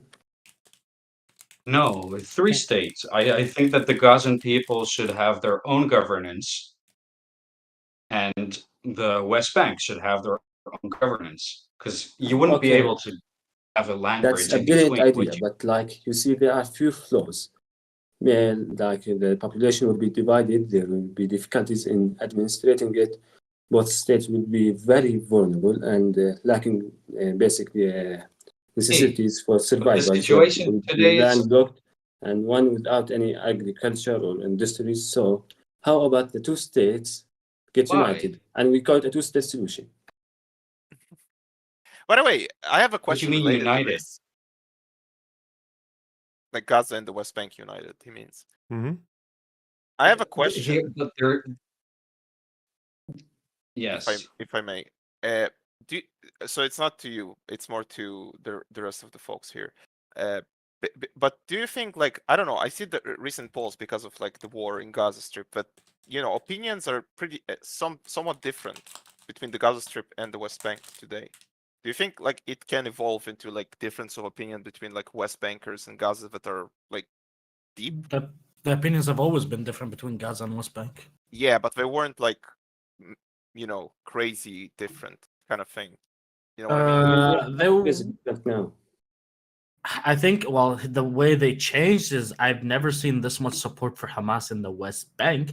The previous support I've seen for Hamas was because they just deal a blow to Israel. And I think this also stems from it, but I've never seen that many people approve of it. This maybe because Israel, like, it was, you know, it was a fucking horrendous event that happened. It was a huge attack. So maybe West Bankers saw that Israel actually suffered like significantly for once, and they said that drove them to support Hamas more. But I mean, it's unfortunate. It doesn't help us find a long-term solution when they do support shit like that. But well, to be honest, such support But you was wouldn't- organized since wouldn't you just 2021. say If that- you remember the 2021 clashes, but yeah, like they have been this way for a while. It's I mostly mean, Palestinians in Israel didn't do shit like 2021, so thank God for that. I think mostly because people didn't agree. You guys were literally having lynching mobs. In 2020, like after October 7th? No. No, What? I said In 2021, yeah, I know it happened in 2021, but I'm saying shit like that didn't happen after October 7th, mainly because Palestinians in Israel did not agree with what Hamas did. Like, I would say majority of them didn't, or at least they weren't openly supportive of it. Oh yeah, majority didn't agree in Palestine. Yeah, 100%. Even in personal circles where I've known people who are extreme, they didn't agree with what happened. So I was actually quite surprised how different the difference is. I have to say that the Arab leaders within Israel that obviously come from wherever, they were shocked to see the footage and whatever, and they immediately said, "Okay, this is not part of the town. whatever," and they understood. My mayor saw the footage in Nazareth as well, and almost everyone that saw the footage that was Muslim immediately said this is non-Islamic. This is against Islam. So they obviously didn't support it, because for a lot of people that are religious, especially like religious Palestinians who are Muslim, what's more important than the Palestinian cause is their religion and their faith, because nothing trumps their faith. So if they see something that is for their cause, or supposedly for their cause, go against what their religion says, yeah, they're not going to support it. Do you think Unfortunately, so? I don't know. Yeah, I do think That's so. what I have heard someone like I think an imam in a West Bank mosque saying la within Israel al-Aqsa or something like no holy but al-Aqsa mosque. Hold on, within Israel? Wait, was it within Israel? I'm talking specifically about Palestinians in Israel. I'm not talking about I don't here for Palestinians in the West Bank. It's gonna be way different because we don't face the constant fucking whatever attacks they have in there, or the checkpoints or whatever. It's completely different from you. Yeah, they live completely different from us, so they're gonna focus on. I didn't see the footage, and I personally couldn't believe them for a couple of weeks. For the October 7th claims? Yeah. I mean, when I heard, because here, I've always been very, very against Hamas since I've ever fucking heard about them, because, they were known to kill Palestinians as well, just because they opposed them. And as soon as I heard certain claims, that they killed, regular people that were going to the Nova Festival, whatever, I believed it immediately. I think some of the shit that I didn't believe was, the stories about the cut breast and they played football with it and shit those seemed way out there that I didn't believe. Same with the pregnant lady that they cut open her belly and whatnot. I didn't believe that one either. I was like, what is the point of that? What does that do? By the way, what does that do? What does killing children do? Well, if they're hold on. Well, yeah, exactly. There was yeah, but so the same thing. But Hamas has killed children before, so of course I believe but they my killed question, children. These stories, I'm sure you heard, Lornbox, were they confirmed? I actually never checked it. The stabbing of the pregnant lady. That one wasn't true, no. Not that I know of. I think even the organization, what the fucking are they called? They take the dead bodies. The fuck are they called? Zaka, yeah. Even their spokesperson said that the story's bullshit. It was just it was one Zaka worker who made up that story. Same as the same person who made the one about seeing burnt babies in the bin, just trash cans full of dead babies that were burnt. That person. I have heard the story about a paramedic treating a child without an arm, and the child died. That's probably true. That's not in other realms of To be honest, I would like to shed light on a serious issue in any atrocity any state or an organization commits. People generally don't like to believe that my own people could commit such a horrific act. So it's normal. Here, just hold on. When I talk about the Kfar Qasim massacre, most Israelis that haven't heard about it, they immediately deny it. They will never understand or believe. What's up? Kfar Qasim was the one in the 50s. Yeah, 1956. You know, but just to let you know, we were taught that in school. You were not taught this in school. You were taught that as a soldier. I was taught this in school. What class? Because they don't even teach us this in school. Ninth grade. I remember the story even. I think I remember the story. It's when there was a how do you call it? Not a siege, but curfew. Thank you. Curfew. There was a curfew in the village, and the citizens came back. And the commander decided, okay, the curfew said whoever outside we shoot, and they shot just people coming back from working the fields or something like that. That's the story you heard, or did they go into more detail? Yeah, that was the story that they told us. They didn't tell you that the curfew was changed from 9 p.m. till 5. No. I remember something. They changed the curfew, and the civilians didn't know. Yeah, they didn't know the story curfew. was from well, by the way, that's the old story, not the new story with the new 50 details. years I start talking about my studies on the topic. Oh yeah, don't talk about your topics because you're probably gonna get banned by Loner. This is from 50. I need an accurate illustration, like a PowerPoint, but on a paper. He's Yeah, making do you a guys want to see PowerPoint. it? Do you guys want to see No, I don't want to Sundowner, see do I it. have permission to show you the document? Okay. The Farkassa massacre. He's trying to justify it. He's trying to find ways to justify it. That's not what I heard. I heard he just did like a kind of like a depiction, just like an illustration. No. Wait, what? Wait, I didn't hear about this. I didn't show that one to save. That's okay. That's fine. So yeah, I was told that taught it on 9th grade, Sev. Interesting, because almost every Israeli I've talked to, I've always heard that they were taught this, and it wasn't even taught to regular old soldiers. They were taught what's it called? Unlawful order in the army. No, there were officers that were taught about the Farkassa massacre as a Black Order flag. So every IDF soldier has to be taught like an unlawful order. What's an unlawful order? I guess it's used as an example. I don't think this was used as an example for me, but I might not remember. But yeah, interesting. I do think there might be just a one-off case here, because I've never heard that. The teacher just decided to teach us that. Yeah, true. Was he Arab? Yeah. Was he? What was he? No, she was. It was a she. No, she was actually. I don't know. She seemed pretty not liberal, like pretty right wing. Interesting, because that's the first time I've ever heard. Because even us, they don't teach it in school. They actually wait for the Memorial Day to teach us about it, and they teach us about it like in plays and in what's it called? And they also, like, when there was survivors still alive, they would have them talk about it, but they never really taught us in Arab schools officially about it. And even if you ask in other Arab towns, a lot of them don't know about it. Practically no Palestinian that lives outside this country or in the West Bank knows about it either. Very few know about it. I have to say that within Israel, probably the Farkassa massacre is one of the most spoken about disgraces that occurred. Very different. It's the only one they don't deny. About Yasin. They teach us. Yeah, we don't deny it. It was freaking terrible. Yeah, but it's hard. It's hard. Okay, hold on. It's hard to look at this in a positive light, considering that's the shut up, Sundowner. This is hard to look at it in a positive light, because that's the old story that they were out and they didn't know about the curfew, and the new story that came from the what's it called unrevealed documents from the court that was held in secret. It's a lot worse. The commanders directed to shoot.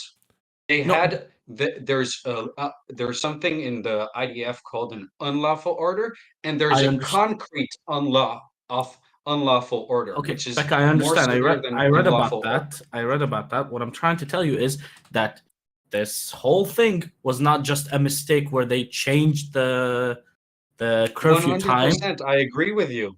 Yeah. No, hold on. Let me finish. Because you think it's not a mistake as in they shot them. No, that's not the mistake I'm talking about. I'm saying they intentionally changed the curfew time to cause a massacre so people flee. You caused a massacre? I know. Yes, that's that what is I'm what the new agreeing to documents you. reveal. That's what we learned. I wasn't learned that. Wait. Who the fuck told you that, Becca? What? I think this isn't IDF documentation, right? This is from a court case. I think the IDF documents on this they're still closed, right, for these details. Yeah, the operation itself. Yeah, they named the operation in the court hearing, but they never opened the documents about the operation itself. Yeah. So long story short, I'm pretty sure some IDF guy is actually told that the battalion commander says it's desirable that there be a number of casualties because it would make enforcing the rest of the curfew easier, right? That's kind of what they're saying. That's the long story short of what they said going in. Yeah, more or less. Is that an unlawful order? There was a directive to cause harm. It was chaos. You cannot shoot a civilian at any circumstances. Unless he poses threat to you. Which was interesting because my father was a general. Lined them up and shot them, and most of them were kids. Did they line them up? Yes, they lined them up. They told them to get off the trucks and line them up. That's the testimony from the survivors. They just shot them indiscriminately. Yeah, that's what the story. Because here they were in groups, right? There was people that came on the truck. There was I think 17. Because you can read about the details that I sent. I think I sent you, Bertong. That I'm not sure if you know of him, Adam Raz. He's the one that actually worked on this to uncover what actually happened. Yeah, he's the one that's been obsessing over it.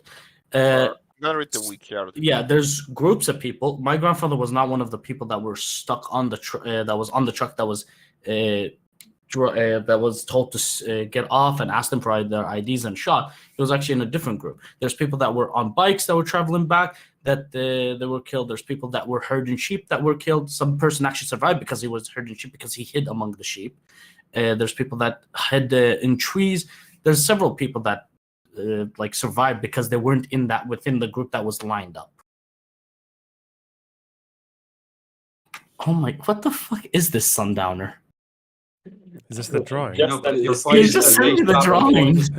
Like it helps us understand what happened. Can I put this on screen? I'm sorry. It's just. It's, You can put it on screen, but what the fuck? to be fair, I need the artist himself. Yeah, go ahead. The scholar. This just wanted to show it. is Sundowner's depiction of what happened at Kfar Qasim. Fuck me. Wait, can you show me? Wait, where is it? Fuck's sake. The fuck, Sundowner? You know what? I don't feel bad for Lind at all. Fuck you guys. One of them's got the Elders of Zion. Look at him. Fuck's sake, man. Why are there teeth triangle? Triangle. He's like 12. Let's talk about the triangle of terror. Okay. Oh, okay. Well done. Good one. The triangle of terror. Okay. Anyway, but yeah, no. Fuck, I didn't even get to this part. Regardless, like here, that's one of the instances. I want to go back to your part where you said, like, initially what Loner asked you was about like how they distinguished between Arabs that weren't violent and were violent. There was instances where they did kill people that weren't violent and expel people that weren't violent. Actually, majority of the people they expelled weren't violent. They kept to their villages. You know the difference between Fallahim and Madanis, right? Yes. Yeah, Madanis were majority responsible for the riots because they were the ones more nationalistic. The Medinian. Yeah. But now you know it's true. Listen, no. Madanis were the more nationalist group. Well, yes, we were the most basic. Yeah, and you were more likely to follow Hajj Amin al-Husayni. Jesus. A lot of the villages were actually against Hajj Amin al-Husayni. Yes, and a lot of the towns were as well. Like Jaffa, it was very much against it. Yeah, no, I think his popularity stemmed in Jerusalem for the most of the part, but he was still a very powerful individual. Wait, before I forget, how is it pronounced? Before I forget, is it pronounced Nashashibi? Or how do you say that? Nashashibi. The guy, the other guy, there was Al Husseini, and then there's the other clan. Is it Nashashibi? Nashashbi. Okay, thank you. Too many syllables. Get those Arab genes out, Loner. All right. Oh, guys, you should have said the most. Like, it's a disgrace that you don't speak pronounced it. The most don't call it pronunciation. He's the only. It's not my fucking fault, okay? My dad was doing other shit, right? Yeah. Yeah. First off, Loner's the only Lebanese person I actually like, so that might be because he doesn't speak Arabic. Why that guy Loner? What do you mean? Like the Lebanese days ago was Lebanese as well. Oh yeah, the guy from the Columbia protests. Yeah. Yeah, he was pretty okay. Wait, which one? The guy who got thrown out of the Columbia protest thing because he said we should condemn Hamas or some bullshit, right? Oh yeah. That guy. A Lebanese? He was like Lebanese / Palestinian. I think his grandmother was a 48 refugee from the north. Dimmi. Yeah, he's in our server. Oh, Dimmi. Oh yeah. I wish his mic was tolerable. It's worse than Sundowners. Yeah. Well. But yeah, no, I actually talked to that guy. He's pretty cool. Okay. He was thrown out of the Columbia protest? He went into a meeting and I can't remember what exactly he said. It'll be in the VOD, but they booed him out of the room. Yeah. That's crazy, bro. Fuck. Why do they support Hamas? You think 48 descendants would have special privileges at these things, but apparently not. I think they don't they don't like Khalidi either. They hate Rashid Khalidi and they prefer. Like, bro, if I go there, they'll probably fucking call me a Zionist. I swear to God. Oh yeah, 100%, dude. Yeah. I'm like, I don't think we should destroy Israel. I think we should make peace. Oh, you're a Zionist. Get out. That's probably the end of the conversation there. Well, Thoughts on What's wrong genocide, you with guys? being? I don't understand what's wrong with being a Zionist. I swear it's crazy well, that they are like fuck, more I- hardcore. Listen, than- I'm not gonna have this conversation about what's wrong with being a Zionist on stream in front of Loner as well. It's different rhetoric for us. It's hold on, it's a different rhetoric for us. Zionism does not mean the same thing to you as it does to us. Yeah, but you changed the word, so what? We Like, didn't. why- It's not about changing the word. Zionism since 1948, it means something fundamentally different than what Jews believe Zionism is to Palestinians. But okay, Like if you wish to go about the definition, yes, there is a definition. We all know it. But Yes, when people refer to Zionists, they refer to a specific group that fucking massacred my town. No, like I'm not going to like it. But Obviously. But no, when people say Zionists, they mean me as well. People who today, people who like those people who you talk to in the Columbia protests or whatever, they call you a Zionist even if you like defend Israel, right? Like even if you just say, of course, they call you a Zionist. Okay, hold on. I do want to make a distinction between the people that are using Zionist today and what Zionist means to most Palestinians. Palestinians that live here, Zionist still is not a good word to them, not because of how people use it today. It's always been something that is like an ideology that was at their expense. They will always view it that way because it did happen at their expense. Whether that was planned or not doesn't matter. It did happen at their expense, and that's how they're always going to view it. And I've actually had this conversation with students from Herzliya, and I was surprised that none of them knew this. None of them. What do you mean knew this? None of them knew what? That the Palestinians inherently will view Zionism as something that happened at their expense, like the foundation of the state. I'm sure it does. Yeah, no, all of them view it this way, and it's not something new. And I was surprised that they didn't know this because they seemed like bright minds, I guess. Yeah.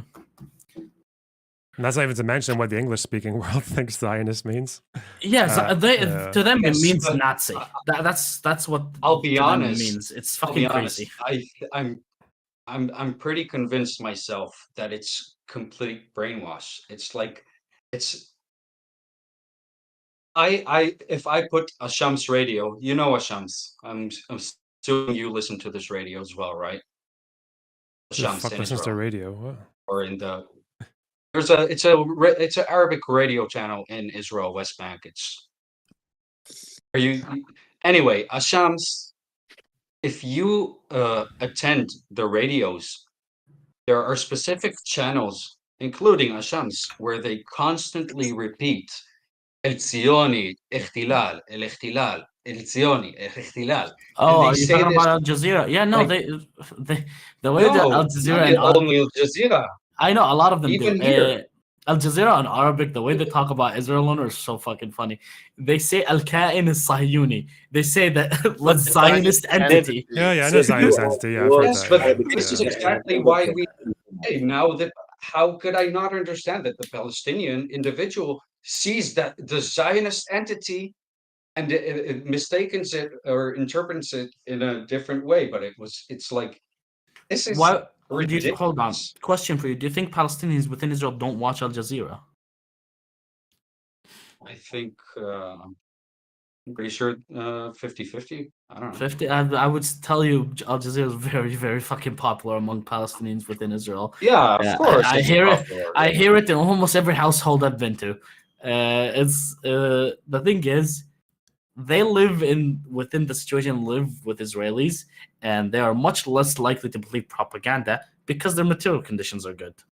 Because they don't care about it. Shut up, blue. I don't like blue, it. What's up? Blue ID, you mean? The blue ID, Blue yes. ID. So now I've heard someone make the argument that the propaganda in the West Bank is a lot more detrimental to Israel than the occupation itself, which I disagree heavily with. I think who the fuck said that? Plenty of people, actually, a lot of Israelis argue that. But you're saying that the propaganda in the West Bank is more severe than it is? No, pretty insane. People say, no, it is pretty insane. I agree with, but I'm just saying they say it's more detrimental to how Palestinians think than the occupation itself. I don't. I'm not For sure. sure. I'm not sure. Wouldn't you agree? You wouldn't. You would agree with that? I'm not sure. I swear to God, some Israelis need to go live under occupation to understand why it's not true. I wouldn't call for that extreme. Shut the fuck. Sundowner. Fucking hate Sundowner. Why it's not true? And that's why, hold on. That's also why I tell David, if he was in Gaza, he would be a Hamas member. He would probably be Haniya. So is the claim? So the claim is that the occupation is what radicalizes people more than the media. Is that what we're saying? That's what I'm saying. Okay. Probably. The media radicalized. That's what I'm saying. The claim is that the media is what's called radicalized more than the occupation. You think the media I agree. radicalizes more than the occupation, Warthongs? No. Oh, I thought it was fucking backwards. Wait, so you think the media, Sev? You think the media radicalizes West Bankers more than the occupation? No, I'm saying a lot. Becca does. Becca does. Yeah. Who's disagreeing with who here? I am disagreeing with Becca or a lot of Israelis that have told me that media radicalizes Palestinians more than the occupation. Warthongs, you think the occupation's more though? Yeah. Okay. But I don't so think it's like 1-4. Okay, like 90% to 10%, right? It's more in the middle, but yes, I think the occupation is more. I think in terms of like where they look for solutions, it matters because the media with the Zionist entity is kind of shit. Like the media does convince Palestinians that Israel is just like temporary. That must really fuck with you when you're looking for options. But yeah, that part definitely. I is a would media make thing. the argument that even if we would talk about the 80s, there was extremely dense censorship. Like no one would say the Zionist entity, like the education curriculum, everything was controlled by Israel. But still, you had fucking Hamas coming out and saying, "Well, instead of peace, let's go on a suicide bombing page." Like in the 80s, I don't think it is. What? I thought Hamas was more radicalized after the Baruch Goldstein incident. Yes, it was 1994, but they were doing suicide bombings and such. And previously to that, I didn't know that.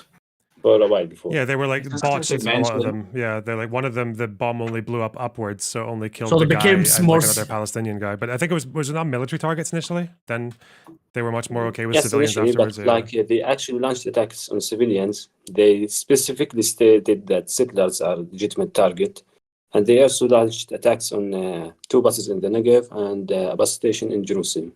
Is there a way to be like, oh, I'm okay for violence as long as it doesn't kill? Like, is there a word for that? Non-lethal. Yeah, that was the first intifada. I'm okay with non-lethal violence. I'm okay with lethal violence as long as shut up, Sundowner. People say first intifada was like non-violent. It was. It was violent. No. Warthogs, I'm saying that for the most part, like the UNLU, when they put out those flyers and all that, they rejected people using guns. It was like their thing that they went for was non-lethal violence, like stones, occasionally like a Molotov cocktail and all that. But yeah, it was like non-lethal was what they stressed. Yeah, apart from Hamas PIJ, obviously. Yeah. I feel like for certain. It's hard. That's harsh element. I would say non-lethal violence is very good. Just to say, that's my personal opinion. I don't know if it's true or not, but I think if Palestinians from the West Bank would like do their like resistance by like burning, empty guard towers, messing up with roads, messing up with like I don't know, military, like doing like sabotages like that, or like hurting, like burning bases or something like that without anyone gets hurt. I think people would, like me personally, I would be on their side. But okay, that's fine. I agree with you, and I actually prefer that type of protest. But to think that the IDF doesn't treat them the same way as they do when they throw in rocks at IDF soldiers themselves, it's not true. They do go into like, for example, the protest against the PA. When it's too big for the PA to handle, the IDF comes in and shuts it down. And it's just a protest. There's like in universities. Yeah, so I guess for what it's worth is that even though the IDF like response doesn't always seem that different, like you can tell that historically there are efforts at least to try and change it. So like with the first intifada, the IDF went through this kind of like almost like a crisis because they had no idea how to deal with these like fucking people who were under 16 mostly throwing stones, right? So first of all, they try like beating them with clubs, and then that's a failure because like a bunch of people get beaten to death and it looks fucking horrible. And then after that, they start trying to bring in like rubber and plastic bullets, and the problem is none of the people are trained to use them, so they kill people. But like the fact is that they seem to that the number of like deaths by shooting when they started bringing these measures in, they still went down. Like so, I think if you have a militant group that's literally just targeting infrastructure and not like human beings or trying to kill them, then if the IDF doesn't change their tactics and just keeps on using live rounds against these people, they're going to look so much worse, right? But isn't that what radicalized Palestinians in the first intifada, because they did use live rounds? but they still, as far as I know, the Palestinians in the first Intifada still stuck by their non-lethal thing. And they like the whole, like the discipline of it was very much like, we're doing this on purpose. We're being non-lethal on purpose because we don't want to provoke massive massacres. But also, if the IDF reacts to us in whatever way, they're going to look really bad. And they did look bad. It was the David versus Goliath thing, right? Yeah. And I think we know this, right? Like, think about like one instance where no one sided with the IDF. Probably the Shireen Abu Akleh's funeral, right? Like those images where, and I'm pretty sure the IDF, I'm pretty sure the IDF argument was like, what did they say? They said that they agreed a particular route to take the coffin, but they went a different way. Well, actually, And no, then- there was a different argument. There was it? an argument that the Shireen Abu Akleh's family contacted the police to retrieve the body because apparently it was stolen, or the coffin, it was stolen, which Shireen Abu Akleh's family said they didn't I didn't afterwards. hear that argument. So- I heard that they coordinated the route even with the family. Really, I heard it mostly from Israelis that the Shireen Abu Akleh like said the coffin was stolen by. Well, let's protesters. not get away from the point. The point is that when the images that came out in the press were people just trying to keep the coffin up whilst they were getting beaten. The people were not, as far as I remember from that video, the guys were not fighting back, right? They're just getting hit whilst they trying were. not to let go of the coffin. Hold on, no, they were fighting. So they people that were holding going- the coffin. No, Oh, but I'm the talking about coffin, the images of people just holding the coffin and trying not to drop it whilst like not fighting back. I feel like that like garnered so much sympathy. Like trying to defend that was like unbelievably stupid. Like, yeah, Well, it Lona, just I looked believe so you horrible, speak right? in circles that are not really as retarded as mine. Many people defended it. Many people still defend it today. Yeah, I'm very surprised. My circles have been equally as retarded. So the other. Fuck. Yeah, well, listen, guys, I need to jump off in like 20 minutes. So thanks for having a discussion that was nicer than the genocide one. Okay. Nice. Take care, guys. Yeah. Now I ate my burger. Cool. Bye bye. So yeah. See you later. I didn't mean to say nicer. I meant to say more interesting. Yeah. God damn it. Okay.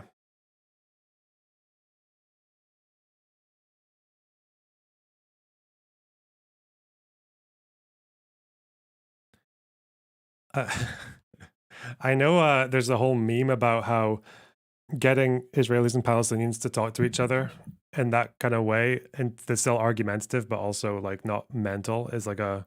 I know people still try to think like people still try to say that's it's barely step one, towards anything meaningful. But I think it matters. I think it's a bigger step than it might appear. I don't know. The last two Jews in Afghanistan argued with each other. Yeah, I love that story. And when one of them died, the other one said he was happy to be rid of him. Do you still think you're cool with Kevin Logan? Mate, if I ever fall out with someone over a disagreement, like, actually kill me. Like, I don't, that's not, no.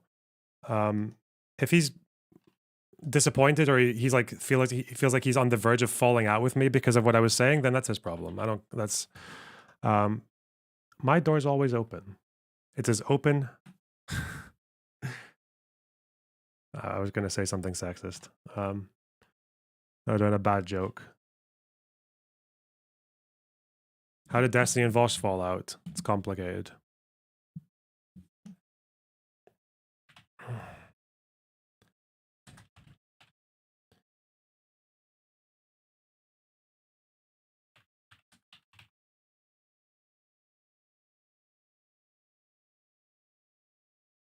No justice is probably more open to the discussion.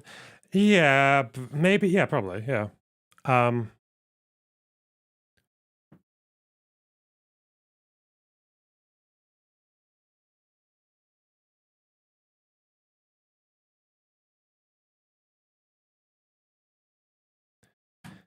Why is this a thing? Why is this a thing? Denims is inciting violence, terrorism. Let's go. Listen, I'll up the number, okay? 30K to anyone who'll make this dipshit disappear and make Eve's breasts bigger. Okay? You have to do both. All right? Because then it's a win-win for me. He tagged the FBI. I get more breast, and I don't have to see that moron on my timeline anymore. So if you think about it. Get the FBI. Also, watch these streamers that I enjoy. He's telling his chatters to kill themselves and to eat glass and to die in a hole and fuck off.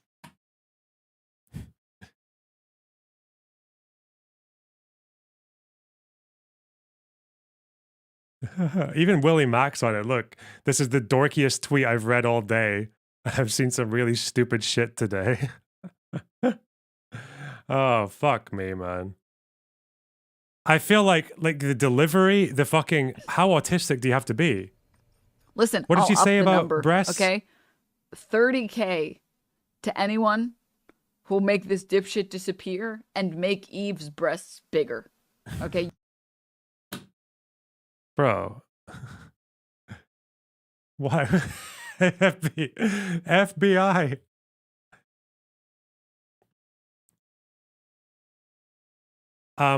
Denims is more likely to get killed in a botched FBI visit because of this tweet than anyone is likely to go and commit a murder against Asmongold for $30,000 because they watched this clip whilst also making Eve's breast bigger.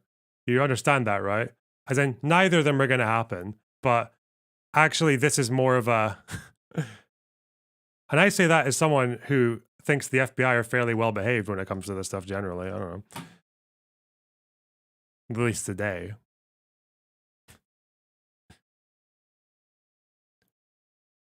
She wasn't even talking about Asmongold, was she? Was she talking about this Twitter account? Okay, whatever. I don't care. Fuck. So dumb.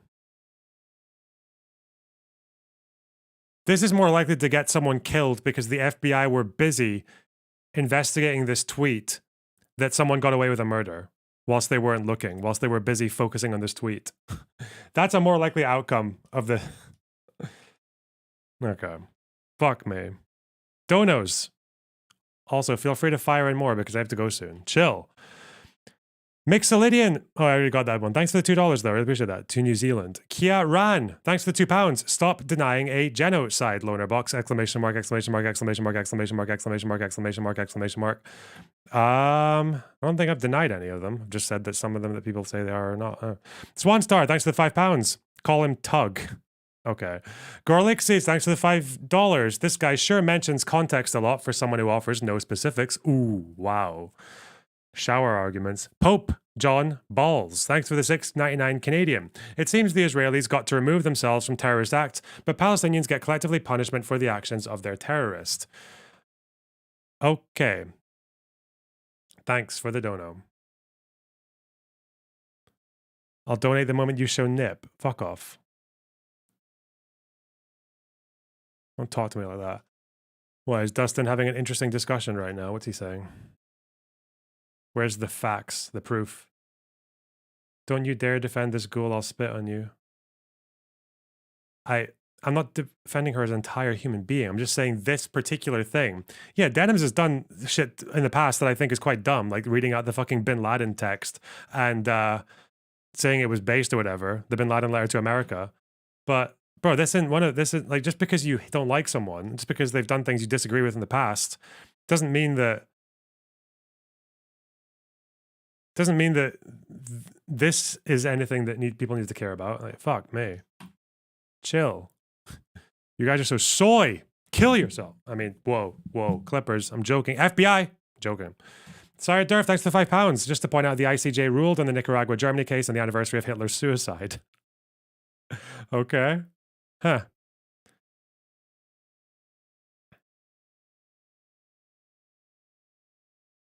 Oh yeah, Chad Logic did drop an N-word, didn't he? Disagree with. Sorry, dislike. Find repugnant. Morley. Remember when she laughed at that Hamas dude who took a selfie with a kidnapped old lady? That was cringe. Anyway. That was pretty bad. Pretty insensitive. Pretty gross. Brr. If that's actually what happened. I don't know. I just saw a picture of it. Let's see. Oh yeah, he did. What? Fuck me, man. What? Okay. Don't do that. Disavow. The fuck, man. He's Chad is like the whitest motherfucker. All right, what's the debate? The area, Britain can control the area. Who's this dude? That's fine. But that administrative paperwork would then get passed to someone else. Like, okay, so now that let's say Jordan, now that we're in control of the West Bank, which Palestinians live where? Well, here's our paperwork. This is the land that we own. You know what I mean? So sure, I don't know what the ordinary process is. If you were like part of Austria-Hungary, or if you were part of like any mandatory area, like if that state collapses, I don't know in terms of how do people honor old paperwork, or do they compensate you for it, or whatever. I don't think that par for the course has ever been all the people go back to where they had paperwork from the original country and then live there. I don't think that's ever happened, right? No, wasn't Ottoman Empire paperwork just fucking such a state as well? It was like really loosely interpreted. This is never going to happen where Israel's That's going to go like, all right, discussion. you give it back. How do we even organize to know who owns what? Sure. But it's very similar in the sense of like what we did with the Native Americans, which whether it's good or bad, kind of at least putting these programs in place to support, again, whether they're good or bad, or whether they're like good, like enough or not enough, but putting in these systems to be like, okay, these are people that were displaced. My family was displaced. We did have a home. We did have a business. Someone said there was a tweet about the kill zones. Why is there a tweet? Why do I care about a tweet about the kill zones? The Haaretz article said it wasn't even policy. It seemed to be that when they were in combat zones, that some soldiers, particularly the younger ones, showed less restraint and were more jumpy or were more likely to kill people who were civilians, but or not threats, to be more precise, but or not seen as threats. Maybe they weren't civilians. I don't fucking know. That just sounds like urban warfare shit. Could have been potentially more caretaken or more discipline.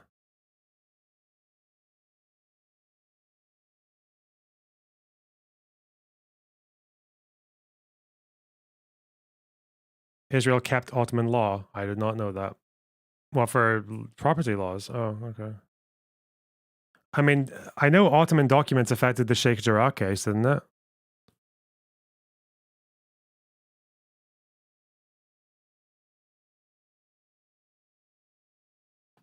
Like the fact that one of the officers who testifies about this thing is saying that there's a tension between protecting forces, which is the highest priority, and a situation in which you try to avoid unnecessary killing of civilians.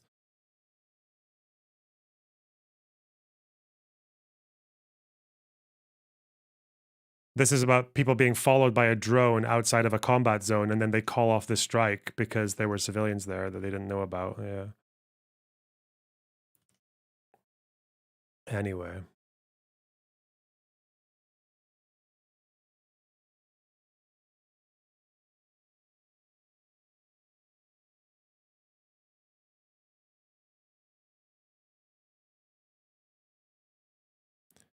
Okay. They also include marriage laws. This is why, technically speaking, Israel has Sharia law to some extent. That's pretty wacky.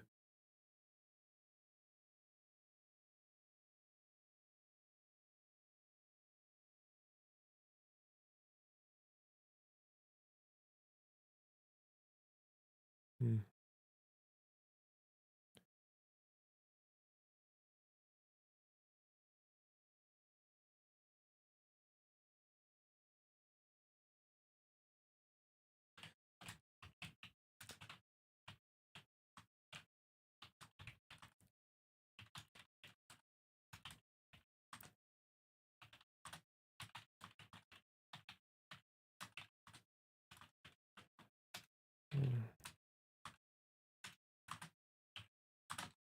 All right.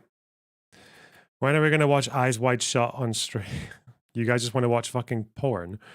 Did you cover cast stuff earlier? No, I was watching it at the beginning because Lexibat and No Justice were talking about it, but I don't have time to look at the rest of it now. Fuck. This was a good stream as well. I feel like that debate lasted like half an hour, 45 minutes? Like, yeah, it's too short. The Kevin one, I mean, but I guess nothing really. Yeah, I don't know.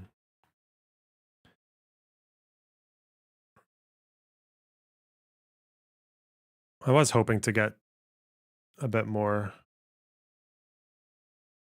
It was about an hour. Yeah.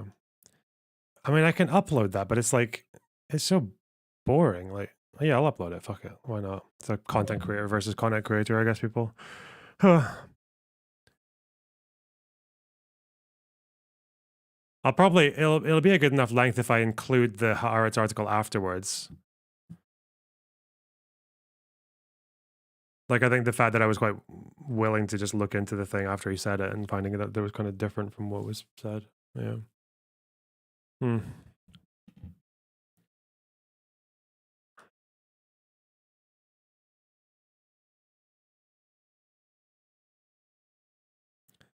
All right, you guys. I guess we're at... It was quite surface level. Yeah, it felt like I was being given a lot of post-its without elaboration or whatever. Yeah, I don't know. Whatever.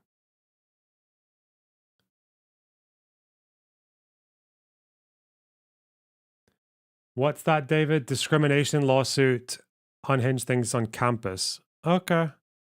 Send it to me. Maybe I will, maybe I won't. The clip of him watching mulleted TikTokers and not looking into your points is contrast. Yeah, why not? Why not?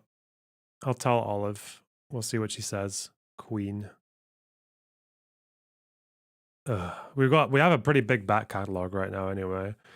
There's a lot to put out. Anyway, all of the Kevin Logan debate from today. Will I just tell you now? I guess it's easier for me to explain now, yeah. So we have this debate. There's a claim made at the end about kill zones. I go and research the kill zones right after the call ends. Apparently, he went and looked at fucking videos of people with mullets being cringe on TikTok. So, people think the contrast is funny, I suppose. Maybe it is. Who knows?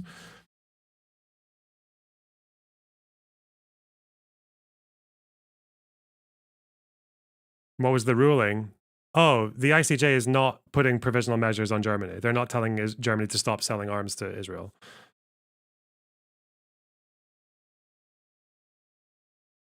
Copy that, boss man. Hey, nice one. Do not take a clip from his stream. It looks rude. Of course you can take a clip from someone else's stream. What the fuck? It's normal. If it's like if it's only like a minute long, what? It's, what do you call it? Fair use. It's massively transformed. If it's going at the end of a 1 hour debate and 15 minutes of me reading an article and learning about kill zones. Eitan, thanks for the $5. Don't end before I pay you for your hard work. Oh, that's so sweet. Thank you so much. I really appreciate it. I appreciate all you guys. Okay, bye. But fuck me. Wait. John, thanks for the $10. Take my money. I will take your money. Okay, am I being held up? Is this a hostage situation? Do I have human rights? Probably not.